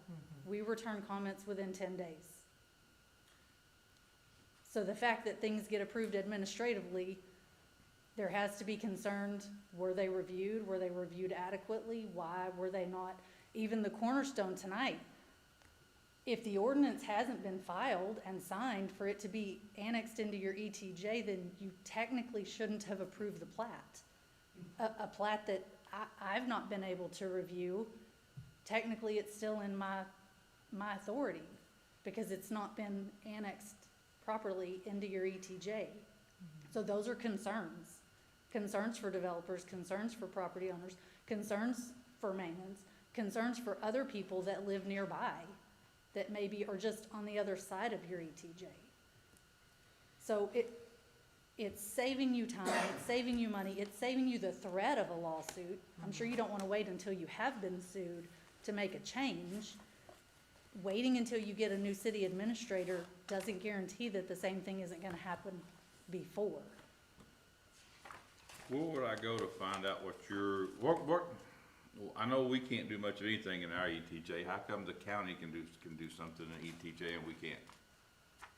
We can't regulate anything in there apparently. Yeah, statutes are different for the city as they are as the county. State of Texas determines what our statutes are as well as what the cities are. The cities work under 212, we work under 232, so we just have more enforcement than you do in some areas. What's coming down the pike that could affect this? The shot clock gonna be going from 30 days to 15 days was pushed hard by Senator Betancourt. The $36.99 that pertains to cities, there's also $36.97 that pertains to the counties, and that's gonna limit us and restrict us to a lot of subdivision regulation that we fought off very hard in this session. But it is at the governor's desk. I've been told by Betancourt and Senator Mays Middleton and all the above that he will not veto these bills. They are coming. They are coming. And so it's just a... And so, the bills that are coming are basically gonna negate our ordinance anyway. There's gonna be a lot of limitation, yes, sir. For both of us. For both of us, yeah. $36.99 is, $36.97 pertains to county. It's a little less stringent upon us. I've looked at the bills, but I've looked at about 2,000 of them this week. But at any rate, it's certainly gonna impact you as well as us, and I think that it's probably gonna impact you more. Would that be a fair statement, Mr. Popofus? Commissioner, I have a question. Yes, sir. Do you have any professional engineers that are reviewing these plats We've hired an engineer at the county. recently? Recently, yes, sir. Yes, sir. Okay, so all this. Because of this road, yes. Because frankly, I don't think a non-professional engineer is qualified to review and approve or disapprove the Well, plat. I wouldn't Because disagree. I don't think that they can do the hydraulic calculations to determine what the flood size is, what a detention pond size needs to be. I don't feel like the county has the personnel that can do that. In the requirements that we have for subdivision, it's going to put in a multi-well system. The developer has to purchase and pay for that hydrology. And then that is sent over and reviewed by, we have half an associates, we have half an associates that we have on retainer that because they have such an array of engineers. The county has an engineer on But staff. the county has an engineer on staff, we hired them, yes, sir. Because of all the growth, we recognize that, yes, sir, and to your point, we're not professionals, not by any means. We all sitting in this chamber and in the courtroom that we're in, where the government is at best, we serve the people closest, and we're where the rubber meets the road. We know everybody, we see everybody, and I can't think of a better way of serving people than local government. But I'll just say that we saw and recognized that in the court, we had round and round, we interviewed many different engineers. We found one that was local, that was familiar, and yes, sir, I do agree with you, we do have that engineer on Now, staff. if you hire half an associates to review things, does that pass through to the developer, or do you all eat that cost? In the past, we have historically not passed that on to the developer. And they also to rubber stamp, because there might be some situations we get into where we want a second eye, because we don't want the county engineer to stamp something that may be questionable, because we don't want litigation to come back on us because of our guy done something. So we have that backup plan as well. And Armstrong engineers, for wastewater, we have, there's so many different avenues that we can go. And we have our share of some problems with that as well. May I speak freely to this council? I have- Just an observation earlier, not to get completely off track here, but there were several things that came up that I sent some emails out. Number one, I want you to know that Jamie Moore, our emergency management coordinator, he has sent over,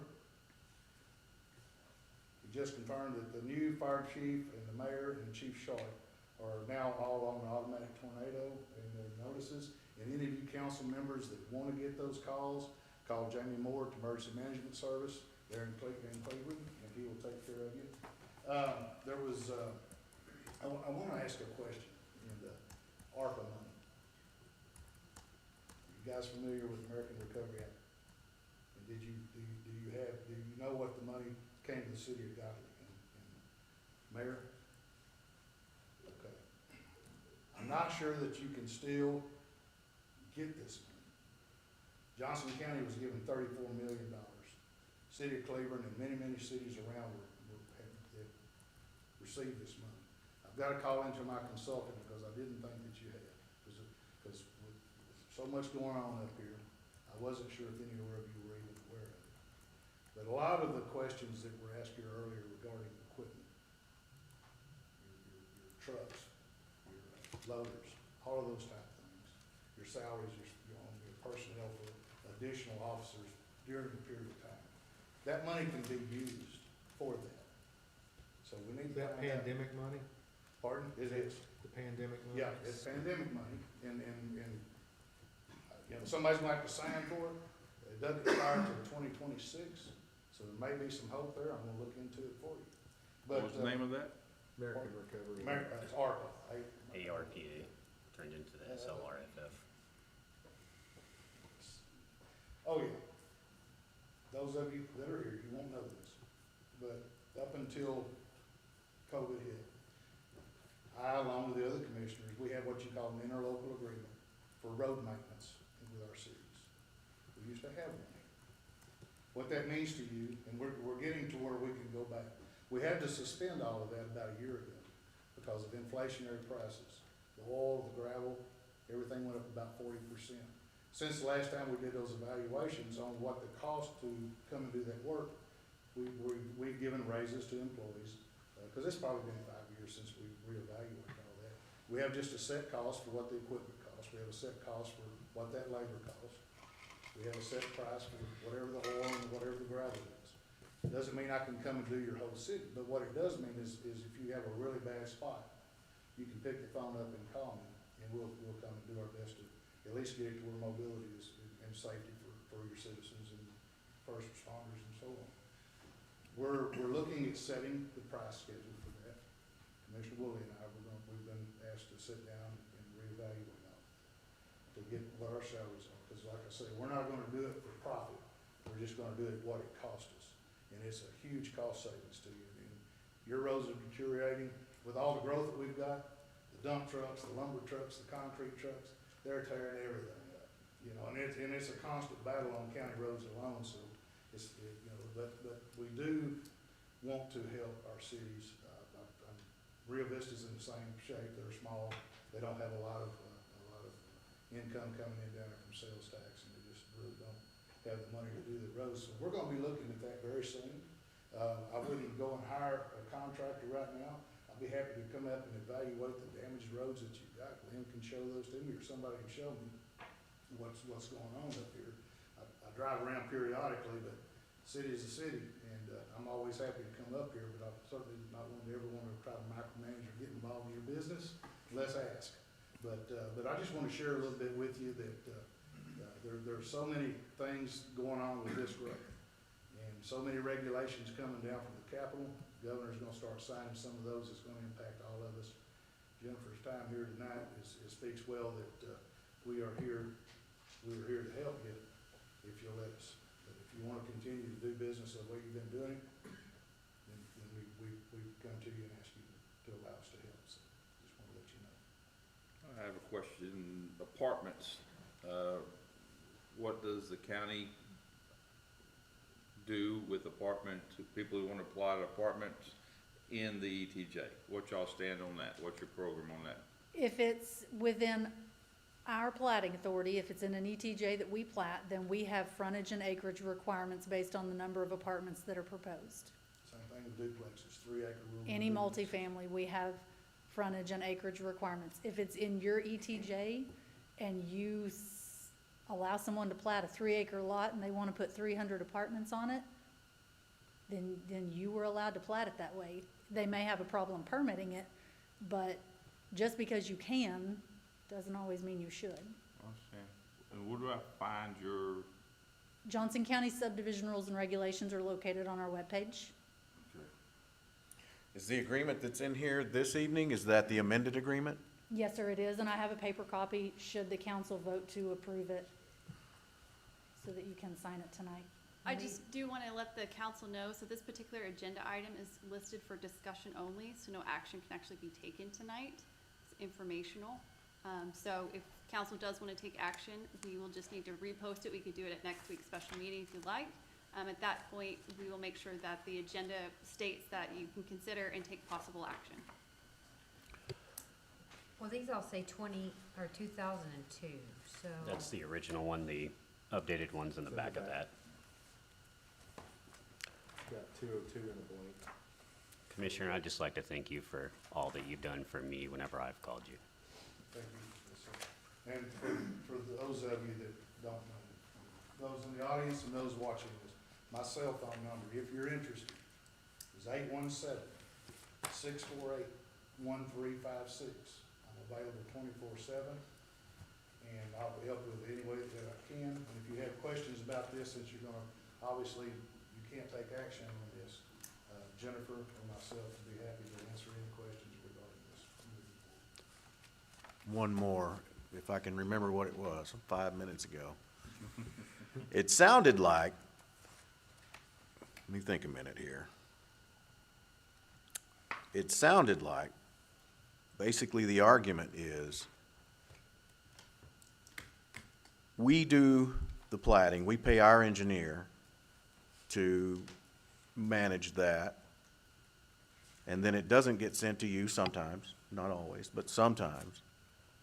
And then at some point that possibly could initiate a lawsuit. That's one option. And then another option is to let you do it all. Right?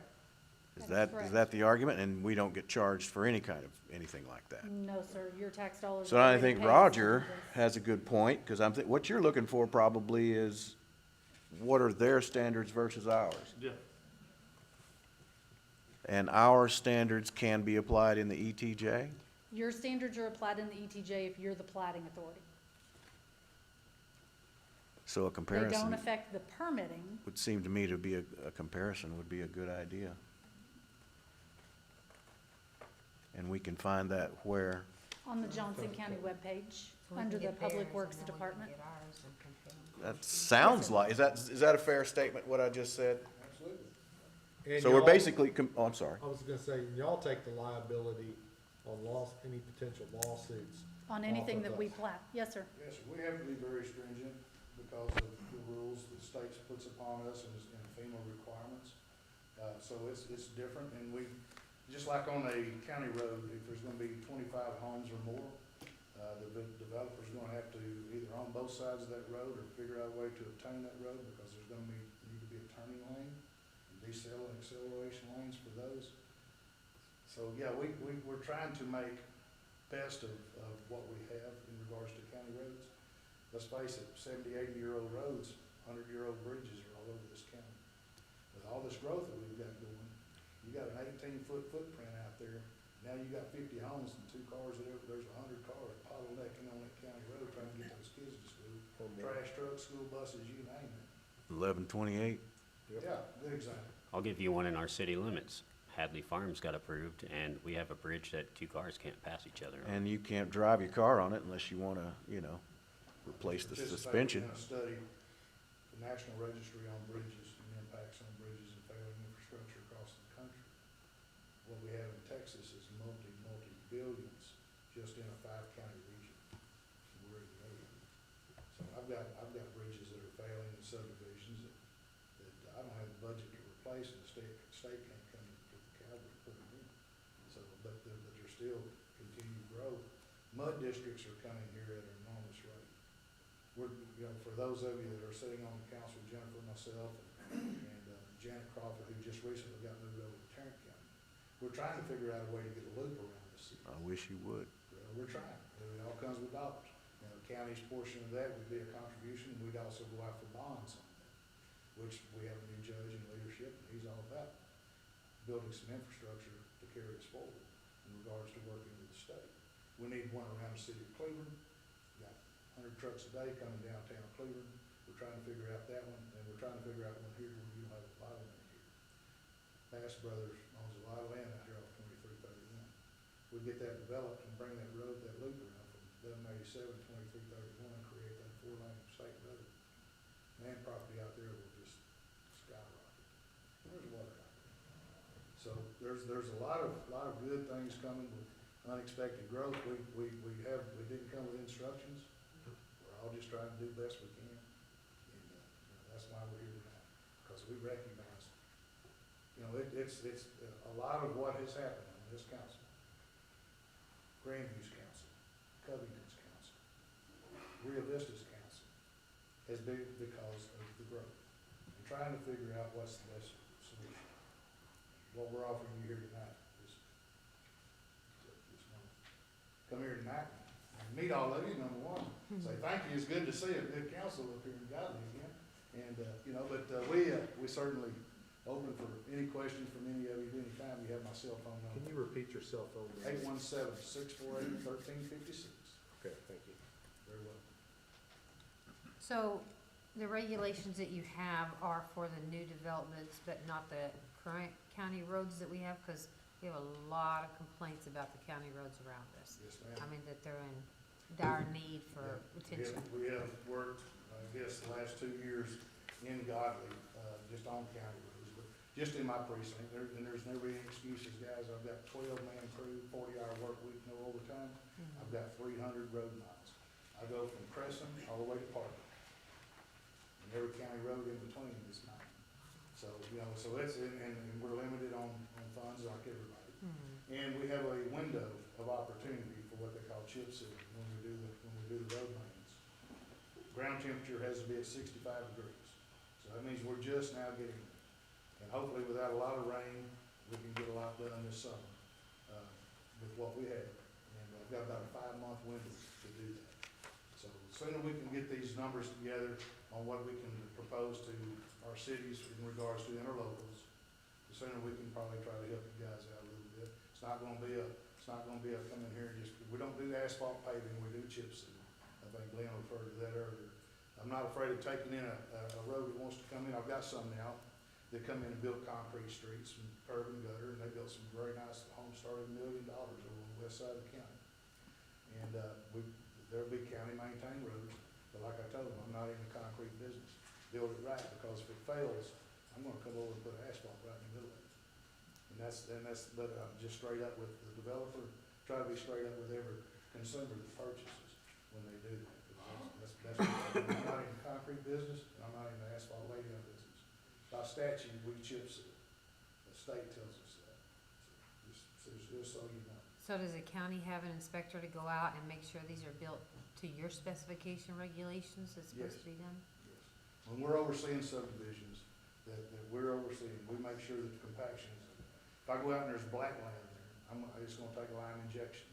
And let's face it, we got a lot of developers that are gonna come in, they wanna cut every corner. They wanna get in, they wanna get out. I'm not talking about all of them, I'm just talking about one. All it takes is one to make it bad for everybody. But they come in, and we assess what their needs are gonna be. When the 8-inch compacted, number 1 road base, I want that number 2 stuff. I want number 1 base, I want it compacted. And when they do a 3-phase chip seal, I want them to do it when that ground temperature is elevated. Because if they come in there and ground temperature is cold, because they're desperate, they run out of money, they gotta start selling lots, they wanna get this thing chip sealed, just so I'll release the lots. Now, a lot of people that are hurt feelings in the development business that try that, and I say no, it don't pass. Because you can go out there and just scrape up the gravel because it didn't stick. So yeah, that's one of the things that I do. And I strongly urge you to let me do it. Because there's some up here that didn't get built 22 foot, 24 foot wide with 3 foot shoulders. They're 18 foot wide with no shoulders, no drainage. Big, nice homes all in them. I can't fix it. They were done wrong. So I'll take any of you out to show you. But it's just, One more question from me. Is this contract negotiable? What do you mean? Well, I mean, if The we don't like a interlocal line agreement? item, or we wanna redline something and say you something talking about the else. interlocal agreement? Yes, Or you sir. Yeah, well, I mean, sure. I mean, I'll tell you how, Rio Vista, they set up $100,000 into a special line. You're talking about road maintenance. I'm talking about road maintenance. Are you talking about the interlocal agreement for road maintenance or the interlocal agreement for plating authority? It's two Probably different the interlocal agreements. agreement for plating authority, right? Oh, I thought you were talking about the road. Either one, I mean, if Well, anyone. on the roads. So do we From have my- a you know. current one? Cause this one's from 2002, so this is, yes, I an order, sent but the do we city have? secretary Yeah. the proposed change. It's in the back. So if we don't like the interlocal All plating this is authority 2000. agreement, we can maybe say, hey, would you guys do this? Oh. One in the front. If that's something that you all decide as a council, we can review it. Typically, it's a pretty standard agreement. It needs to be signed, but I don't see it in the agreement. County Unless I'm attorney's missing gonna it. allow us to. I get you. Way to go on down the line. Excuse me. Look like that. So it went from this Yeah, thick it's the very to last this thin? page, last 5 pages.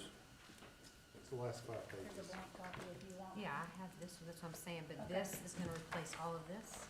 That's I just a don't- whole bunch of No, supply there's- I was documents. gonna say, that's not the agreement. Okay, that's what I was wondering, how we went from this thick to this thin. but Yeah, I- the 2002 is just a few pages also, Okay. and then there's a bunch of supporting. They documents. do that so you'll get bored reading all these other stuff. You say, Don't oh, make what it the to heck, the let me end. just get to the back page and sign it. I know you. They put all that in there for me, so I want all that information. If the council wants to prepare a comparison with your city ordinances compared to Johnson County subdivision regulations, and if you have questions, you're more than welcome to contact me, and we can work out whatever differences there are, or if you have questions about our subdivision regulations, especially as they pertain to the end permitting requirements, I'm available. Okay. Council, do you have any input on any of this? Really, it's up to you guys. I think you've already highlighted a couple of things you want to look at first. I think a comparison of the subdivision is a good idea. That way you understand if you are giving up your authority to regulate, if you sign the amendments as they've presented, you just need to know what we're giving up and what we're adopting instead. So I think that's my biggest comment and takeaway. I think that's a good idea. And then as far as negotiating, contracts are always negotiable, but again, that's just back and forth between lawyers and what's acceptable to both parties, if that's even worth it. And yeah, we can put it in, just clarify if you want this for the special meeting, next week, or if you want it on the 3rd Tuesday, if you think you guys will be ready by then. Well, who's gonna be doing the comparison between the two contracts, or between the two regulations? So I'm assuming, your subdivision regulations are somewhere online in a PDF? Yes. Okay, so that's actually pretty simple to do. We can use the PDF comparison tool. We download 2 PDFs, do a comparison. We can do it that way. We can do section by section. I can do bullet points. If you want me to do the analysis, I'm happy to do that. If she's offering to do that, either way, you just give direction.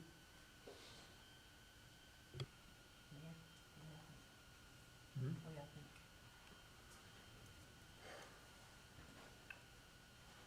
Well, we're only discussing it right now, so we may need to look at Burleson. some other things. What cities are keeping it to themselves? What cities are giving it up?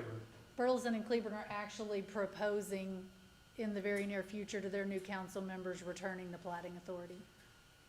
The third of them. Mansfield, what are they doing? Mansfield is keeping theirs, Venus, Grand Prairie. Joshua's proposing returning that. So there are other cities that are in process, like I said earlier. They wanted to wait until their new council was seated and comfortable before they proposed that change. Mike, Real quick, is this something? since Scott's back, or Mr. Yarborough. Yes, sir. Since you're back in the room in regards to. the Please interlocal- call me Scott. Okay. Back to the interlocal, regarding roads. Rio Vista set up $100,000, basically, I could go in and they didn't have to go to council, they set it up. I went in there and I assessed the work, I called the mayor, he would tell the council it's gonna cost this much money. I basically would draft on that account. And that's the money that they would set up for an annual year. And seldom did I get into 20,000, and just trying to keep their streets, mobile.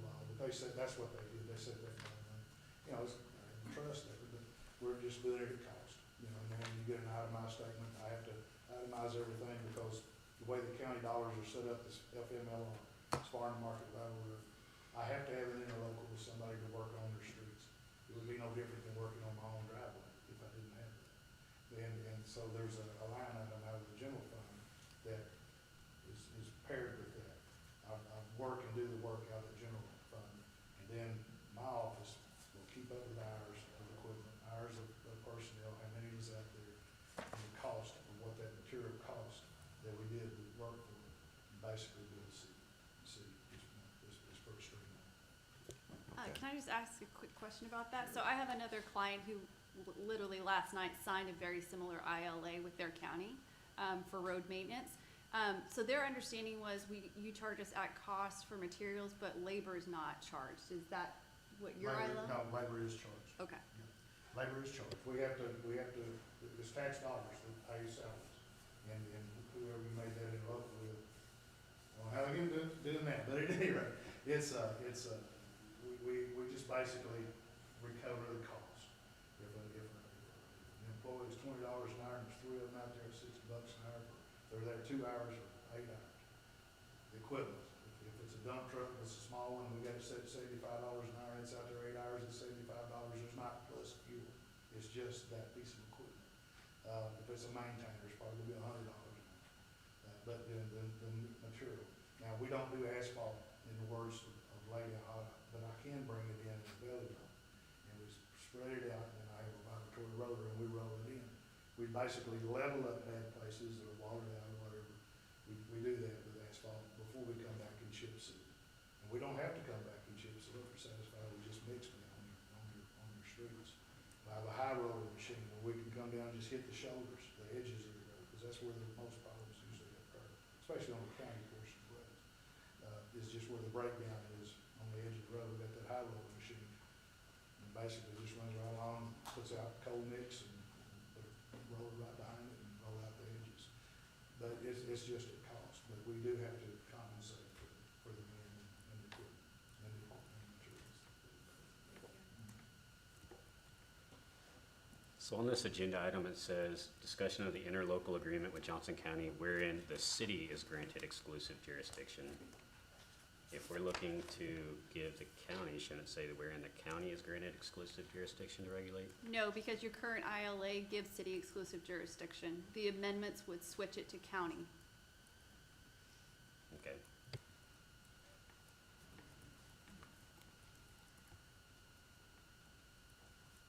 You all have a lot to consider and think about, And again, you're asking for this why? Because of mistakes in the past? most of it, to be honest. Lots of them. And those mistakes have caused you pain, so to speak? Not caused us pain, it causes property owners pain. It's caused me pain Has it? from calls and going out to people's properties and finding out if it's our problem or their problem, then having to call his office or him and talking to him. It's caused me pain. Those are some of the calls that I referred to earlier. But I never take a call as a complaint, guys. 'Cause we just It's always don't an know unless we opportunity. know. So you can help further on this? I mean, you have the time to do all that? If I called you? Absolutely. Okay. If he hasn't answered one of my calls, he's always called me back the same day. I work for you. No pun intended. My phone rings, I got a new boss about 20 times a day. Used to. Glad to talk to you anytime. I've got a lot to learn. Will. Yes, So- that's the beauty of what we do, education. Can't get that. So since we're not taking any action, I'd like to put this on our third Tuesday meeting.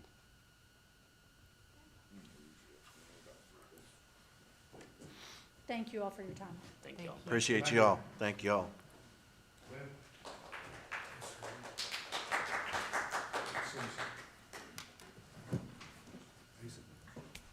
Thank you, sir.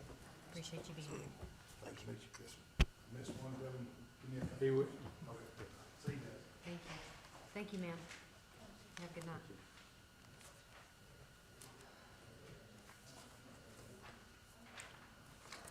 all right. And we're putting that on the agenda for the third Tuesday? Yes. We're not gonna have an attorney, okay. Item G, discussion and possible action on scheduling dates for budget workshops for fiscal year 2023-2024. So this will depend on if we plan on moving the July 4th meeting later in the meeting. But we need to schedule more budget workshops, so we didn't get much done today. We didn't even start going through the line items. So we need to schedule at least the next one or two, and then continue to put that agenda item on the agenda.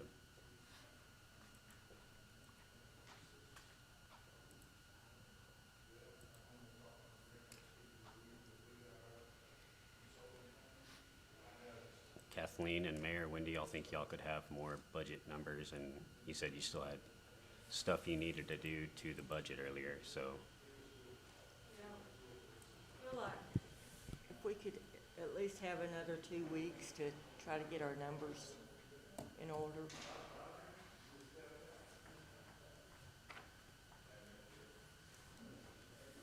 So I'll do one better for you. When is our budget due? What, the end, like, final? September 30th. Is whenever we had, come out into July, correct? Final value. I don't think the Kinda running out TNT is of out time. yet. I could contact the tax office, but I don't think it is. So whenever we move our July 4th, if we move our July 4th meeting, we need to do it on that same date. Except for we need to have either Kathleen or the mayor prepared to start going through the numbers line by line. When? The first meeting in July, whenever we make that. Because there's an item later in the agenda to move to July 4th meeting. So we'll have one on the 13th, one on the 20th. A lot of people are gonna take the whole week off. I'm not that lucky, but I know a lot of people have that Yeah. mandatory vacation week. Yeah. I'll be off that week. The So you're- school used to make it that mandatory vacation when I worked for them. So you're wanting to reschedule it during that July 4th week? The 11th. So later in the agenda, we're gonna talk about rescheduling the July 4th meeting. Correct. But since this item's before that item, I would say we just attach it to the next meeting in July, whether it's the 3rd, the 5th, the 10th, the 11th, whatever it may be. We just need to set our next budget for our first regular meeting in July. Or I guess it won't be regular, then it'll be special call. So we need to attach our, It would actually But- be irregular, because you're gonna vote to move the regular meeting from July 4th to a different date, so it'd still be a regular meeting. so if we vote to move our third Tuesday meeting each time, will it be a regular meeting? Are you talking about doing budget workshop attached to a meeting again? Yes. Can we just not have a separate day where we can sit down instead of having an hour to do this? I mean, we've got a lot to discuss. Can we not set just time and say we have 4 hours or whatever to hash it out, and let's do it? A lot of Stop entities do spreading it a out. budget retreat. A lot of entities do a budget retreat where you all go and talk about it, and you're somewhere not in Godley, and you, literally, that's all you do for 2 days. But isn't it an open meeting, and it's something that's? It yes, is. Yeah. I mean, it's whatever, we could do it on a Saturday all day. We do it on a Sunday after church. Well, however, I mean, this is just my personal opinion, I would prefer to spend more time one day than to break it up an hour, half hour, you know, just, we're dragging it out. Okay, so when would you like to do it? I They don't need know, at I mean, least, everybody else has a Well, say in it too, propose so, something.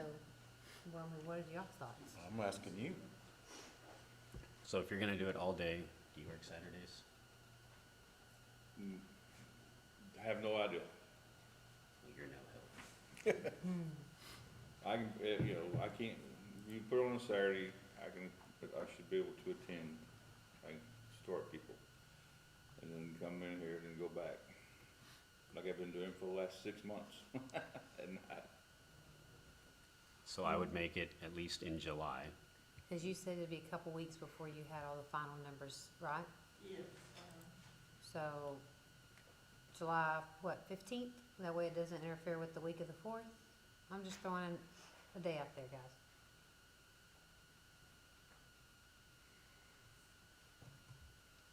Works for me.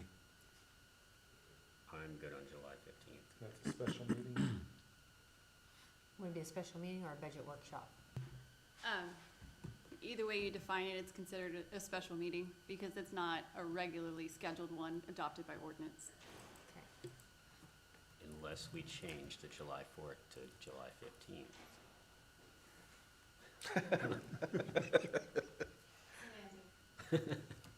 So also, would July 15th give all the department heads enough time to get all your numbers together, to present us if we have a long day of workshop?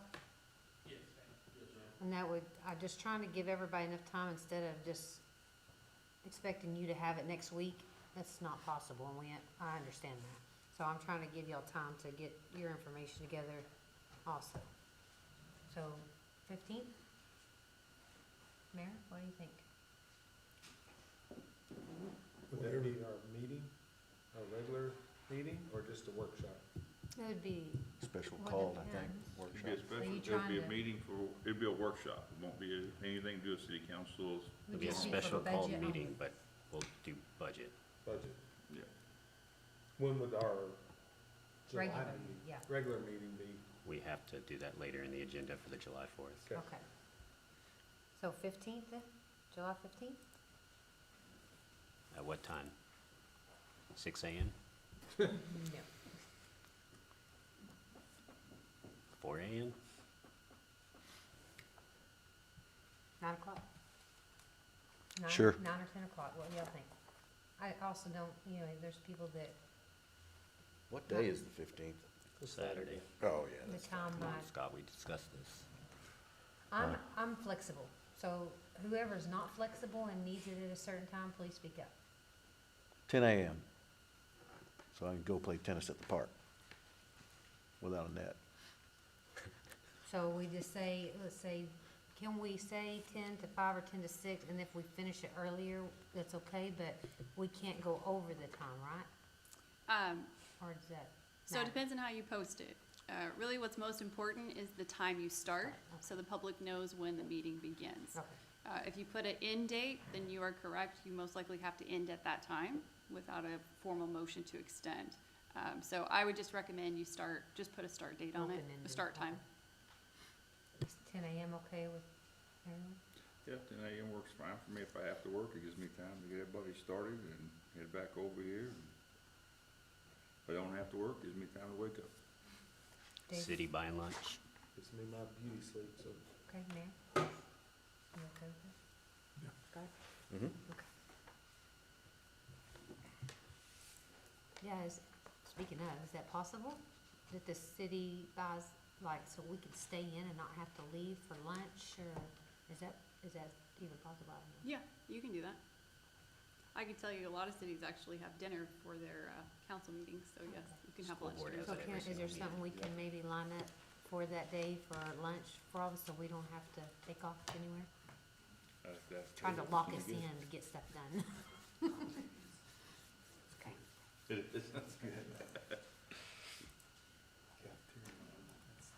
Okay. It's very good. I've used it multiple times. We're through with that item. We're not, Make a motion to have our meeting, July 15th at 10 a.m. Second. Aye. Yes. Yes. Yes. Yes. Motion carries. Item H, discussion on the appointment, employment, evaluation, reassignment, duties, discipline, or dismissal of a public officer. Candidate resumes submitted to the City of Godley for the position of City Secretary. I would like to move item H and I to the end of the agenda so we can get through the rest of this, because those are going to take a long time. I'll second that. Scott? Yes, sir. I didn't Yes. know we were gonna do a, yes, sir. Yes. Yeah. Okay. Yes. Item J, discussion and possible action approving an ordinance adopting city council rules of conduct and procedure for the city council of the City of Godley.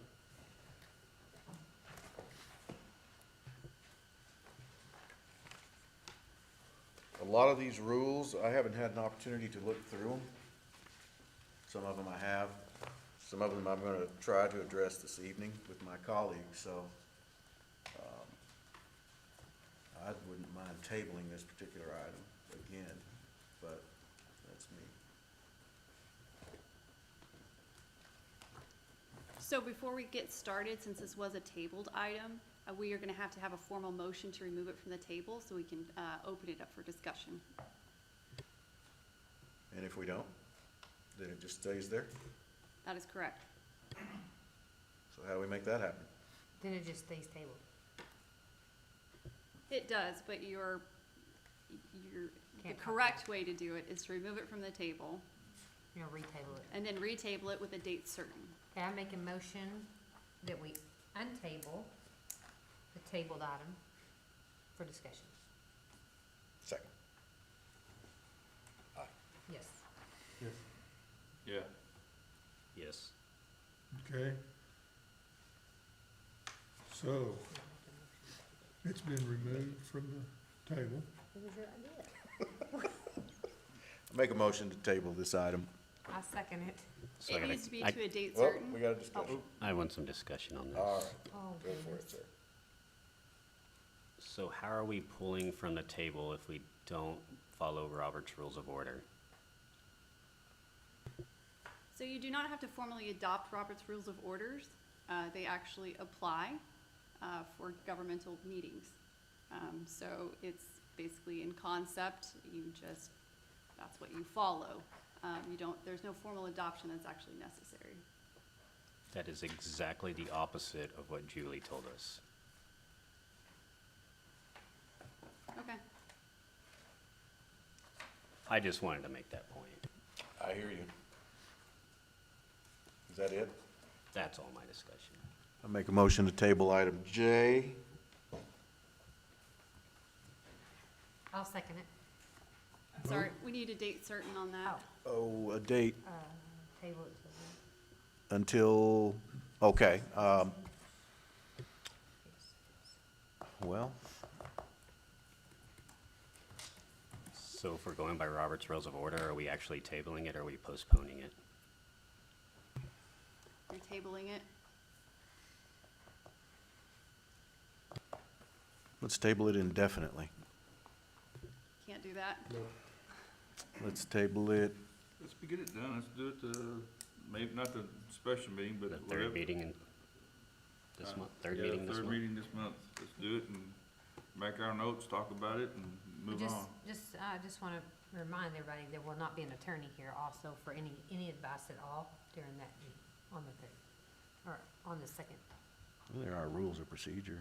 We'll amend the I mean, motion. I'm just saying, you know. Roger, amend it. I'll second it.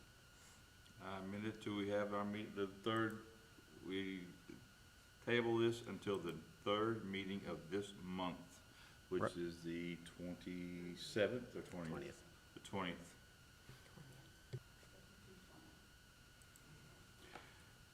Is that good to go? Okay, second.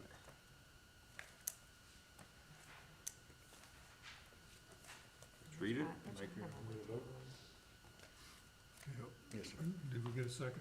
Yes, sir. Yes. Aye. Jay?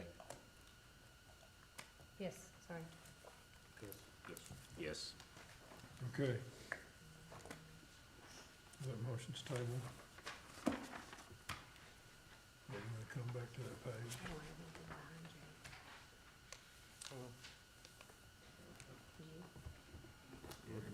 Got the rest of the agenda. Okay. Item K, discussion on agenda setting policy. All right, so we have, Sorry, We gotta pull it from the table, we have to. oh, we have to pull it from the table. which I guess we should have done on my items. Make motion to pull item K from the table. I'll second that. Aye. Aye. Yes. Aye. Aye. Okay. So I asked Kathleen if there was an agenda-setting policy in various times in May. I asked the mayor. Kathleen could not find an agenda-setting policy. The mayor didn't answer, and the mayor pro tem said there is not one. So I did some reading at TML. You recognize, Ms. Core, TML as an authority, do you not? Yes, they're an advising authority, yes. Okay. Then I did some research. I'll pass this down. All of these. Oh. Take one, pass the rest down, sorry. It's okay. And I looked in the 2019, I think it is, give me a second here.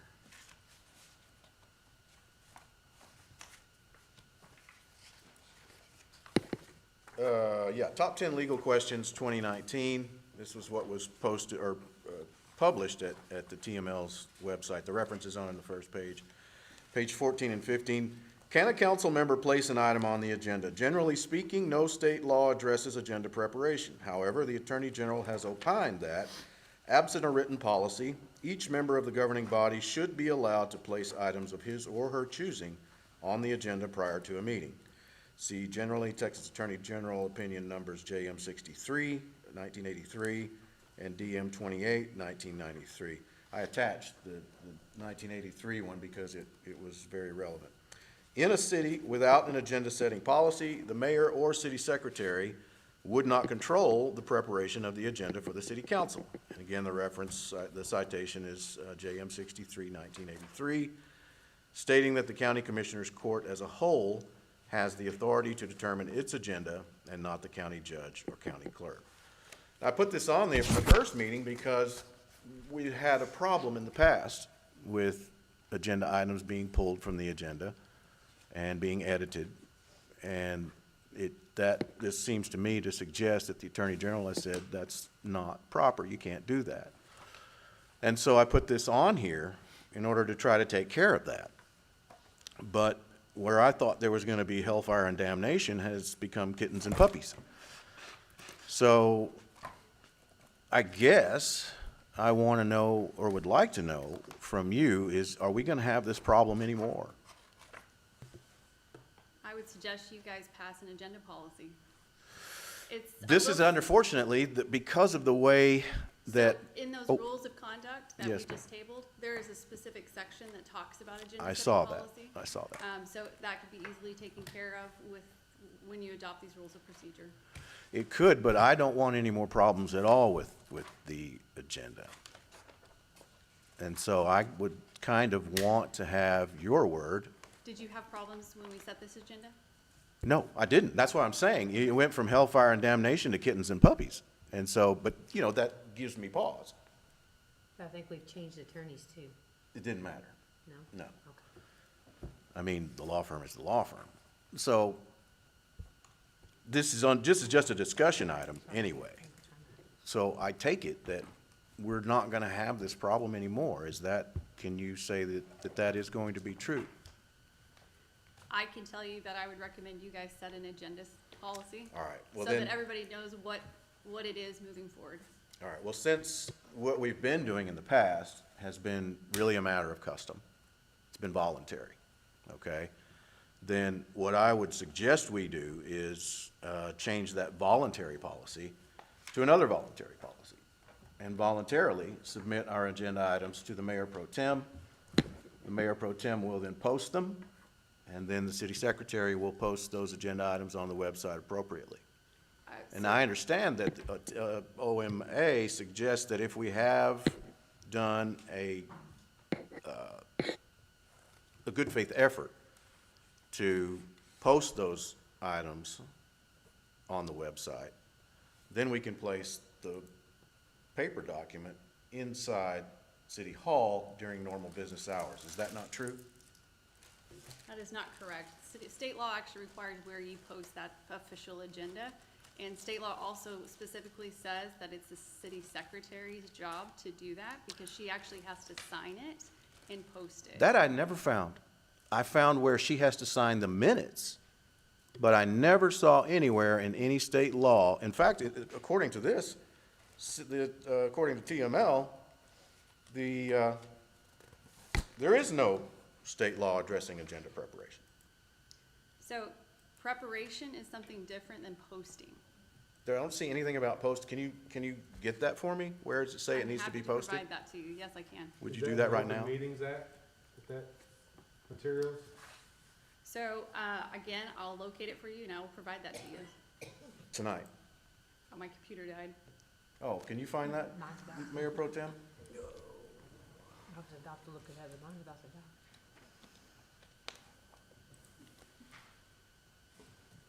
Do we have Wi-Fi in here? Yeah, but I don't know the password. Kathleen, do we have Wi-Fi in here that we can get access to? You may have a plug under there.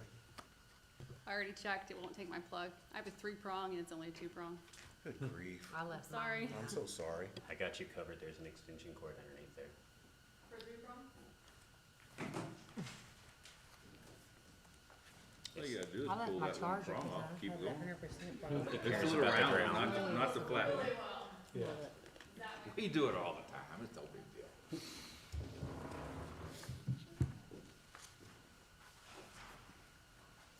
Let me read you this while we're doing that. Notice provisions under the Act, this is Texas Government Code 551. Where and for how long must an open meeting notice be posted? It says certain governing bodies that maintain an internet website are required to concurrently post a notice or an agenda on the internet. The reference is Texas Government annotated, I believe, 551.056 and 043B. Once those governing bodies make a good faith attempt to post their notice on the internet for the required time, the governing bodies satisfy the requirement of having the physical posting accessible to the public at all times. And the physical posting only has to be readily accessible to the public during the governing body's normal business hours. And again, that's EDM 551.043B.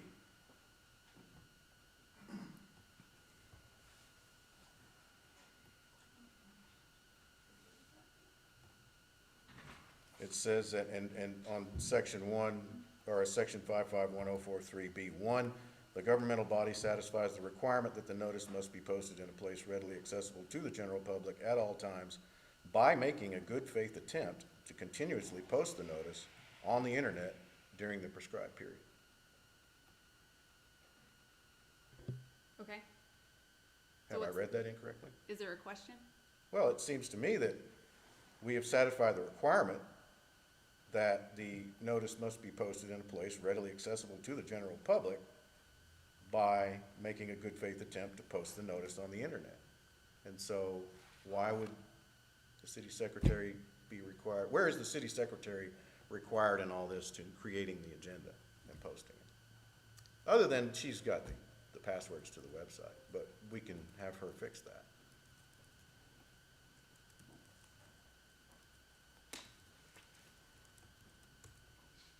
And it's strange that the TML would say right here that in a city without an agenda-setting policy, the mayor or city secretary would not control the preparation of the agenda for the city council. And I understand you're saying that that's posting, but she's going to post it. She's going to post it on the internet. The mayor pro tem will prepare it, and she'll post it. If that's what you want to do, you can do that. But again, she's the one responsible for the posting. So what you're Okay. basically That's saying fine. is Yeah. that you and Papenfuss will be in complete control of the agenda. No, we'll all voluntarily submit our items to the mayor pro tem. Okay. So are these suggestions you want made to the rules of conduct, the paragraph talking about agendas? No, I'm just saying for now until we get the agenda But we procedures done. can't take any action because. I'm not taking action, I'm changing a voluntary policy. Okay, well, if you were going to formally adopt a policy, Yeah, then we you have did- to I have an would not. agenda item that allows action. I understand that, that's not what this is So, about, this is just. I'd like to discussion. interrupt you. Yes, sir. So he did send me his items, and it says discussion and possible action on a city council agenda creation policy. Really? But someone changed it to just say discussion. Well, I can tell you it was cut and pasted. Well, I can tell you I have your email asking if the items that I submitted on his behalf were correct, and he said yes. And it's in here. Okay, like I said, I put it on the agenda. If it got altered in between, I apologize, but I did cut and paste because I wanted to make sure that what you asked for was put properly on the agenda. You did ask. So, unfortunately, because of the way it's been posted on the agenda, we can't take action on it tonight. We don't have to take action on it, it's we've been doing things this way voluntarily, we're just gonna voluntarily change the way we do it. She's still gonna have the agenda to post on the internet.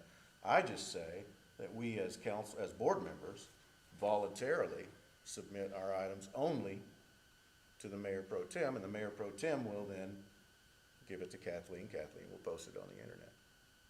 But is that can constitute a walking forum, cause then we're all sending information that way? I don't Sending know. your agenda items to the mayor pro tem is not, Wouldn't be. I don't think so, no, because I'm not gonna see them. You're not gonna see mine. And that'll help to alleviate, since you won't tell me that you're just not going to mess with the agenda, which I wish you would do, that will alleviate that. What say you, Mayor pro tem? I say we just use our agenda link software that we pay for, and this would solve all the issues. What about you, Roger? I do remember paying the agenda links, I don't mind giving them to Michael, that's fine, if he wants to deal with all the extra work. But we have a program set up already that we send it to, and it takes care of it without going through anybody, and nothing can be cut and pasted and be messed up. So you'd still send them to Kathleen, but she puts them in. We have access, you can set it up to automatically send us our agendas, automatically send us our packets, everything. You can go in and literally click, it's like hyperlinked basically. It takes all the work out of, did any of y'all receive an agenda or packet No. Friday? I got an email telling me it was ready yesterday, but I wasn't able to come get it. Well, yeah, but how did you know that there was a meeting today? Probably because I posted it? Well, I just knew there was, because it was the proper time to have a meeting, and I came down and looked at the, board Sunday night. So you had to come look at the board as a council member, because you didn't know. I came look at the board to see what was on the agenda, because I knew I wouldn't be able to come over, because I hadn't received anything. Excuse my French, but that's pretty piss poor. I agree with you. It's just the problem in this case is it's gonna take training. So I'm trying to the keep Agenda things. Link software? Yeah, I'm trying Kathleen, to, you've already been trained on the Agenda Link software, correct? A little. A little. Is it pretty proficient? Somewhat. and that's where the problem comes in. So that's just if we do it this way, there's no problem because, I mean, the AG has said we can do it however we want. We can have the agenda items we want, right? So again, if you want to talk about how to set an agenda, I think you need to adopt a policy. That's why we have these rules of procedure. And But you've if you already wanna make said we changes can't to set the policy now because it's a discussion item, so. Correct. So give direction to staff as to how you want your policy agenda to read. we'll update the rules of conduct, and the next time those come up for consideration, those changes will be in there for your adoption. Well, I say we do it the new voluntary way, and we knock out the mayor and the city secretary and the city attorney. So you said that you prepared the agenda, correct?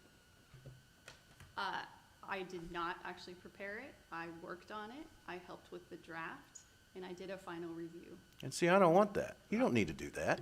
It's none of your business, frankly. According to the AG, and, I'm sorry, I don't mean to be like them, but it really isn't. We don't have an agenda-setting policy, and according to the AG, that means the mayor and the city secretary have no business messing with the agenda, and you shouldn't be billing us to look at it. Sure. $14,000 were If you don't spent want me in to look April. at your agenda, I won't look at your agenda. If it violates the Open Meetings Act, that will be on you. Okay. Because I have not reviewed it. If that is what council wants, and you do not want legal review, and you're fine violating the Open Meetings Act, let me know. That's I'm happy not, to that do doesn't follow. You can review it when you get here, and if something is wrong, you can say, you better not do this. Once it's posted, I cannot make changes to the agenda. I didn't ask you to make That's changes. why it's I asked you to be an advisor. It is advisable, as your advisor, that you allow city attorney review of your agenda prior to posting. So you can review it, and I agree with that, but we shouldn't be billed for you drafting it. That we pay for software that literally drafts our agendas. Let's use it. Otherwise, we misuse taxpayer funds. Well, we should use the software, and then our city secretary should be reviewing it and making sure everything's on there. And she should only get one review, sit to her, she looks at it, okay, Kathleen, this is good, everything meets the open run, we're done. But I wanna say this, cause this has really been weighing on me. There's been a lot of talk about what the city attorney's making. Everybody's targeting, and I'm not defending anyone, but the targeting has gotta stop. Because they can only do what they're asked to do. So they're billing what they are asked to do. If it is a failure in our city and our personnel and our council because we can't do it all, and it's all being pushed to them to do, they're not gonna do it for free. So in order for that bill to go down, we have to take back the responsibility. We've had no staff, and our attorneys, I'm not taking no sides here, but it only makes sense. If they're got these high bills, they got them for a reason, because people here aren't doing our jobs. So we're shoving everything to her to do, and then you're mad, everybody's mad at her or them because our bills are high. If all of that money was put back into our salaries and our people here and experienced people here, we wouldn't be using her that much. I get She is you. here for consultation only. Our staff is our job to do our job. This man has spent, I think from January 1, January 2, 3, 4, 5, 6, 7, 8, 9, 10, it's almost a daily expense. A daily expense on some of the ORRs I've seen. I see what you're coming, Yeah. but. So she there's no- also I has to can't deal con- with all we the can't citizens control that any are of that. Yeah, and the citizens that are sending in, she has to review them. I get you. So to blame them is not, we have to take responsibility here first. I'm not blaming her for anything. I just don't want to spend any more money. And I get it, I don't either, but that's where we need to pull in our in-house people to be educated. And we don't have it, then we need to replace it. Agreed. You got no argument for me on that. So I'm just saying, the blame needs, I think it's. in But the there's right no direction. targeting going on here. The only targeting that's happening is we've had problems in the past with the council having an agenda that was theirs, that was owned by them, and those items have been taken away. That's all I'm talking about, and that's what I don't want to happen ever again, because it is our agenda. It is not the city secretaries or the mayors or the municipal attorney. It is That's our what we need agenda. to get down to who's been taking those items off. Have they not met requirements of laws, or have there been other issues at hand that why they couldn't be put on there? Was it at the direction of the mayor? I'm not saying it wasn't. Was it at the direction of the city secretary, or was it you just saying they don't meet certain requirements? Only if agenda items don't meet legal requirements were they not added to the agenda. But you are correct. You guys control your agenda. Well, I mean, you almost just contradicted yourself, but okay. When you take So, something off the agenda, does anyone know that you took it off until we get the packet? That I can't answer. I don't know what happens after a draft agenda or comments are made about a specific agenda item. I just don't know. I mean, you're the one who knows, right? No. No, so what, No, I think, what I'm saying is we give you we give you 5 things, and you decided to, number 5 here doesn't meet the agenda. We can't put that on because it's not a good ideal. It's not a legal ideal. So, do you then say, hey, item number 5, who do you tell item number 5 was not a proper issue? So it would come back to whoever's presented the agenda item. So what usually works in most cities with our clients is when a council member submits different agenda items and we review them, especially in smaller cities. Larger cities, it's all funneled through the city secretary's office. We don't actually have much review of it, but they have the more staff, educated staff to do that. In smaller cities, when we have that working relationship, if I get the agenda items, I work with you guys, because I don't know what you're actually wanting to put on the agenda. I'm not trying to change your words, I'm just trying to make sure that it meets legal requirements. So I would work with you, and I think even the new rules of procedure that we have drafted for your adoption, it talks in there about how city attorney will not only review the draft agenda for legal compliance, but will also work with council members to ensure that their agenda items meet those legal requirements. and if they don't meet the legal requirements, are the people that submitted those items told and helped to bring those in compliance so that they can remain on the agenda? Yes, that is how that will work, especially that's how it's specifically actually delineated in those rules of conduct that you guys have for adoption. That's one of the changes that the prior council made to those because of the issues. Do what now? That's what we asked them to do a couple meetings ago because of the issues that we've ran into in the past. Because another council attorney with more, the way I got out of it is I'm not gonna help you unless you put it exactly right. Not you. I think you've said you would try to help us like you just did, but I think in the past, another council member who's no longer here would say, what about this, this, and this? I can't help you with that. If you just know it's wrong, that's all I can tell you. Can you help me get it right? No, it's not my job. I may be paraphrasing, but that's what I got out of the discussion between the two of them. And that's why we asked for Julie to never come back. Yeah. And, I mean, that is why that some of those things took place, and we did ask that. So, again, it's not you, directly, it's the person, You just get the brunt of all of our Yeah. frustrations. yeah. It's fine. If it gets on the agenda, then we need to put that into, if we have an agenda item that is not, it's in that, if we get an agenda item that you do not deem proper to be on the issue because of a legal issue, then whoever submitted that needs to know about it ASAP, so they can then turn around and reword it per your recommendations or put it up just for discussion. So we can't vote on it, but we can all talk about it and move it to the next one. That's already in the rules of procedure. and that's what the AG says too, DM 228. An item arguably can only be removed from the agenda by the council member who placed it on the agenda or by majority vote of the city council at an open meeting.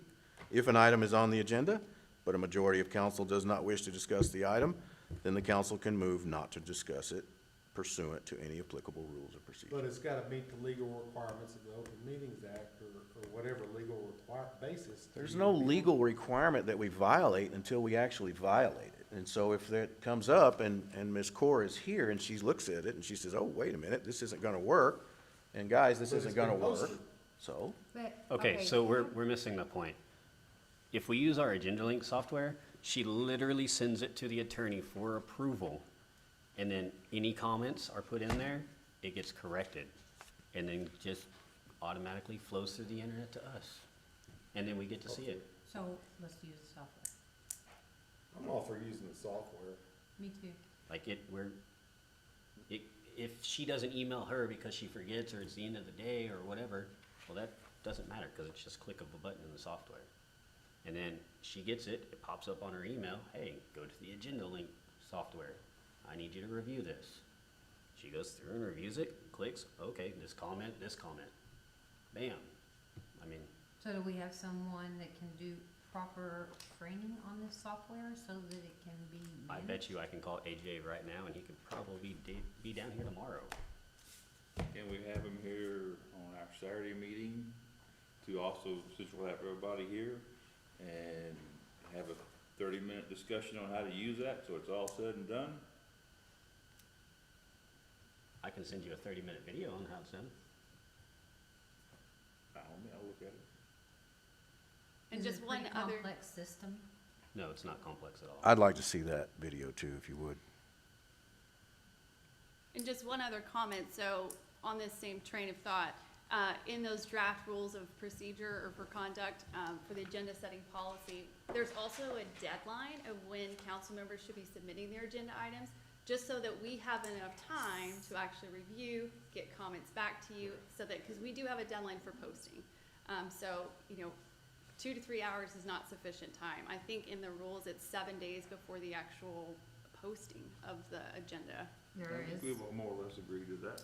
Yeah, I agree. I mean, it's already there though, right? We just You haven't adopted yet, but that's what's in those draft rules. Yeah. As long as it applies to everybody, not just us. For submitting. agenda. Developers, people like that, they have to have they can't get their stuff in the last minute like they've been for years. Well, doing, that would be up to making you, us jump through Kathleen, to hoops let 'em because know they cutoff is at this didn't time. do their job. Anything now that you submitted after 10 o'clock, if our cutoff is at 10, if you submit at 11, it gets now to the next meeting. You have to be strict and make them adhere to it in order for them to keep following it. That's what, I mean, that's the only way to do it. And once y'all's rules are adopted, they'll be posted to the website, and we can always put something on the website once they're adopted, letting everybody know the agenda policy that y'all have adopted, and that it does apply to other citizens, developers as well, and what that deadline is. It's fair enough. Yeah. One step at a time, that's all we can do. So we're gonna start using the agenda link software. If you need more training, just call AJ. He'll either come down or video it or whatever. But we're having a meeting next week, so. Is that something maybe, you would have, well, today's Tuesday. Who So sends sit- logins and all that? Do what? The login link, who sends For that? agenda link? Yeah, agenda. Well, I So- mean, to be able to get onto the system. So it works on a permission basis, so depending on who's the manager or Right. however the permissions are set up, but we would all have access to it, so that way we could go to the agenda link. So it's basically like a Google Doc, sorta, Sort of. that you've been given permission to be on. That's kinda like how I uploaded to the drive. Gotcha. So AJ sets all that up, sets us up in it, because right now my city email's not working, it's still messed up, so can they put another email in there for it to come to? Cause right now mine's linked to somebody else Or and we it's can not. just get that fixed.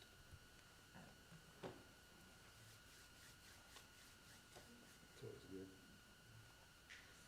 So what do we do with discussion items when we're through with them? Move on.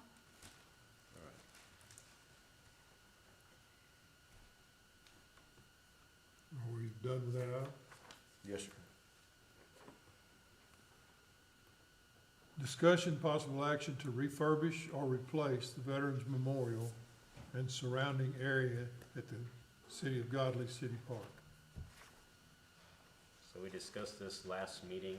I wish that thing was working because I have a presentation, but we won't take any action tonight on this as for like building a veterans memorial or refurbishing it.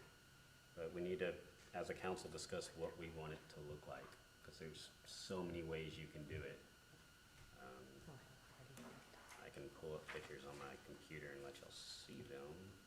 Yeah, while you're doing that, I contacted 2 or 3 headstone places, And I got no replies from any of them because I told them what I was wanting, like a 5 foot by front and a 4 foot side and a 4.5 or 5 foot high with a slant on it. And then after I didn't get any replies, I thought maybe we should do something different, like a historical marker or something.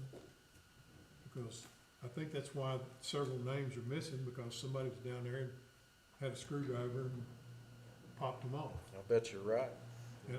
And I think the crack is probably just the foundation wasn't proper.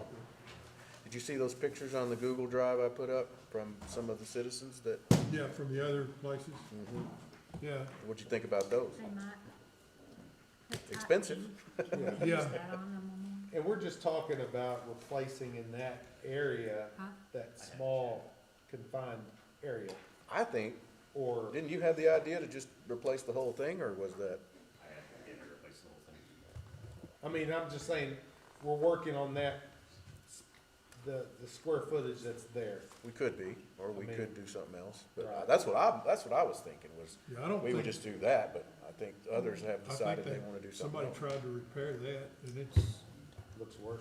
looks worse. It does, And I don't think, it's bad.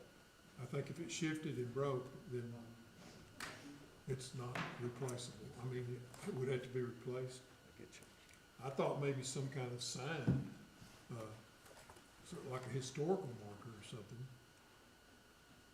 Well, could we do something different?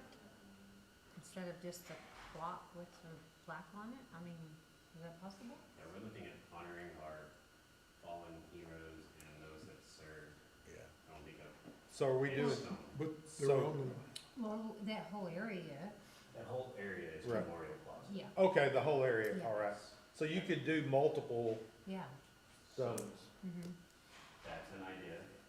That's Yep. the city of Carrollton. These here that I gave you are ones I went and looked at. This is the city of Sugar Hill, obviously, that's a little more, That's, but it's just a design. Right. That's the Crowley Veterans Memorial. There it is at night.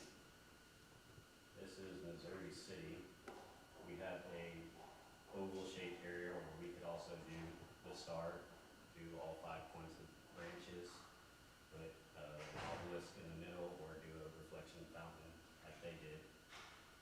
I would like to do the flags behind each area for each branch. I mean, there's just so, there's an obelisk in the middle with a reflection pool. And there's just so many different, we can pay for it, and it's been brought up before, but Kevin also brought it up, our Public Works Director. We have people purchase bricks, and that helps pay for it.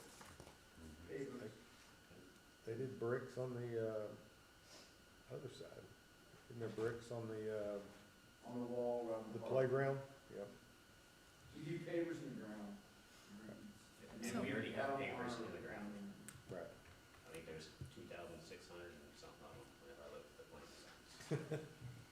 but we can also look into if that type B, since it's for parks and that type of stuff, could help cover some of that cost. Believe so. I mean, we have $2 to $4 million in there. So, I mean, personally, I would like at least those to represent each branch, and then a obelisk in the middle to represent the fallen. And it'd be the same typescript for every single name, so you just send it off, that you need this person added. And then they come in, use the same exact typescript, and engrave it. Onto what? What are you grading on? Most are done in marble or Yeah. granite. Okay, that's what I was wondering. So it would be in there and the pavers?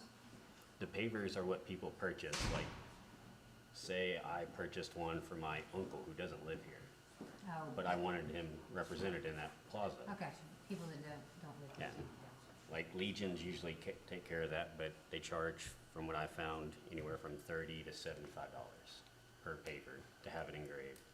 And then if you want the emblem, that's usually an additional $10 to $20.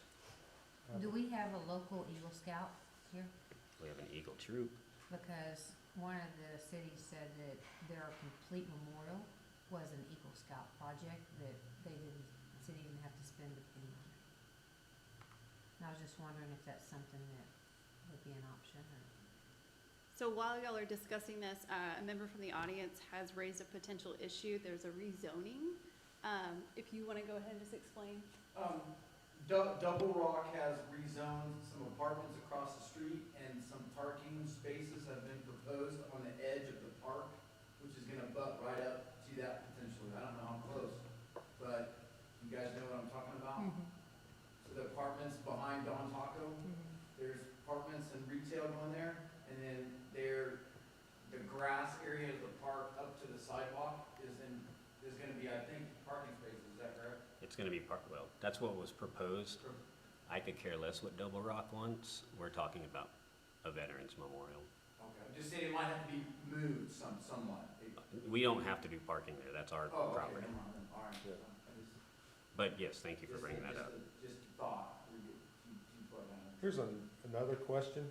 Didn't we add another branch to the military? Space Force? Yes. I guess we, Passed away on it yet. I guess we could do I mean, I'm six. just saying, I haven't seen any memorial, except for maybe in Colorado, because they have a Space Force hub up there. right. I haven't seen any memorials that have a Was that Space for Force. like fallen astronauts? No. It's for us fighting in space. What? You have to read We have about a it. new branch. Yep. I thought it was a joke whenever I first read Well, about it, but it's not. There's literally a base in Colorado for the Space Force. I drove by it. I was like, They're fighting in space, huh? I don't know what exactly they do, but Well, don't they also do the drones and all that I have no idea. out of there, but just something to consider too. So we'll make a 6-pointed star. No, I don't know, we can't do that. I'm just saying, you know that's gonna come at some point. So we'll take a design and make sure that we can incorporate that into it. But I do like your thoughts on the 5 different branches and then something in the center. Is this something the engineer needs to draw up to specs, so that we have something to work from? So traditionally, from what I found, a designer, like a artist or someone like that, actually draws up the renderings first, so that way the engineer knows what he's going off of. But that area already has been engineered, so I wouldn't think it'd be a whole lot of engineering costs. It's got seating there already around the pavers and the pompous grass mess that's in the middle. We can get rid of that, put the centerpiece in. Yeah. I mean, right now, that Memorial Plaza is kind of a joke. And new flagpoles. Yes, all new flagpoles, and rip out the old concrete that's surrounded by new concrete. And it probably needs to be raised up a little bit, because it is a drainage issue, has been before then, don't know why it was built like that, but Well, I did notice on one of these parks that I went to, they clearly have the same issue. Because if you'll look around the one for Alvarado, they take all of this here is a drainage ditch, and they have it coming all the way out here. So I think it's to keep any water, like if people want pooling in that area. But that's what all of this is. This is all drainage that comes out back this way. Yeah, it looks like that may be raised a little bit to Mhm. help get the Mhm. water away from it. Yeah, and it keeps these up on high leaves too. Yeah.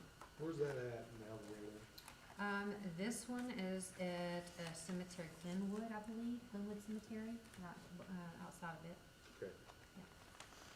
And then Itasca's is just right downtown. I was shocked at it. And this one is a lot nicer than the pictures actually portray, because on both sides, they have every war, like Vietnam, World War II. Oh, yeah. Every one of them. This is just one side. The other one has that many stones on the other side too. And they have, like I said, all the flags and branches, everything. But I did speak to, the one sheet, it does show that I did speak to all of them. I do have to do a follow-up with, the city of Alvarado for a little more information, because the Burleson Monument out of, Burleson is who did their granite work. So I was gonna call, Burleson Monument, and then, let's see. The one in Granbury, they have two different memorials. They have one for, police and one for fire. But they said a lot of theirs was local artists, local contractors, donated all their time, material, so there really wasn't no tracking cost. The only cost that they really had was, there's a set of boots, helmet, and, gun, and then something else he said they were able to buy generically, but like there's other statues that were made by local artists there, and they were all donated, so they didn't have a Do you have a ton picture of of that cost. one? I did not get to go to that one yet, no. Which one was that? The one in Granbury. It is online.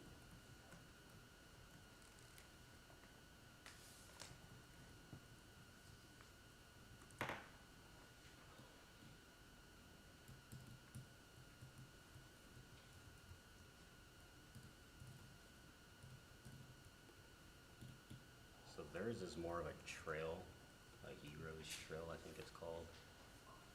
They do firefighters, police, and military. Let's see if I can find a picture of it.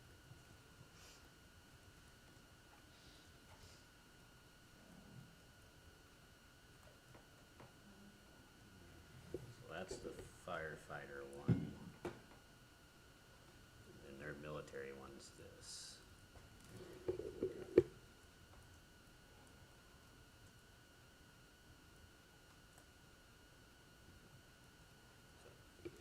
I mean, there's many different ways we can go. We can go from keep what we currently have, which I feel is disrespectful, or we can go as simple as little signs, which doesn't really do much. We can do the larger granite pieces with the military branches, and if you're in that branch and you died, or if you're just in that branch, however we decide, then you're on that, you're scripted on it. Do the obelisk for the fallen. But we need to start figuring this out, because it'll have to be drawn up and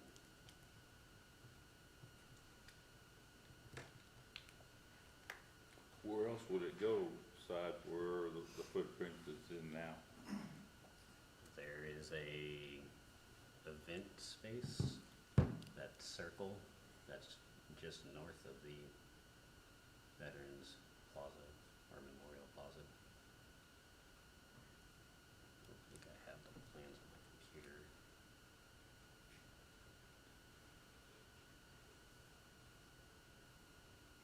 So we could even split it, what's the distance between those? It's not that much, is it? You could have like two areas separate, but the same theme. I mean, you use one of them for service markers and flags, and another one for something else. So I can't find where it's, how far apart they are, but the event space is 18 feet in diameter.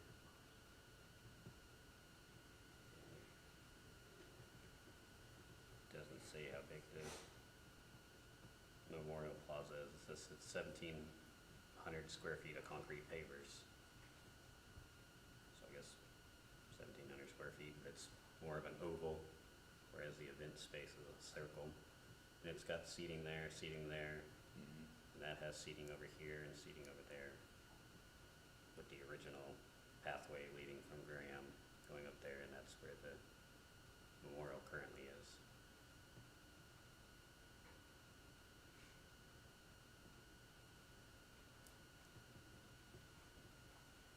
say choose one or the other, so that way you're not taking away a lot of space in the park, because those are really the only two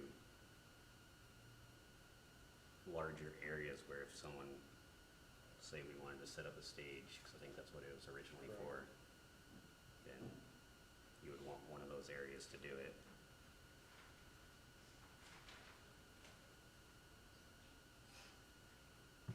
There's, It's definitely more visible right there in the corner. and you can make it a huge thing to see from the road too. Right. Yeah.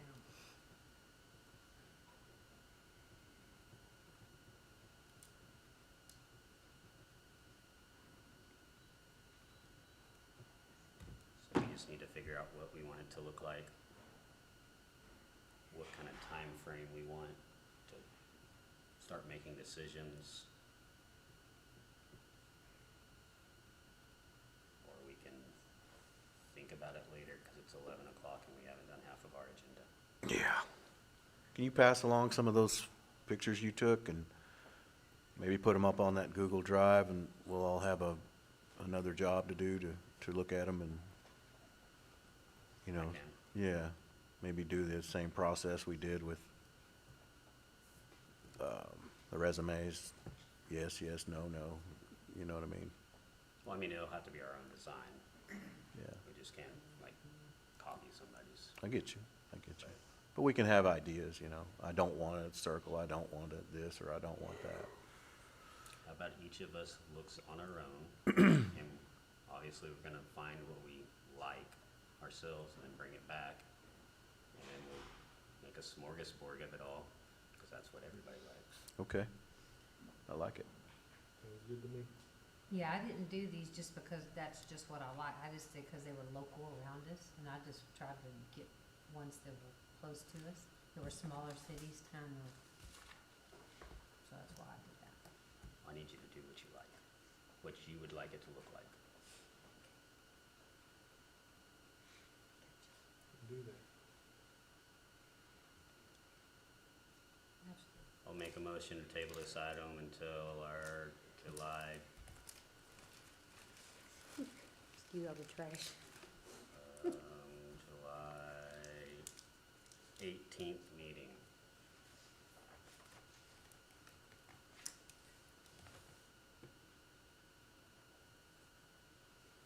I'll second.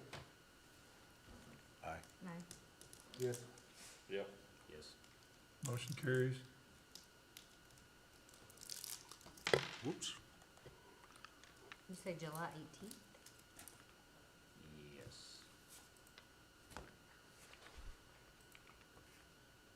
Discussion and possible action on a formal policy for calling special meetings.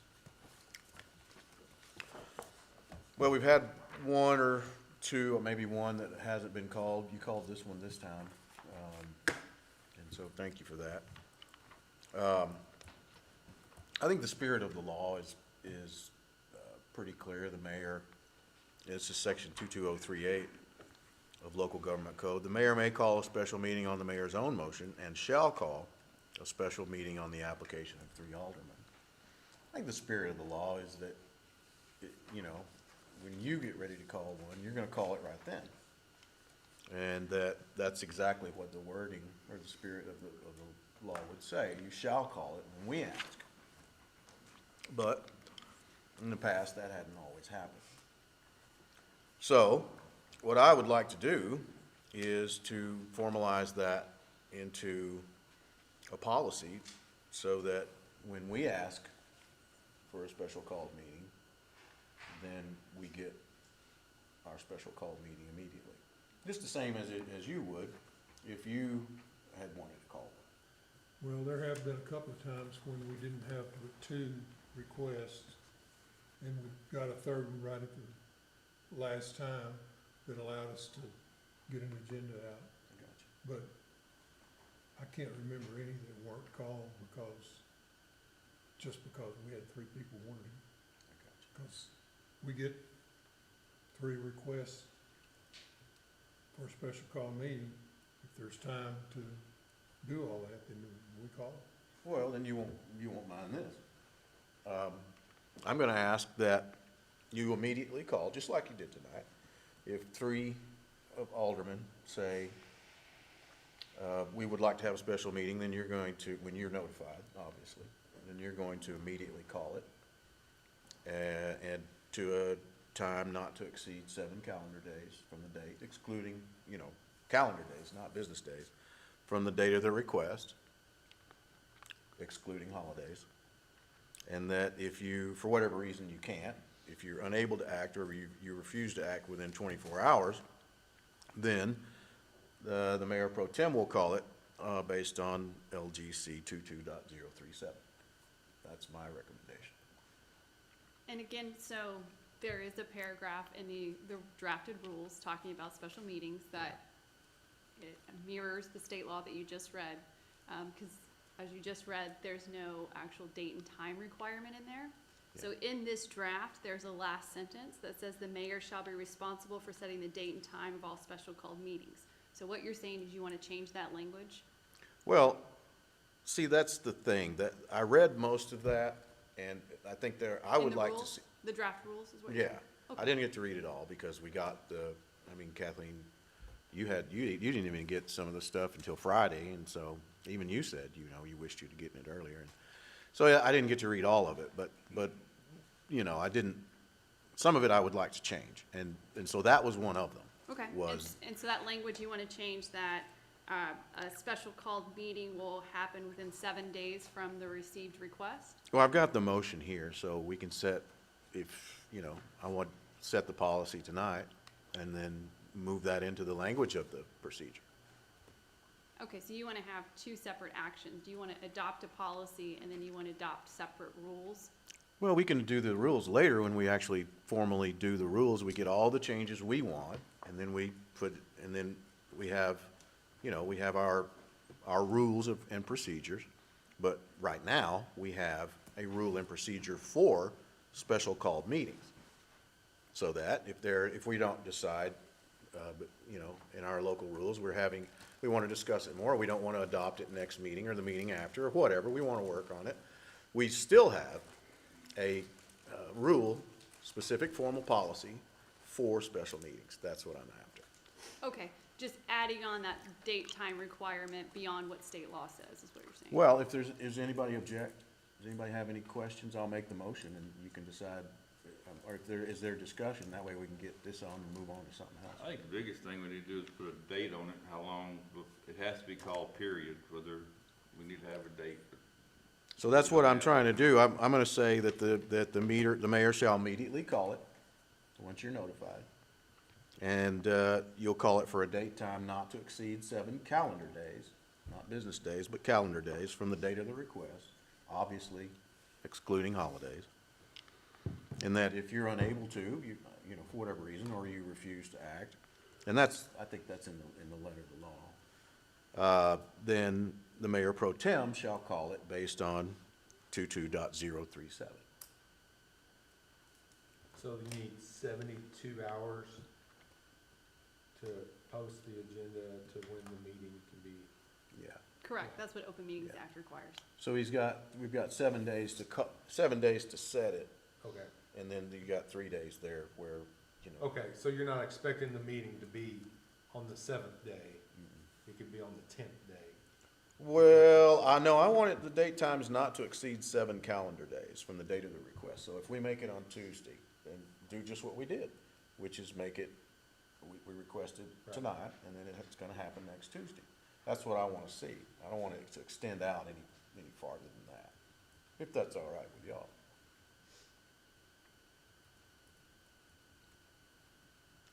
Have a problem with that. Mike? So, after the 3 emails or whatever, 24 hours to call it. Yep. Not exceeding the 7th day. That's really 8 days. So not exceeding 7 days from the 24 hours. Yeah, he's got 24 hours to call it. And when you say call it, you want him just to confirm that he will be calling it? And No, I want him to call it. I want him to set it in stone, not confirm that he's going to call it. He's going to call it.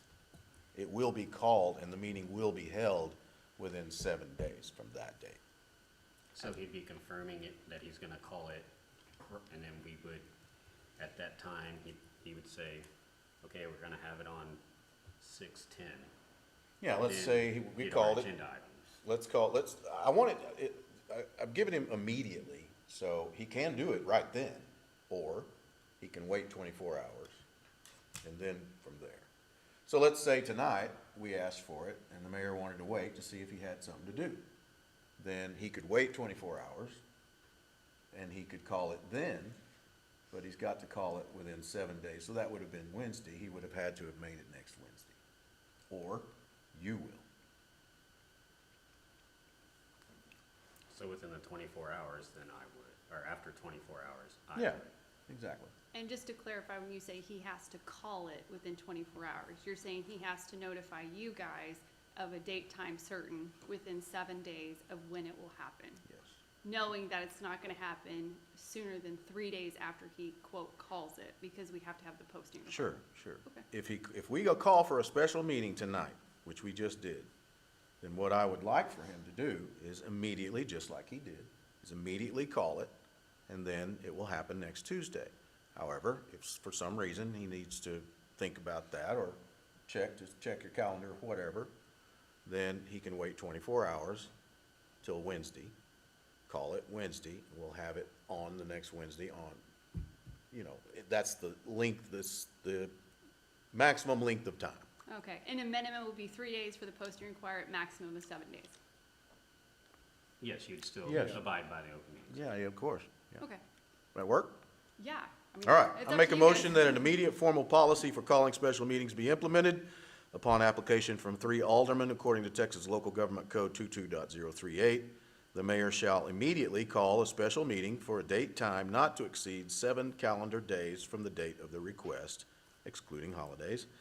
If the mayor is unable to or refuses to act within 24 hours of the application of 3 aldermen, the mayor pro tem shall call the meeting according to the authority granted him or her in Texas Local Government Code 22.037. Just a clarification point, would the same 7-day requirement also apply to the mayor pro tem? Yes.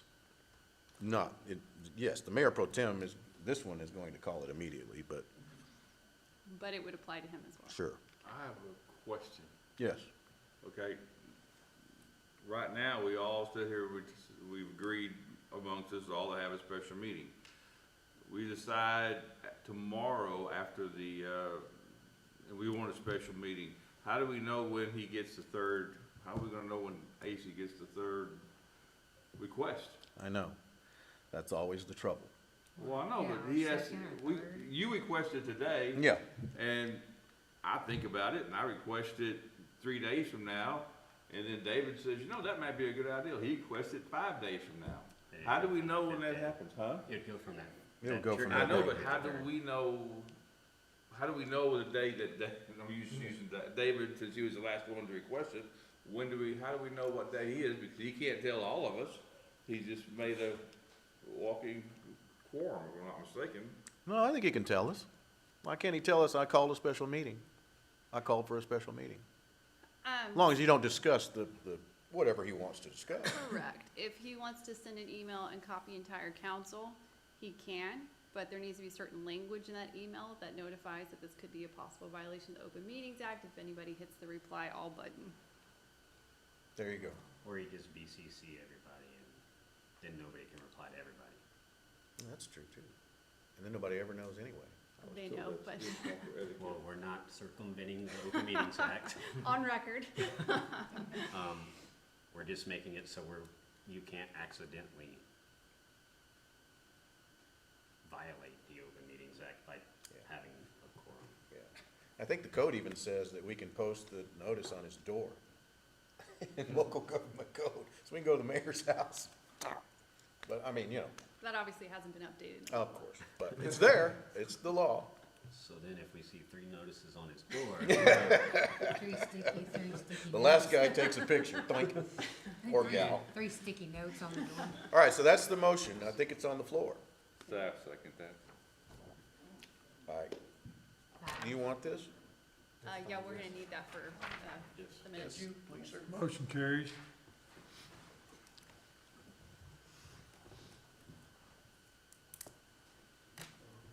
It'll go to her, but thank you. We have 43 minutes. I'll try to make it quick. All right, discussion, possible action on a formal hiring termination policy for all city employees. And the reason that I'm bringing this forward, Mr. Mayor and colleagues, is because of this last debacle with this municipal court clerk and for some other issues that have gone on in the past about employees. I think we've had some folks hired that shouldn't have been hired. I think we've had Joe Bob and Susie Mae from the cafe be hired when they shouldn't have been hired. We should have had professionals. And so what I want to codify tonight is that the mayor's office will no longer hire and fire without notifying the city council, and the city council will approve every resume, every application for every city employee that comes into this city. Now, I'm saying this based on, again, TML. This is the Employment Law Manual for Texas Cities, 2019-2020 updates, the latest published one. Chapter 1, page 1, hiring and termination, and I don't know why I didn't make copies for you guys. I'm so sorry, there's one for you. Who is responsible for hiring city employees? I'm sorry, before you get started, is this applicable to type A general law? Or Yes, home it rule? is. I'm going to read it. The type of city will determine who is responsible for hiring city employees. Generally, in a general law city, the city council is the final hiring authority, and the reference is Texas Local Government Code, chapters 22, 23, and 24, which obviously don't all apply to type A, but they're just in a general sense. In a type A general law city, most city employees are appointed or hired by the city council, and the reference here from TML is the same, Texas Local Government Code, chapter 22. However, for employees who are not city officers, as listed in section 22071 of the Local Government Code, the city council is authorized to delegate initial hiring authority to the mayor or the city manager or any other city official. For city employees in type A cities that are also city officers, such as the city secretary or city treasurer, the city council is the hiring authority. Obviously, we know that already. And that reference is, again, Texas Local Government Code. The mayor appoints only when there's a vacancy in the office, subject to the city council's confirmation, et cetera, et cetera. For nepotism purposes, a type A city council has final hiring authority for all officers and employees, even if the city has delegated initial hiring authority to an individual under chapter 22 of the Local Government Code. And the reference, again, is the TML manual. And because of some of the issues with employees in the city, we've had basically a revolving door where we've had public works go to the fire department, come back, leave, and then come back again, be rehired again. We had this issue now with the municipal court clerk that violates the law of the city. And because we had a vote of no confidence, I want the city council to take back its authority to hire and fire as per this TML document. And I want to know who's coming into the city. I want to know what they're being paid. I want to know who's being fired. I want to know why. I no longer want that authority to be centered into one man or one woman. I want it centered in us, the body, the governing body of the city council. Because I don't have any confidence, no disrespect, but I just don't have any confidence in the mayor's choice for employees in the city. I would not have hired that municipal court clerk. I would have attempted to look for, at least attempted to look for someone more than just TML, to find someone who was more appropriately resume skilled, thank you. And I would have done so with some of the public works guys, maybe, some of the past ones. I really like Kevin. And maybe even some of the police officers. So I no longer want, again, I no longer want the mayor responsible for hiring city employees alone. I want those people to come before us, and we will decide. What say you guys? So you're wanting say, the police chief to come and bring his recommendation? I want every city employee that's. Well, I'm just saying, using the police chief. Yes, Bring their recommendation, I wanna hire X employee. bring us For your this- service record, bring us, everything you know, I wanna see that. I didn't get, I should have gone to see Officer Giles's record, and the chief invited me to do that, but I didn't have time. But those are the things that I wanna see before the people get hired. But, some people have been hired into this city, and we haven't even known it. The municipal court clerk, for example, and the trainer for the municipal court clerk. I had no idea until, I think maybe it was, somebody came and said, hey, did you see that new employee in the city? I said, no, I didn't. You know what I mean? And I don't have confidence in the mayor's choices, because I think that he's more interested in, if he likes someone, he's gonna hire him. I'm kind of a guy that, I'm not gonna, if I like you, that's fine and well and good, but I wanna know what are your qualifications. I wanna know how you're going to serve the people of this city. Am I gonna have to train you? Am I gonna have to pay a bunch of money to train you? Am I gonna pay you $19 an hour for your not knowing anything? I mean, I don't know, maybe that's the rate these days, but when I was, I can't really use that I can't compare me to back then, but you know what I mean. That's a lot of money. I think it's even a lot of money now. Right. And I don't think that was a good choice. And I think that's happened before. I don't like it. I don't want it. I don't think it serves the people of the city. I want us, basically, what I'm trying to do here is I want this governing body to now be the controlling governing body that we are supposed to be. We need to take control and manage the processes of this city, especially right now. We need a bunch of people looking at stuff, not just one man or one woman. Especially given the instances of what I would argue are questionable hires. If I could just make a quick comment, so I know where you're going with this. So under your ordinance adopted for city administrator, because apparently y'all created that position, it does specifically say that the city administrator shall be empowered and shall be required to fill budgeted positions on the city staff other than department heads. So if you want to move forward with this option, we would going to need to amend that ordinance to Why? remove. We don't have a city administrator. Okay, but No, since we will. we will. Well, when we will, then we'll just take this away. Okay, so this. Or we'll amend the ordinance then to say, even though we have the city administrator, because I still, given the city administrator applications and resumes we have, a lot of good people have been decided they're not gonna touch this city, and I don't blame them. And so I still want to see, even the people we hire for a little while anyway, I still want them to bring their judgments before this council so that we can just keep an eye on things, because I don't want it getting back anywhere near where it has been in the past. So if we have to amend that ordinance, that's fine, but we don't have to amend it tonight. All I want to do now is I want to stop any hiring of anyone without our knowledge. Okay, so you're looking to adopt basically a stopgap procedure until we get a city administrator in place.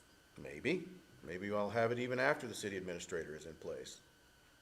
Yes, Yeah, I that's what think you're that's what wanting to she's do, saying is they can't because we're not conflict hiring a with city each other. administrator tonight anyways, we don't have time Right. to even look at resumes, so. But that's You what want a she's stopgap. saying, that this one will conflict with that one, so in order to have this one, we would need to We would need an ordinance to that. change.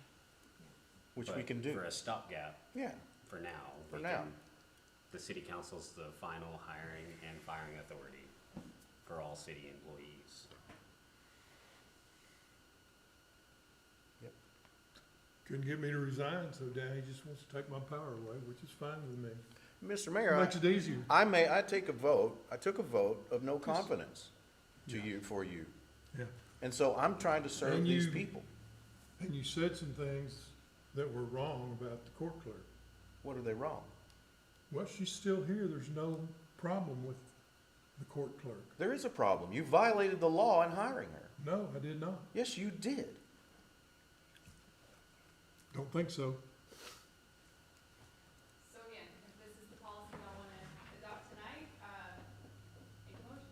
All right, I make a motion to hereby revoke any assumed or actual delegation of authority of the mayor of the city of Godley to direct, hire, terminate, and/or authorize lateral moves between departments of any city personnel, prospective or existing. I'm May, I'm sorry, are you finished? no. Okay, go ahead. The mayor shall not determine, adjust, or otherwise authorize any pay scale changes for any personnel in the city of Godley, nor shall any other human resource function be allowed within his purview, especially directing, except that which is expressly provided for in applicable Texas Local Government Code, Section 22.010. It is further ordered that neither the mayor nor the city secretary shall further engage Wyatt Hamilton and Finlay for legal opinion, advice, or other billable functions without the express written authorization of the overall governing body of the city of Godley. You said you were personnel. I want to know. Is that your motion? Yeah, that's. Okay, so just a quick clarification. So under state law, he is CEO and operates day-to-day activities, including HR functions over all staff. So we can't supersede state law. Now, for hiring purposes, if you want to fill the positions, you guys can do that. He may be CEO, but you can't tell me that when the CEO of an organization blows it and starts blowing money like this man has, I think we're now $60,000 over budget. We're hiring people that shouldn't be hired, violating the law, and all of these things that we can't take our authority back. That is And I don't correct. see where the CEO of the city, or where that's defined in state law, that HR functions are part of that.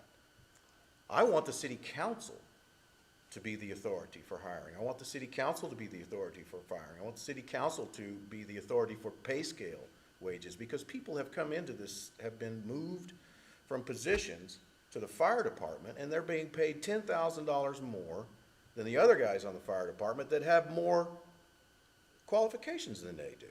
I don't want that anymore. So those three things you just said, hiring, firing, and pay scale, y'all can do that. That doesn't violate state law. Okay. What violates state law and why? You have in there about taking over his HR functions. Yeah, no other human resource function be allowed within his purview, Okay, especially directing. I don't want him directing anyone either. so state law gives that power to him Where? in chapter 22. Can you read that to me? Oh, you don't have your laptop, do you? I do now, actually. And I say that. I say I give him what chapter 22.010 gives him. That's it.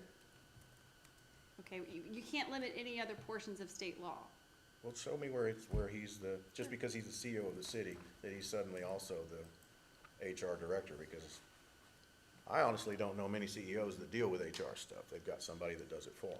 Depends on the size of the company, I guess. Okay, so you are granting him only 010, you said? Mm-hmm.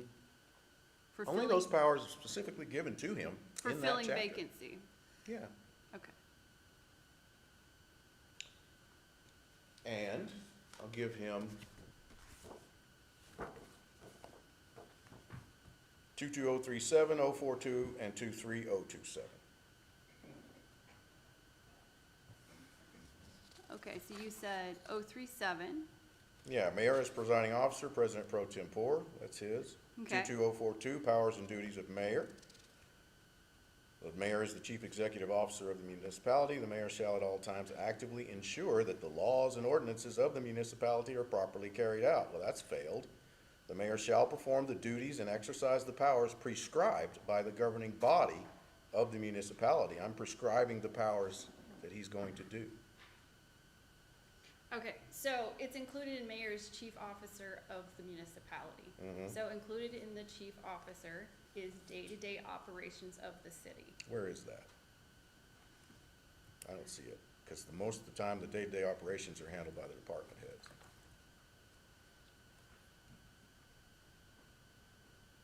So it is included in that being a CEO of the city. You've said that, but I don't see where that's defined. It is understood that a CEO. You might understand it, but I'd like to know where's your case law or anything that suggests that that is true. So most statutes define each and every term where is CEO defined? Yeah. So for statutory construction purposes, if a definition is not specifically provided, you use the common knowledge or understanding of a term or phrase. So the common understanding of chief executive officer is that it includes, he is overall all day-to-day operations of the city. Where is that defined, though? You That's- say that, you're saying that, but you don't have any citation, you don't have any you say, oh, yes, it's common knowledge. Where is it common knowledge? Because, you know, I think I can make a good point that you're wrong. Overseeing the day-to-day operations may be fine. He can sit in his office and watch the operations happen. But I don't want him to have any control, because the control he's had has been a fail. And I don't think we have to give him that control as the city council. As the city council, here's TML again. This is Handbook for Mayors and Council Members. It's page 31. The city council as administrative board.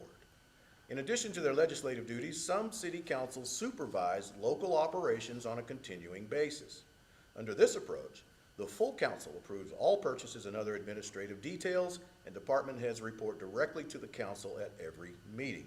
And the reference is page 31 of Handbook for Mayors and Council Members. I think that gives us the authority to do it. Okay, like I said, I'm an advisory role, You are. okay? I can tell you what the law is. Okay. I can tell you what you should and shouldn't do, All right. and you make the choice what you wanna do. All right. This is what I want to do. What do you guys want to do? So what's the repercussions if we vote yes on this? It is avoidable action because it violates state law. Who voids it? So, it would have to, A district court? So he would have to sue us? no. Voidable means that, council would have to take action to repeal or ratify that action. So say we ratify it, then what? You're in violation of state law. But you can't tell us what state law we're in violation of. Exactly. I say you're in violation of chapter 22 because you're taking away the mayor's authority to run the city. Some city councils supervise local operations on a continuing basis. Under this approach, the full council approves all purchases and other administrative details, and department heads report directly to the council at every regular meeting. We already have that final part, and other administrative details seems to me to be comprehensive. Again, Handbook for Mayors and Council Members, page 31. I can't give you a legal opinion based on stuff that you're citing from the dais. If you'd Well, like me if to you could give you give a- me one if I based can- on if you would the like other than. If you like a formal opinion, I'm happy to provide No, one. I do not want But I another would appreciate the professional $430. courtesy to give me time to actually review and prepare an actual legal opinion. If they want to do that, that's fine. I don't. I don't want you spending any money on this because I just don't think you're right. And you are in an advisory role, and I appreciate that, but we've got to take control of this city. And I think the best way to do that, if this is really what you want to do, is take over the hiring, firing, and pay scale. Yeah. And then that gets you, that's your stopgap, that gets you where you want to be until you hire a city administrator. I don't want him moving people laterally. I don't want him doing anything with any employee in the city. No terminations, unless he brings it to us. He can bring it to us, and then we'll approve it or not. It's not, he doesn't get to act on his own because he is not good at it. And this council and this city and these taxpayers should not have to suffer that. Do you understand? I understand what you're saying, yes. And I don't know. This is what I'm gonna do, guys. If you guys are afraid, then, amend the motion.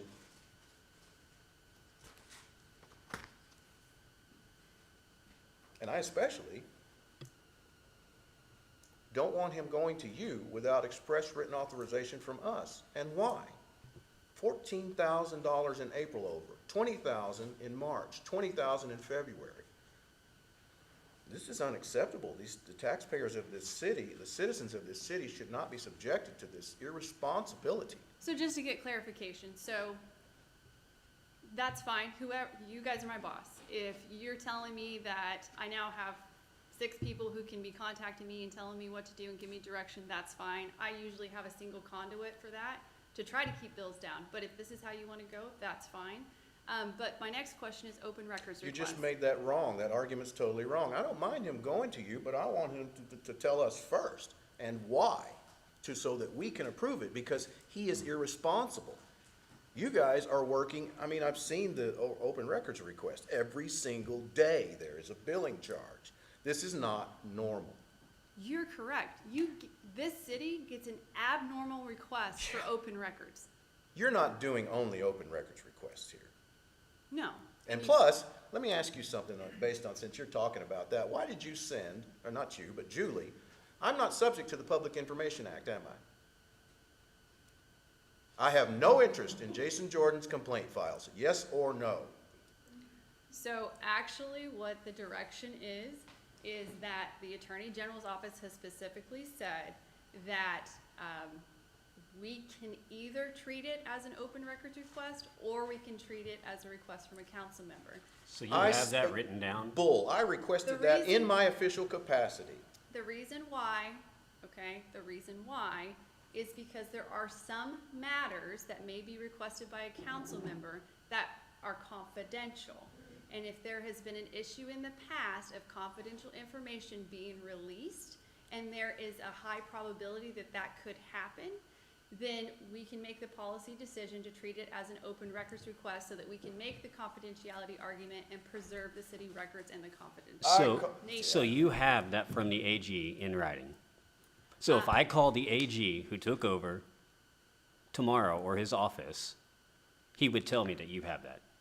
In writing, no. Was it advisory opinion over the phone? Yes, it was. Then that doesn't matter.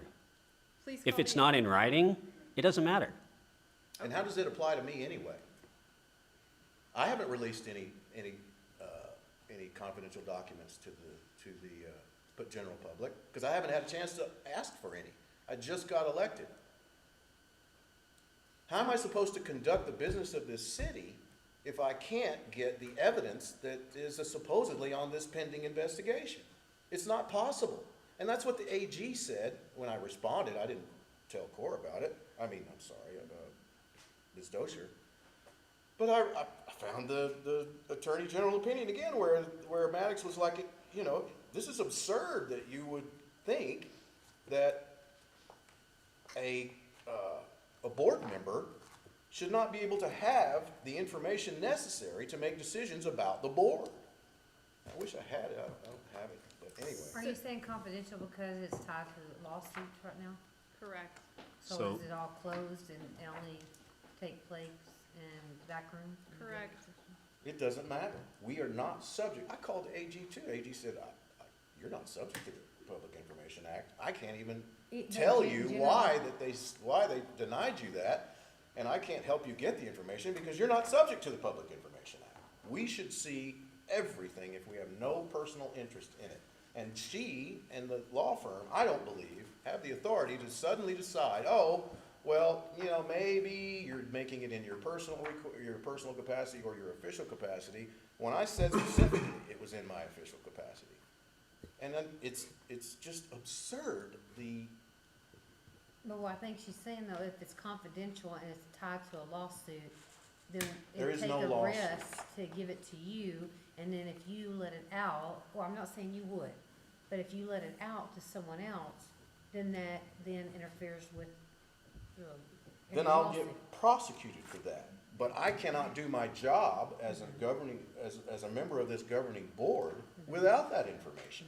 So what do? What would any judge do? Any judge is gonna say, give him the information, and if he lets it go, then we'll prosecute Was him. that information that he could get in executive session and then it not be left out of executive session? Is that not? That even doesn't apply. I'm You not can subject view to executive session minutes or video at any time as a council member. Oh, I understand that. I'm talking about documentation that you're asking for. She could bring in, share it with us, and then when we leave, we don't take it. She takes it back. So that it's not released to the public. It's not gonna be released to the public, it's released to a member of the governing board. That was a billable event, is what that was. I guarantee you. That was a 10-day letter because it's a billable event. I'm just trying to understand. I know. And I'm sorry. I don't mean to, this kind of stuff is just getting on my nerves because the business of this city has been slowed for now almost 7 months. We have a hostile environment here, and I want to get this done. So what, are you guys gonna, what are we gonna do on this motion, guys? This is my motion. I made the motion. You want me to make it again? Don't mind us taking care of the hiring, cause I don't like not knowing, we hire somebody and no one knows it, we hire an intern, city administrator, I don't know who the hell he is. I get an email from a attorney, I don't know who the hell this attorney is, excuse me. What's going on? I'm not being informed, so hiring and firing's fine. As far as the day-to-day running of the city, I don't wanna wait a month to get something going on, let AC take care of that. But I do want our monthly or weekly, whenever we have our meetings, I want a detailed day like we did today. We had our city, our leaders of the departments come in and give us a display of tell us what's going on. I want that to happen every time, not just every once in a while. But as far as hiring and firing anybody else until we get a city administrator here, I'm fine with that. I think it just And that's took all this longer is. today. No, because you're they- I'm not trying to restrict his No. day-to-day operations at all. That's I just don't wanna nonsense. restrict his operations. I want hiring and firing to come through us at this point. Cause I don't wanna know this guy's here, oh, by the way, this guy is no longer with us. I wanna know what's going on. But I don't want us to turn around and say he can't talk to anybody, or everything has to go through us, because we're only here twice a month, hopefully, maybe 3 times a month now, until we get all this stuff taken care of. I don't want to restrict that. I want the city running, and they can't run efficiently if we have to always stop and go ask somebody else what to do. As far as the hiring and firing coming through us for everything at this point, tickles me to death. And that's all I'm asking for. Well, that ain't what you said. It's not what I say. You were taking everything away from him, and he has to take it through it. Well, No, reword it that way. She said that, I didn't. I thought you did. Okay, reword it that way, and I'll second your motion. Okay, All so right, here we it go. died for a second. Now, someone make a motion.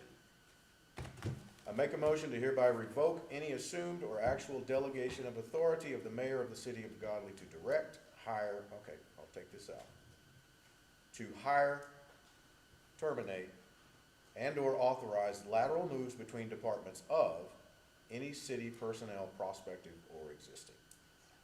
I'll The say. mayor shall not determine, adjust, or otherwise authorize any pay scale changes for any personnel in the city of Godley, nor shall, no pay scale changes in for any personnel in the city of Godley without the full governing body's approval. That's the motion. I'll leave out the stuff where he can't talk to you. Although you didn't say anything about it, so maybe I should leave it in there. I think we would've had Priddle if we had known what was going on. Some guy shows up, has been here for a couple of weeks, I don't know nothing about him. Exactly. We don't know what he's being paid. I don't We don't know know if he's getting nothing- I paid don't know who he is. $100,000. I'll second that motion so we can have discussion. Yes, I'm sorry. I don't know whether what he's getting paid. We're still having discussion. He seconded the motion. I know, we're still having discussion though. I'm with you, I just That's don't. how that works, Mayor. You have a motion, you have a second, and then you ask for discussion. That's Robert's Rules of Order.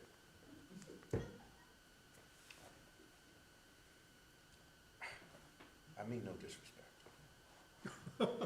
I just don't. So is there any further You tried discussion? it last meeting, and now you're doing it again, and you might have been successful this time. Are you gonna vote? Yes, aye. Nay. Yes. Motion carries. Do you have the language of that motion? And that's to just bring hiring, firing, salary, all of it. Correct. Yeah, any lateral moves, any salaries, changes, anything. No hiring, no firing, nothing on employees, except for the city council approval. We have the motion.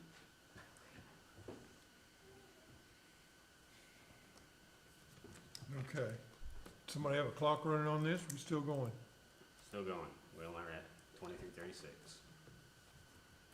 Discussion, possible action on IT issues within the city computer system. All right, we have a horrible situation that it should have been taken care of a long time ago. I'm still receiving emails to Jan Whitehead at godlytx.gov. Misty doesn't even have an email that works, that we know of. And so I want to get this fixed, and we're going to get this fixed by calling Cumulus Global and getting with their technical department and sitting on the phone until it gets fixed. Does anyone have any issues with that? All right, I make a motion to authorize the mayor pro tem or his designee to address any and all of the city's IT computer system issues as the city council determines. The mayor and/or the city secretary shall provide administrative access to these systems to the mayor pro tem and/or his designee as required in order to resolve any issues, pardon me, the city council deems necessary. Do you want me to repeat that? I can give this to you. We'll need that. All right. So, Can you read that again? I'll read this again. I make a motion to authorize the mayor pro tem or his designee to address any and all of the city's IT computer system issues as the city council determines. The mayor and/or the city secretary shall provide administrative access to these systems to the mayor pro tem and/or his designee as required in order to resolve any issues the city council deems necessary. I'll second it just so I can discuss. How, like you mentioned, the email issues. So do we wait all the way till the next meeting for y'all to? No, I'll come in here tomorrow, or maybe not tomorrow, maybe but we're gonna get in here tomorrow or Wednesday, Thursday, and we're gonna get this fixed. You and I are gonna call Cumulus Global together, and they're gonna fix it. It's probably gonna take about 10 minutes, So, and that'll be it. And we'll be again, done. based on your motion, you're saying all the authorization is going to Mayor Pro Tem. Or his designee. Or his designee. So he can designate me. Okay. He's busy, So you're assuming he's designating you. or, yeah, anyone, but I'm the IT guy here, so. But your motion also said it was on all issues deemed necessary by Yes. council, Yes. which means that council will have to prove any issue you want to talk to IT about. So that's, I think, what. It'll be an agenda item for every single Correct. issue. Okay, explain that to me. Well, if council has to decide, then we have to vote for me to go fix it.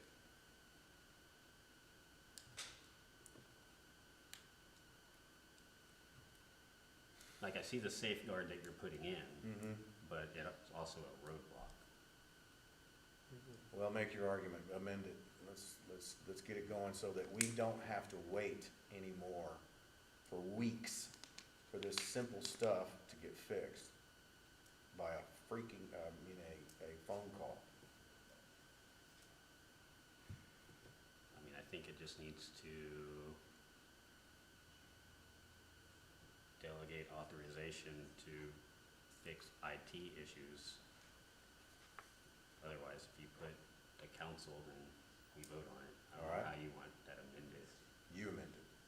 Well, there, Send that down to him. well, you either remove that safeguard or you don't. I mean, that's all there is. I'm too pretty to go to jail, so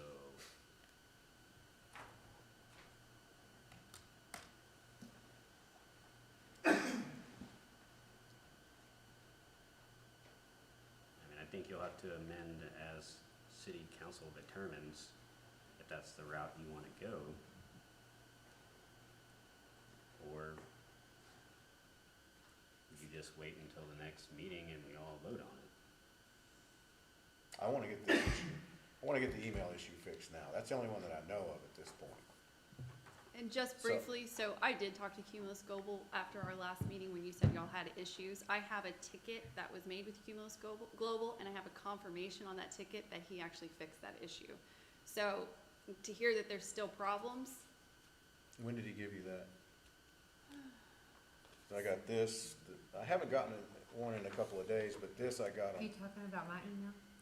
Yeah, I was just talking, yesterday we talked, and we tried to do it, and it kept trying to add gmail.com on mine, and then when the police chief tried to send me an email, it was pulling up Jennifer Thompson's stuff. Because that's why he brought me a hard copy tonight, because he couldn't get me the information he needed to get me. So whenever you created the email addresses, did Cumulus do it, or did you do it through an administrative panel? Cumulus did it. So, let's see.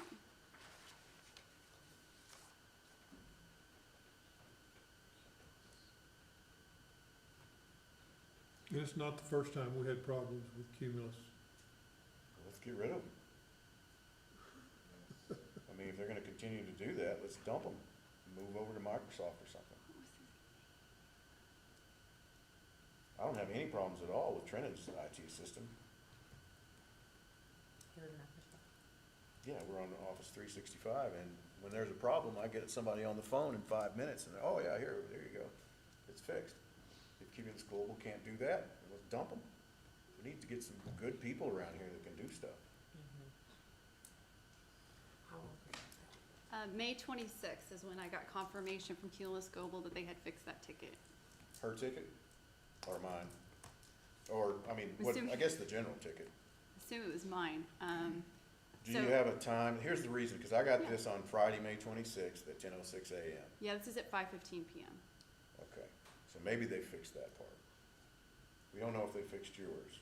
Well, they didn't, because I just said the chief tried to send me something, and it went to Jennifer Thompson's stuff. So I'd like to, I don't know how mine's linked to hers. when Well, you so- call them, I mean, Apparently, yes, because I was working with Mayor Pro Tem to set up so that we could start receiving the resumes. And so while I had him on the phone, I was like, we were having these issues, and kind of explained it. So his explanation was, y'all are set up with aliases. And I so know, yeah. you were with Jan Whitehead, and you were with Jennifer Thompson. So he, in this, where he resolved the ticket, he actually says that both of those aliases were removed. So I'm not sure why it's still I'm on. trying to send her an email right now, and it still says Jennifer Thompson. It's misty.rodriguez@godley.tx.gov, but that's what happens when I the try header is Jennifer Thompson. Yeah. So when you put in Misty Rodriguez, it automatically, Like, whenever I Converts? go to the to line and type in Misty, it pops up, but it, like, right now, it looks like I'm sending an email to Jennifer Thompson. And that's what the oh, chief said your, too. so your computer's auto-filling it in? Well, no, that's just, That's what happens when it doesn't matter what computer it is. It's not an autofill issue. It's an alias issue, like Yeah, you because if said. it was auto-filling, then the chief wouldn't be having a hard time, or same issue.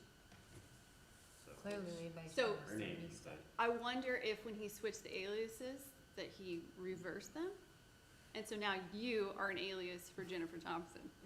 That's the things that need to be fixed, or either dump the vendor, one or the other, but I mean, Well, I Hey, type now, in MIS to send an email, and it's Jennifer Thompson pops up. Okay. what I wanna do, Ms. Core, is, I don't want, with all due respect, and I know you were working on it with him, and so I'm not blaming you or anything, but I don't want a $215 an hour. I can tell you, attorney I'm not IT, and I don't like Great. fixing I IT love issues. What's happened at this point is the mayor has restricted access basically to everything for the city council. The mayor pro tem cannot contact Cumulus Global because they won't talk to him. And that's nonsense, especially when we are the ones who know something about this, and these problems aren't getting fixed. So basically, you want to designate somebody on the council to basically be the conduit for the IT issues. What I want actually is for department heads and the governing body to be able to call the company and say, hey, I'm having a problem from anywhere in the world, and say, hey, I have a problem with my email, let's get it fixed. And they say, okay, instead of, oh, well, the mayor said we can't talk to you. Well, the problem is, right now, we only have one department head, and for that one department head to do everything, it's impossible. That's So why we're gonna we have, have to we've get got a some bunch of department heads, we got experienced public people. works, yes ma'am, we got public works, we got the fire chief, we got the police chief. If suddenly something went wrong and none of them can call, I mean, maybe they can, but we can't. So it sounds like rather than just having one person from council being designated, what you're saying is we use our IT person like most companies do, where if any employee has an issue, they can call I would and like that. put in a ticket. I would like that. So, But if Roger calls, he's not gonna know the same amount as if Scott or I call who hold IT certificates. So he's just gonna get confused. Roger, feel free to holler at me and we'll take care of it together. All right, thank you. Well, I'm you reporting it too. to you, so I'll make a ticket. IT guy. Would that be acceptable, Mr. Mayor?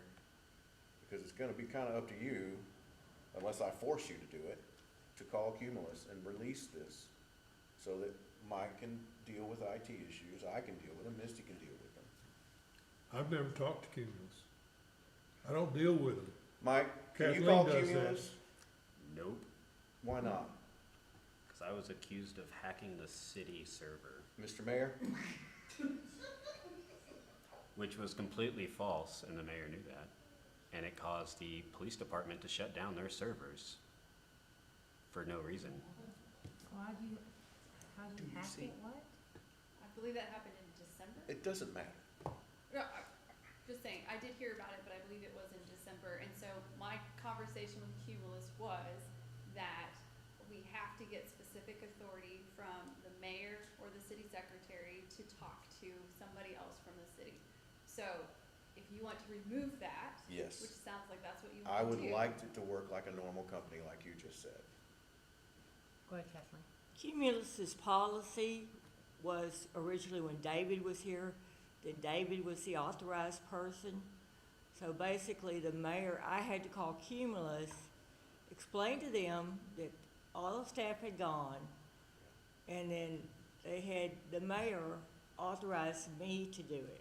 Okay. Now, we could probably do another letter like that to authorize whomever to do it. Okay, whatever we need to do to get department heads and the governing body, the board, the people who are trying to run the city, to be able to contact our IT people and say, hey, we got a problem here, and I don't wanna wait 3 weeks or however long we've been here to get it fixed.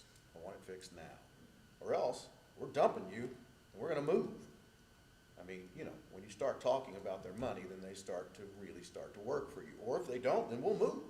Because this is absolutely stunningly ridiculous that they would alias these emails like this. This company is large. And I'm still receiving, well, I was, Jan Whitehead's emails. So, all right, so. So to be honest, if that's kind of the route you want to go. Yeah. You really don't need a formal action on it, it's just direction to staff. I hope not, but I don't know. That's the thing. So, again. I don't know. Direction to staff, and we'll change the authorization to include all council members and department heads. Okay, thank you. Okay? Can you direct them that I'm not a hacker? I don't know if you are or not. I did not hack the city's server. And they already have all my information to prove that I'm a councilman. I guess that was before my time, because I'm lost on that part. Hardened criminal over here. So just for clarification for the record, we're taking no action on this agenda item. If you'll agree that I need to move for it, all right, I make a motion that we take no action on this agenda item. Okay, you don't have to make a motion, you just. You said that, but I don't you know what, you know how powerful that thing is? Clarify for the record, there's no action. Yeah, but see, and I was gonna ask you about that if we were gonna approve these minutes. That's some powerful black magic right there. Dave killed 2 agenda items on that. 2 of them. He's, I don't think we need to take action. Bam, they're gone. How does that happen? I don't believe that exists. I couldn't find it in Robert's Rules of Order. I couldn't find it anywhere in any other parliamentary book. Everything I found said you make a motion for no action, someone seconds the motion, and then you vote. But I mean, I can talk about that later, but that seems like some powerful black magic right there. I make a motion, we table the rest of the agendas until, I second it. Have a motion second. Do we have a date Scott? we specific? gotta have a date. I don't know if it's next week or the week after that. Do we have to do each of it We individual only got item? 9 minutes. I want to get RRO in here first. All right. We wanna get what in there? Robert's Rules of Order. Okay. No more of this no action nonsense. Mr. Mayor? So we're taking no action on the ones above it? No.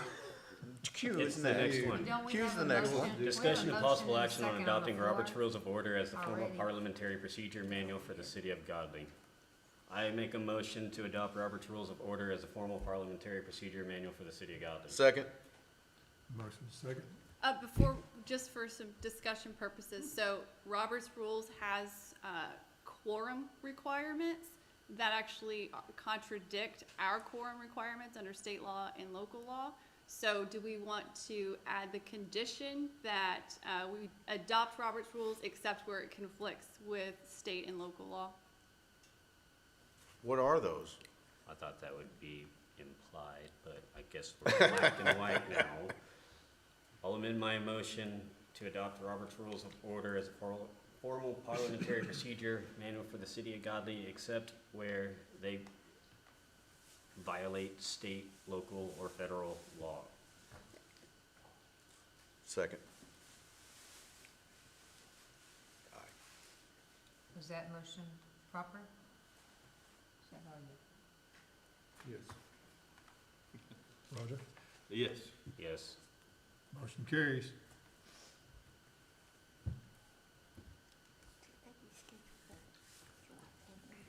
We haven't gotten there yet. I make a motion to table item R, S, and T until the June, when we decide in June 20th meeting. Yeah, but we Second. also have the other two that were for the staff that we didn't, Yeah, well, we gotta reschedule our July 4th meeting. And she is correct, she's talking about H and I that we moved to the bottom of the agenda as well. yeah. Well, yeah, I'm just doing R, S, and T, so that way we can talk about you. Me? Not you, but you, union, because we have 4 But we need minutes to add H and I. at to the that very table. end. To So your we'll have to table motion? or- Table those. Okay, I see Table what R, you're S, saying. and T, and then once we get done with you, we'll table He's taking them in H and I. order, that's Gotcha. what he's doing.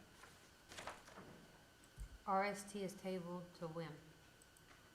To the June 20th meeting. June 20th? Item U, discussion and possible action to reschedule the regular July 4th, 2023 meeting due to the holiday. Do we have a vote?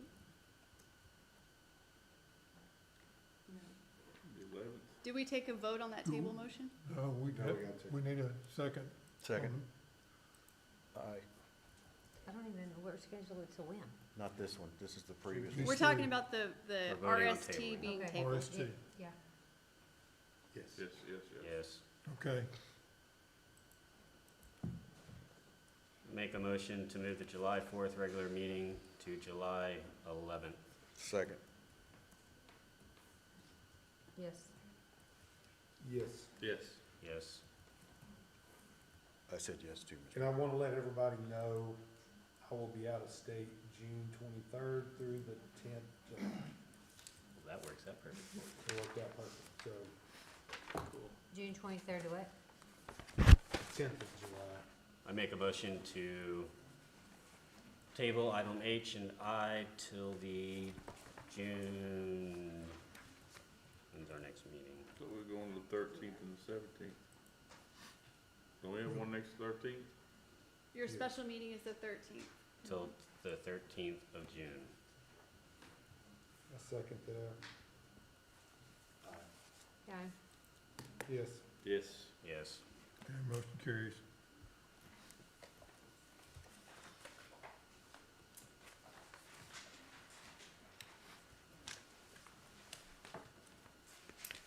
Need a motion to, So I think that, end the meeting? Oh, one more thing. Well, I mean, you can go ahead and clear it, but I want to talk to you afterward about Sure. if you got time, about the swearing in issue. I emailed you about. I saw, yes. What are we gonna do? 'Cause Can we do this after we adjourn? Yes. do we, Make a motion We to had- adjourn. I'll second that. Aye. Yes. Okay, motion carries, adjourn. These people said aye, so it carried. We're gonna say if he has anything. Well, I won't be here. This is what I did. Hopefully I'll be talking to landscape. David, I think I'm Yeah. We all agree. No, Yeah, this is what we had first. I sent you that. me and the chainsaw are doing all the landscaping I can do. Yeah. I did that. Good stuff I can Yeah, see. well, I'm gonna be gone for a This week in attorney November. said you should have done I don't think 12, they're because when you very actually mean, but swore. I'm I gonna be didn't, submitting so. I got a pile of it, that tall this again. So this is the first one that you swore to, right? Throw it in You there. administered oath Burn it. on May 12th, Yes. and we All have the the trees typo. that died during the So, drought. did you re-swear on June 5th? No, that's the thing. I did not re-swear. I was thinking about that. And that's why I did this first, because I thought that she was gonna re-swear me, but she didn't re-swear me, so I thought, okay, well, I'm good. Okay. I've been spending all my So time really, the way to fix that is we crush this out, And do amended? we initial. That's what my attorney Yeah. said. Can we do that right now? Yeah, it's very easy. Kathleen, would you fix that? What am I fixing? So where it says printed or typed name, we just need you to cross this out, print your name, and then both of you guys will initial and put today's He's date. doing Can I do great. that on the He others made too? made the Yeah. dean's list. He said he had a really tough Oh, course. is all of their the names in first that line? semester, And he Yeah. didn't Oh, make the okay. dean's list, Yeah. but he did make the dean's list. So this one, she has a copy of And he somewhere got in his, the office with the seal. got his summer job This is back, mine, that though. home builder up there. Okay, This time he's actually got mine. responsibility, he's got partial responsibility. because that's not right. I know.